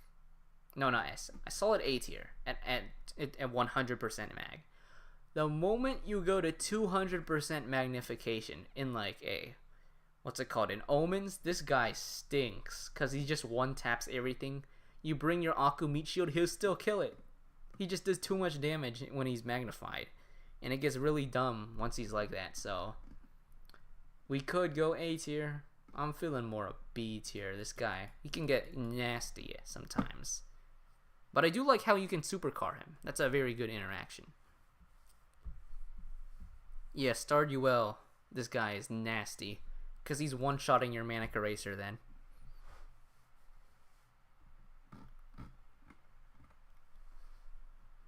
We got an Aki next. And Aki, I feel like old Aki was actually better than new Aki. When they fixed his animation, he just got more annoying, which sucks because they balanced the stages with old Aki around old Aki, so they just got buffed for no reason. I don't know why they didn't fix that earlier. They fixed Papao very fast. He had a desync as well for his animation, but that more so was just like, it wasn't as impactful as the desync in Aki. Aki is just dies to a supercar instantly, or he can just be a menace. I don't like the fact with Aki that if you don't car him, you really can't determine whether he's gonna live, whether he's gonna die in one knockback or die in two knockbacks, because he can get hit by Can, die instantly, or he gets hit by your rapid hitters instead and lives another knockback, and he's a fat shield, so you gotta deal with that. So I do not like having to deal with this inconsistency on how many times is Aki gonna live or is he gonna die. That's what my main problem with Aki is. Alongside just the freeze and the multi-hit is annoying now, especially post the change.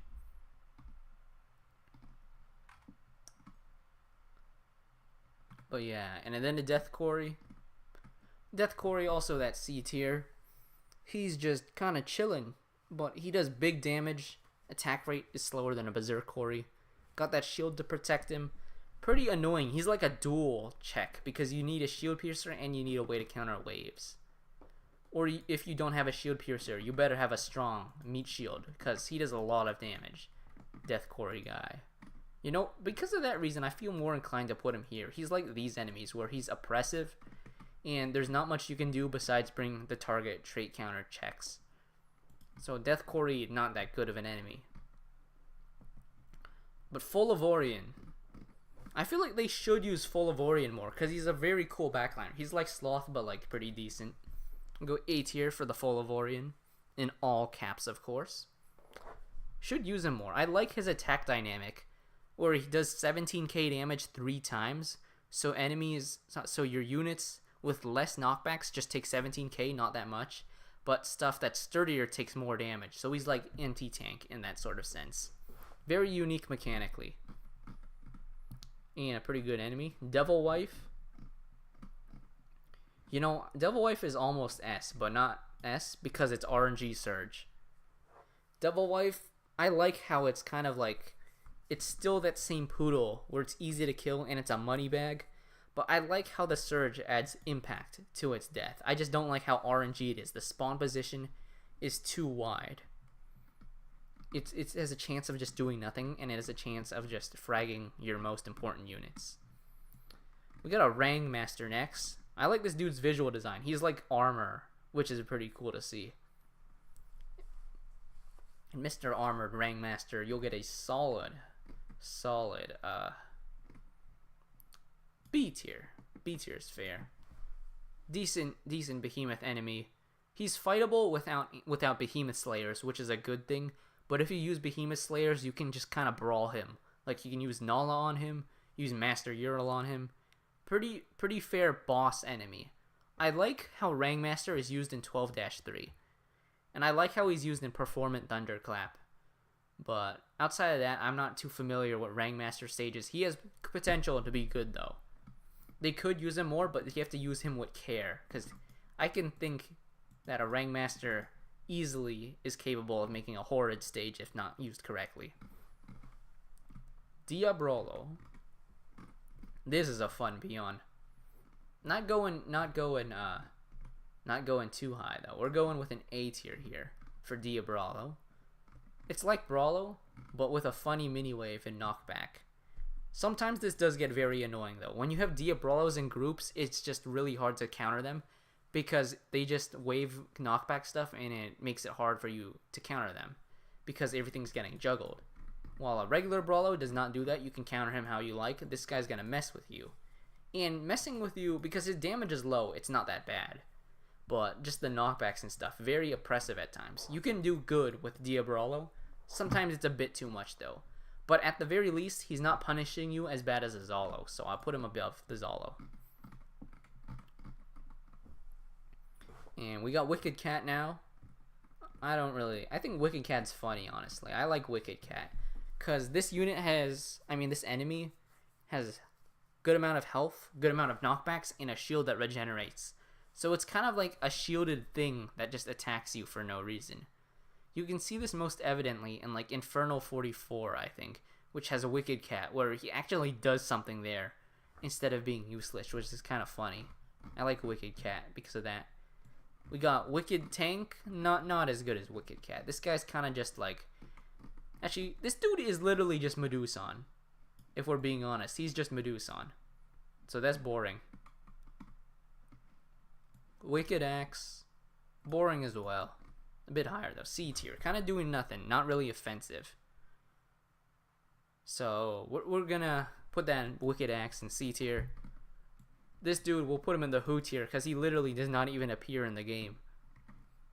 Aku Cyclone F tier. Mammon 1. The Mount Aku Mammon. That was a decent fight. Let's go a B tier. Moon Mammon. That was okay. We'll also go B tier. So both Mammons in the B tier. I feel like they weren't that good though, were they? I know I like this guy more. This guy has a worse fight. Cause this fight's too easy, but it's okay. I think it's not offensive. Gigando. Let's be honest, this dude has the best design in the game. Best visual design. Gigando is the coolest boss in Battle Cats. I don't think that's a hot take. It's kind of just the truth, you know? Like, look at this dude. He's awesome. But Mount Aku, kind of not the best stage. It's kind of cool, though. I feel like his coolness is going to carry him to A tier. If Mount Aku was a good stage, he'd be an S. But Mount Aku is like a decent stage. But this dude's awesome looking. So we'll give him that A tier. What a fantastic design. Rashomon, not really doing anything. Kind of a nothing burger advent. The same goes for Empress. They're both kind of they kind of exist, you know. They're like decent stages, Not bad, not good. They kind of just exist. They're kind of slow as well. C tier, pretty average. Gotta stand them. Same case, I think. No, we'll do a bit better. I like stand them more. Stand them 4, pretty good stage. Stand them 3, a bit easier, pretty good stage. Stand them has good stages. I like how stand them does the difficulty thing right. Because the difficulty is like 4 is the hardest, then 3, then 2, then 1. While something like a Banagrios fucks up the difficulty so badly when it's supposed to be 4 is the hardest. So I like how stand-em handles the difficulty and such. Also, I will say Empress is like C tier because her stage is kind of mid, because it's not really doing anything. It's a pretty boring stage. But I do think if Empress comes back for like special stage like a ZL, it's gonna be awesome, because Empress is conceptually such a cool enemy.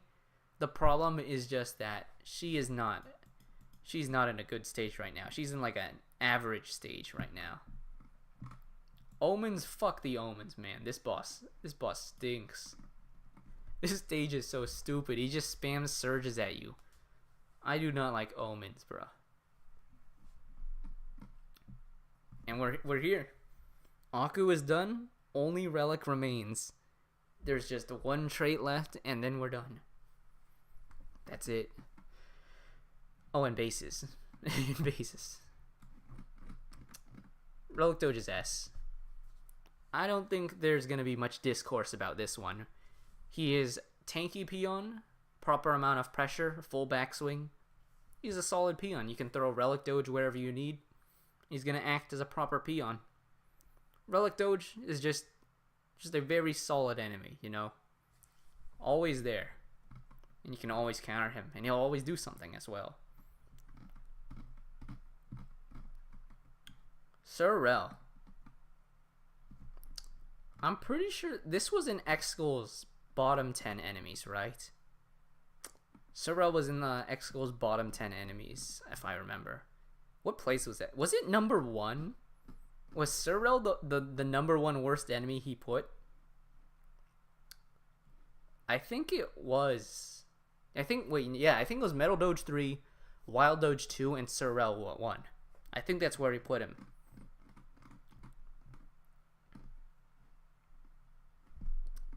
You know, honestly, it's like, you guys might hate this enemy, but I think this peon is wonderful. I think Sir Rel, fantastic enemy. Low health, you gotta kill him, but he does a lot of damage, and you gotta stop him. You mostly want to juggle this guy. That's your main way of countering him. Either juggle or go for the one shot with a can and such. I think there's a few problems with him though. I would go top 10, but the problem is we have 9 here already, and there is one enemy that has to be in the top 10 that I have not added yet. But we're going S tier. Very, very important peon. Think about it. You might think this dude sucks, but what makes Revival of Origin such a good stage? It's this guy, this guy, this guy. Oh, and this guy. The peons. That's what makes Revival of Origin such a good stage. Sir Rel, fantastic enemy. And it is annoying, I know. It's annoying like a Wild Doge sense. I put Wild Doge A here, and I said the reason why Wild Doge is A and not an S is because of that 30% survive. You know what? Sir Rel has no 30% survive, straight to that S tier. You have high damage, you have to deal with this peon, and it is unsatisfying when you kill him because he gives you no money back. So I think it can be frustrating to kill this guy and have to spend and get less money because you spent something and you got less from the drop, so you're now in a deficit, but it's technically not a deficit because you have units on the map. So I think he's good at forcing the player to do something. And whether or not he spawned in groups or he spawned one at a time, Sir Rel makes an impact on the stage. And there's never a situation where you can't beat Sir Rel. Like, you can literally kill him with just your standard mid-rangers, or you can kill him with your timing units like a can. If anything, the worst part about him is that when you use a rock cat and you knock him back instead of just stalling him in place for an attacker. Sir Rel is a fantastic enemy. borderline top 10 in the game in my opinion. But we have a better enemy. Yeah, Kuala Lumpur is a good stage, by the way. I think it's a good stage. It took me time to appreciate Kuala Lumpur, cause all of the enemies in Kuala Lumpur look like shit. You have the Kamel, which sucks. Reynard sucks. And to a lot of people, Sorrel sucks. So you have like 3 terrible enemies on paper. But Ponos designs Kuala Lumpur in a way where it's actually like pretty fair. Despite being RNG, there's a lot of ways you can choose to play this stage on Kuala Lumpur. You can go rush or you can go stall. And both are viable. Old Horn. I think Old Horn is an enemy which is kind of like he used to do something. In early UL, this guy was doing something. And then the moment you escaped early UL, this guy does nothing. He actually just does nothing because any Relic CC and he's not a threat anymore. And his stats are too big to do anything besides being a one horn variant. So he fell off hard because back then he was pretty good in early UL, but now he's like meh, like a B tier. You can make an Old Horn work still, but it's not really doing anything or doing much. That is. But yeah, you can cook with this dude, but not a guarantee. Loris S tier. Loris is a great LD enemy. One of the best LD enemies, in my opinion. Because unlike a regular crowd control LD enemy, like a Henry or a Mole or a Croakley, its effect isn't that polarizing. It's curse. Which means if you don't lose anything from being cursed, he's basically just a low damage chip LD enemy. And sometimes Loris is that low damage chip enemy. But a lot of times Loris is that curse enemy that prevents you from like just spamming stuff mindlessly. You have to time stuff against Loris. Or your slow units like your meat shields get cursed, and then that's to help the enemies. So you have to play around Loris. But it's not that painful because the damage is low and he sits relatively close, so it's easy to snipe a Loris. Loris is a pretty nice enemy in that regard. I feel like, yeah, he does counter Ubers more than he counters regular non-Uber units. So, like, Loris, fantastic enemy.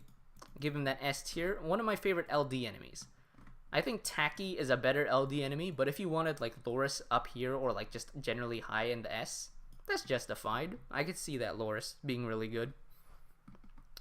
I think Loris' biggest weakness, actually, is just power creep. Because the moment you got Awaken Nala and you get, like, Ural's True Form, this guy starts doing nothing. But that's not really, like, his fault. That's kind of just Relic Creep's fault. We got a Loki next. I think Loki's mid. He's like a backliner that's slow like the face, but more range and like faster attacks. So it's hard to touch Loki. Kind of like a Master A. But Loki is really easy to stall because of the slow speed. And I think Loki does have his moments. He can be really good. I think Infernal 40, if you play it like the long method without ED chain on a floor 40 Infernal, he's a good enemy there for kind of just being a time crunch enemy there and slowly increasing the pressure. Also think that he has a few regular stages that are good in like UL. Like I think a Dried Fish Market is a good Loki stage. So I like Loki in that regard. So we'll go B tier. But he's not always good because sometimes the cleanup is annoying with a Loki. So not always good. An Otham, on the other hand, I think Otham is fantastic. Otham is such a great enemy. You can counter him with rushers. You counter him with LD backline snipers. You can counter Otham by literally just ignoring him, and then he'll be the cleanup. There's a lot of ways to go about Loki. And like his curse duration is low enough to where it's not too oppressive, but it's also like he curses rapidly. So stuff at the front, the curse matters. Well, if you get hit by Otham, get cursed and knocked back, then it's not really too much of a threat to you. So Otham is just the cursor. Well, if you want something to add curse to the stage, you go Otham. Damage low enough so that it's not too oppressive. Otham's a good enemy. I like options with Otham. I think he survived power creep better than a Loris, because being able to rush down an Otham with like a Nala in like an Edie, for example, that kind of just plays into him because you're just choosing to commit to a strategy to kill the Otham or deal with him, in fact. And because he's counterable in multiple ways, that just makes him really good. Now, an Emost, not as good as regular Arost because this guy is too aggressive. With that knockbacks and the slows, he's kind of like hard to deal with reliably, especially 10 knockbacks. You have to deal with him. He lives for so long. You can make a good Emost stage, but unlike Arost you can build a lot of different types of stages and then add an Arost for pressure. Emost, when you have an Emost in it, it's just an Emost stage. It's like Henry, where the moment you add it to the stage, this is what it's about. It's that kind of enemy. But I do think Emost is just a solid enemy. You can play around Emost and just make some creative stages. Like, a Belated Priest is nowhere near the same as a, what's that one with the Loris called? Pit House Academy. Emost, you can get creative with those stages. Solid enemy. Not as versatile as Arost, but I do like what he does.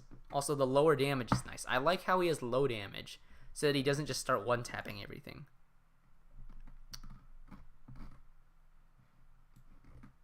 You guys saw this coming, didn't you? This is the best enemy in the game, Mr. Puffington. Mr. Puffington is easily the best enemy in the game, because he rolls. Who doesn't love an enemy that just rolls around on the ground? And then he goes big boom. He does good damage, but he's not one-tapping, because he just does 30k, not 40k. The Omni Strike, more fair than a Puffsley. Fantastic, fantastic enemy. I think he's the best enemy in the game.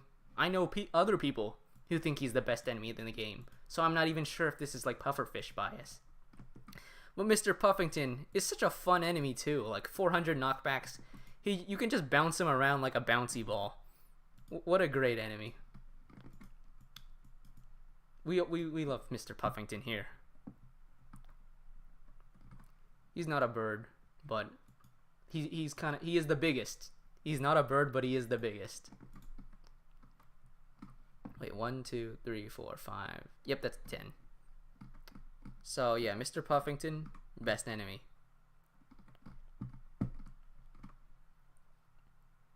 He's also just really dynamic. Like, you can put this guy in any stage. Make him the boss, make him a support. He works for everything. Mr. Puffington is just a really fun enemy, and he's a really dynamic enemy. And when you combine fun with dynamic, you get the best enemy in the game. Golemfish. Golemfish is weird. Weird enemy. We're going C tier with this one. What I found weird about Golemfish is he has a 3-hit multi-hit, but for some reason, only the first hit, the closest one, curses. The other two do not curse, which is kind of like disappointing to me. Because he could be so much more impactful if the second and third hit cursed, but they just don't. So they just do like little damage that doesn't do anything. So Golemfish is disappointing in that regard. And then he's also very flashy though. But it just seems like when you have something that's flashy with low impact, I don't like that. I like how you can Dora him back though. So actually no, we'll go B. I feel like B is more fair because he's not that bad. It's just he could have been better. I think that's my take on Golemfish. Hani11, solid mid-tier enemy. Because of the RNG, I'm not going S tier, but I do think this is one of the better RNG enemies in the game. Just because he's slow and you can counter him, and no matter what his effect is, it's not like too bad anyways. Because if he does the freeze or the weaken or the wave, I mean, he guarantees the wave, the mini wave. But if he does the freeze or the weaken or the knockback, you're kind of already prepared for that, and it's not high impact. So I think Hani11, good RNG enemy, good like solid wall that just disrupts the front lines. It's a fair enemy. So that's why we're gonna go for A tier for Mr. Hani11. It's also quite a fun enemy. Like, just see him on the field. His walking animation is quite funny. Because instead of walking normally, he just like slides around. Megamojo F tier. This enemy is like it is just a behemoth check and a relic check. The two traits where where they have the strongest hard counters in my opinion. Well, Relic has the strongest hard counters. Behemoth has the most necessity for a counter. Put them together, you get Joe. And you can fight this dude without those. You can fight him on an LKD or slapsticks, which I think makes him a bit better. But he kind of just sucks anyways. And the Surge is like really RNG if you fight him without proper counters. Now Pickle's just a fucking menace. Pickle should not be in the game. Whoever thought that you just have this dude with stronger stats than an entire Advent boss and too much damage, nuking everything pretty fast. It's just not a Relic check, not a Behemoth check, but specifically a Relic and Behemoth check. You gotta use Nala on this guy, you gotta use Dogu on this guy, and you gotta use Luza on this dude. Like, if you bring regular Edie, that's not enough. That's not enough at all. So this guy forces out stacking as the counter. So this dude is bottom 10 for sure. And you know, my bottom 5 is like these 4 and something else called the Surge base. But I need to fill up bottom 10 eventually, so I'll do that once I reach the bases here. I have not seen this dude do much. He's kind of just screwed by default because we have so much Relic creep. But I feel like he could have been a good enemy. And if you build a stage around him, I think this Relic Dolphin can pop off. So I'm going to go B tier. This enemy can cook, but we'll just have to wait and see if Ponos uses him well. I think that's my take on this Relic Dolphin.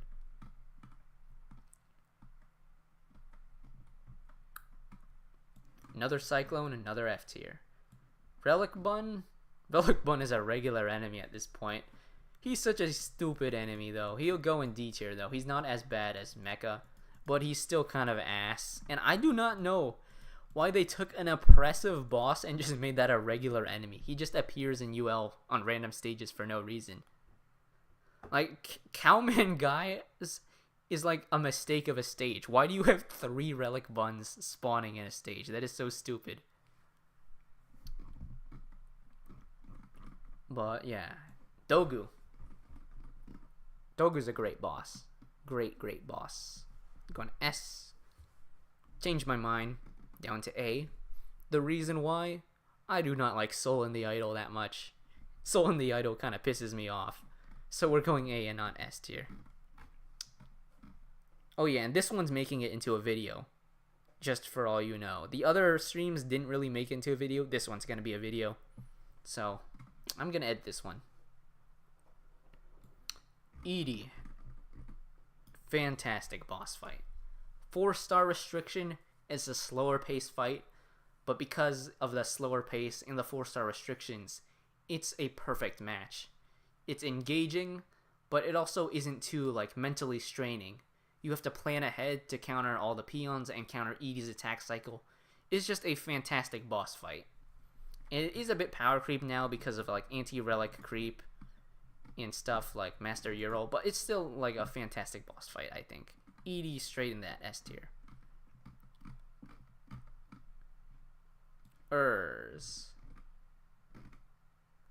This boss failed, bruh. This boss actually just failed. And I'm going F tier not just because failed as a boss, but because she failed a second time. Because she has a remake in Humanity Catified, and that stage still failed. Because that stage, you literally just rush her and she dies instantly. Failed a stage 2 times in a row. Like, how? How do you fail a stage 2 times in a row? Like that is a sad tale of Urs. Doron, good boss though. Doron, I'm going A tier, not S tier, cause not quite at Hermit level or Edie level, but I think Doron, great stage, and even the remake stage quite good. I think Doron as an enemy conceptually is very good. He has great stages, not quite at the upper echelon, but just a very great enemy overall. Moving on to Nala. I think we'll put Nala in a solid B tier. I think Immortal Zenith is not too good of a stage, but I do like Bestowing Eternity. Bestowing Eternity is a good remake because now it's actually quite threatening. So we'll give Null that B tier, not quite A tier. B tier for a solid remake. Kind of an underwhelming original stage, but it's a good boss. Can be a good boss. So we'll go B tier.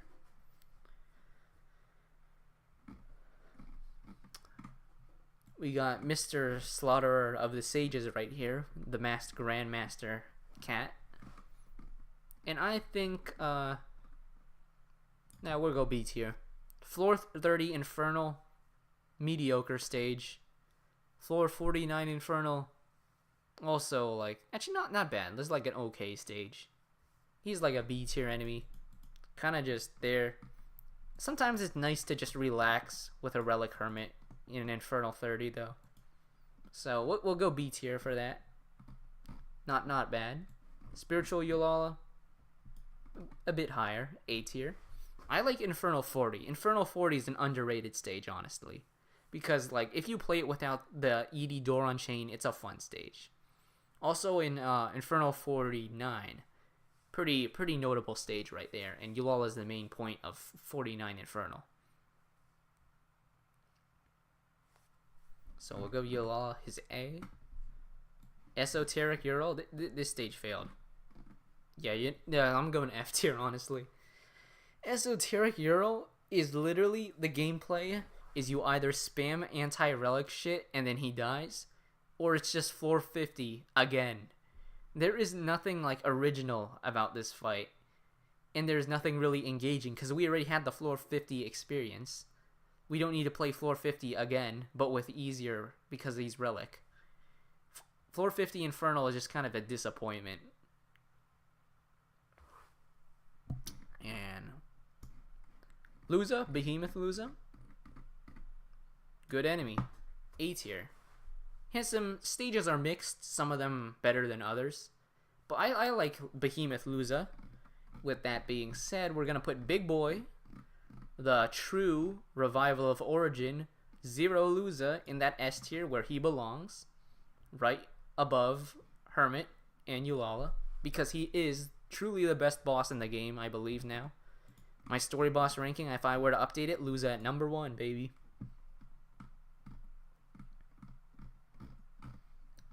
And Edie Revenge, very interesting stage. I'll go B tier. I'm not too sure how to feel about this stage because it's kind of very funny with what they did with this stage by just spamming mini EDs. But I think the stage is like decent.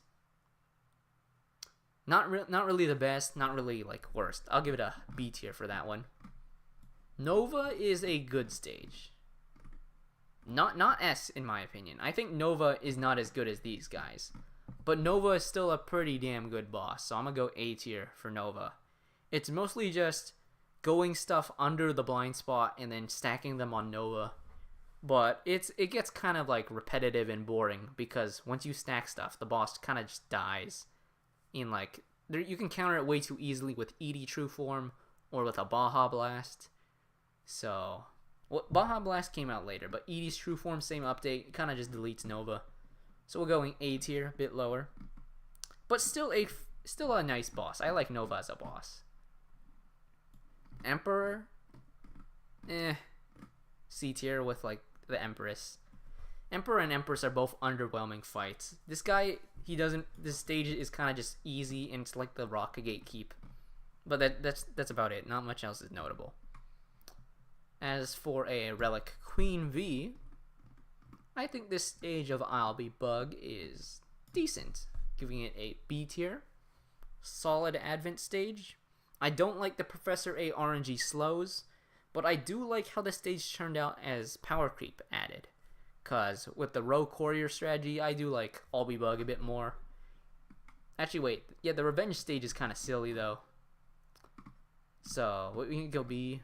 C is also fair, but I'm gonna go above these guys because Queen V got some flavor. These advents are kind of just boring, and we'll take flavor over that. Giga Honey, I like Giga Honey 1. It's like a fun DPS check. Where did I put my Mega Move at? Mega Move A. Giga Honey 1. It's kind of a more fun. It's a DPS check stage. So I like Giga Haniwan more. Even though it's you literally just lure and you beat the shit out of him. But it's funny, you know? Like, I think it's funny as a Baron boss.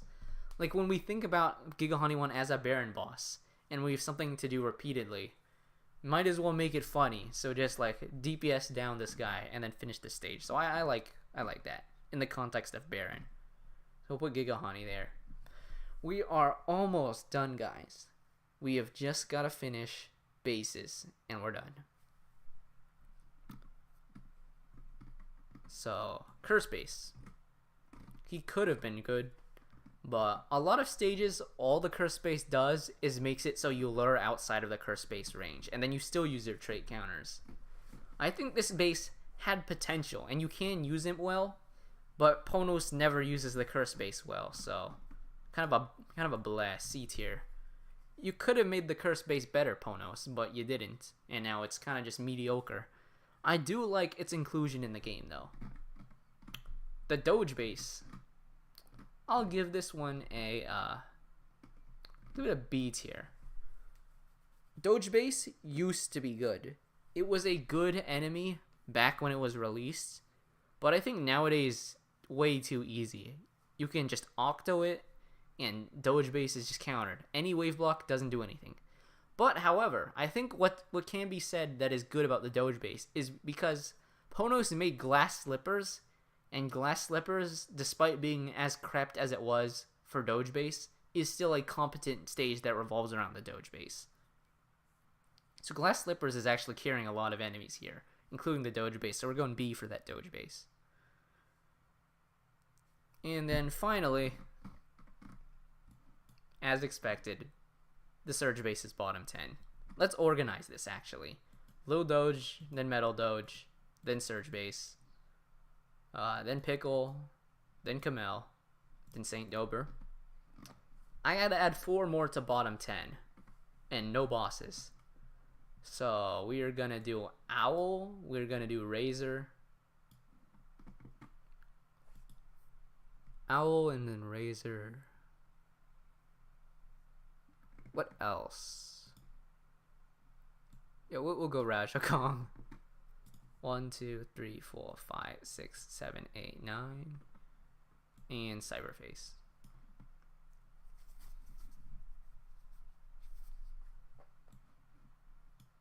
Actually, no, Cyberface not as bad. Let's go Seal.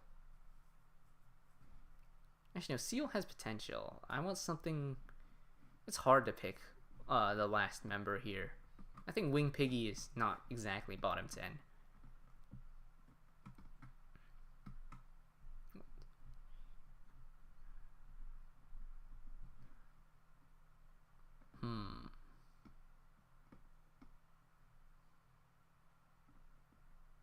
We'll go Coronium. I think Coronium's quite stupid. Wing Piggy survives. This one's the worst, then Metal Doge, then Surge Base, then Pickle, then Camel, then Saint Dober, then Hazuku, then Raja, then Razor, and then Coronium. So that's my bottom 10, and it is this one is ordered. Now let's order the top 10. Actually, Aku base, we'll put this in A because it's a cool looking base. Wait, no, this is the Aku seal. Fuck the Aku seal. Actually, let's put this in like D tier. I do not like the Aku seal, but it's a cool base. If you disable the seal though, it's just a cool base, so we'll put that in B. Is this the Revival of Origin base? I guess it's a cool base. We'll go A tier.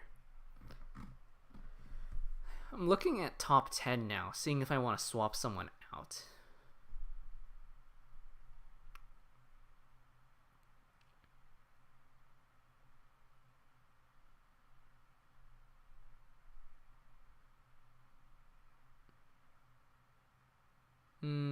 No, I think I'm keeping the top 10. Yeah, the thing is, what's it called? Aku Alter Seal is good in Realms, but it is so terrible outside of Realms. You should not just be progress locked because you didn't push Realms enough. So I don't think the Seal should exist outside of Realms. That's a major drawback for me. Okay, Puffington is the best, then Toucan, then probably Brawlo. Yeah, Brawlo, then Albro. And then Chicken goes here. Dark Doge, then Condemned Pang. Tacky, then Crocodinator, Starpang. Might do Gobble. Let me think about it.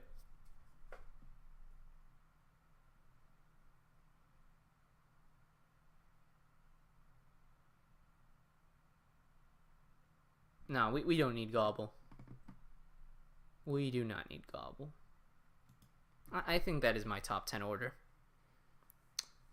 Puffington, Toucan, Brawlo, Owlbro, Chick-fil-A, Dark Doge, Condemned Pang, Tacky, Crocodinator, and then Starpang.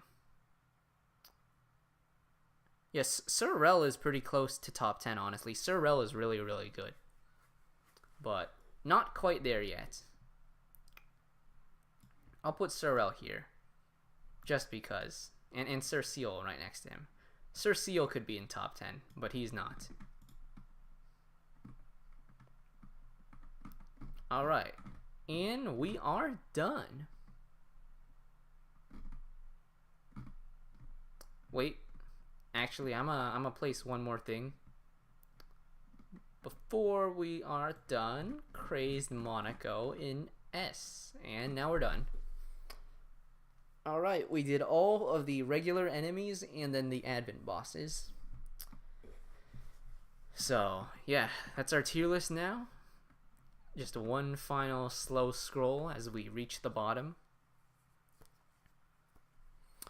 If you want to know, there are 6 birds in the top 10. 6 out of the 10 best enemies are birds. Brawlo, Owlbro, Toucan, Chick-fil-A, and then 2 penguins. So yeah, that's our top 10. And then our bottom 10 are just some of the worst designed enemies in the game.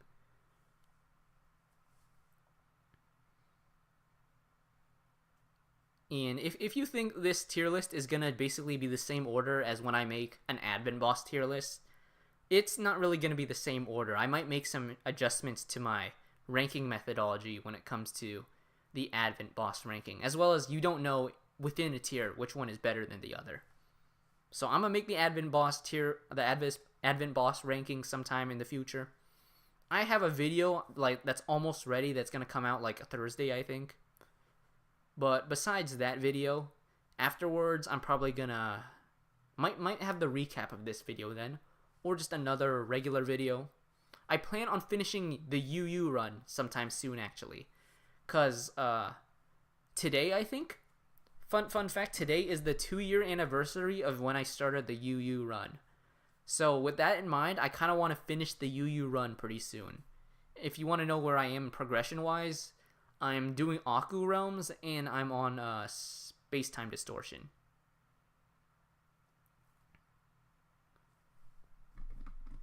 Yeah, so that's my full enemy tier list of all the regular enemies and the bosses and the advents. So yeah, thanks for watching everybody, and I hope you all had a good time looking at my silly opinions of the best and worst enemies in the game for almost all of them.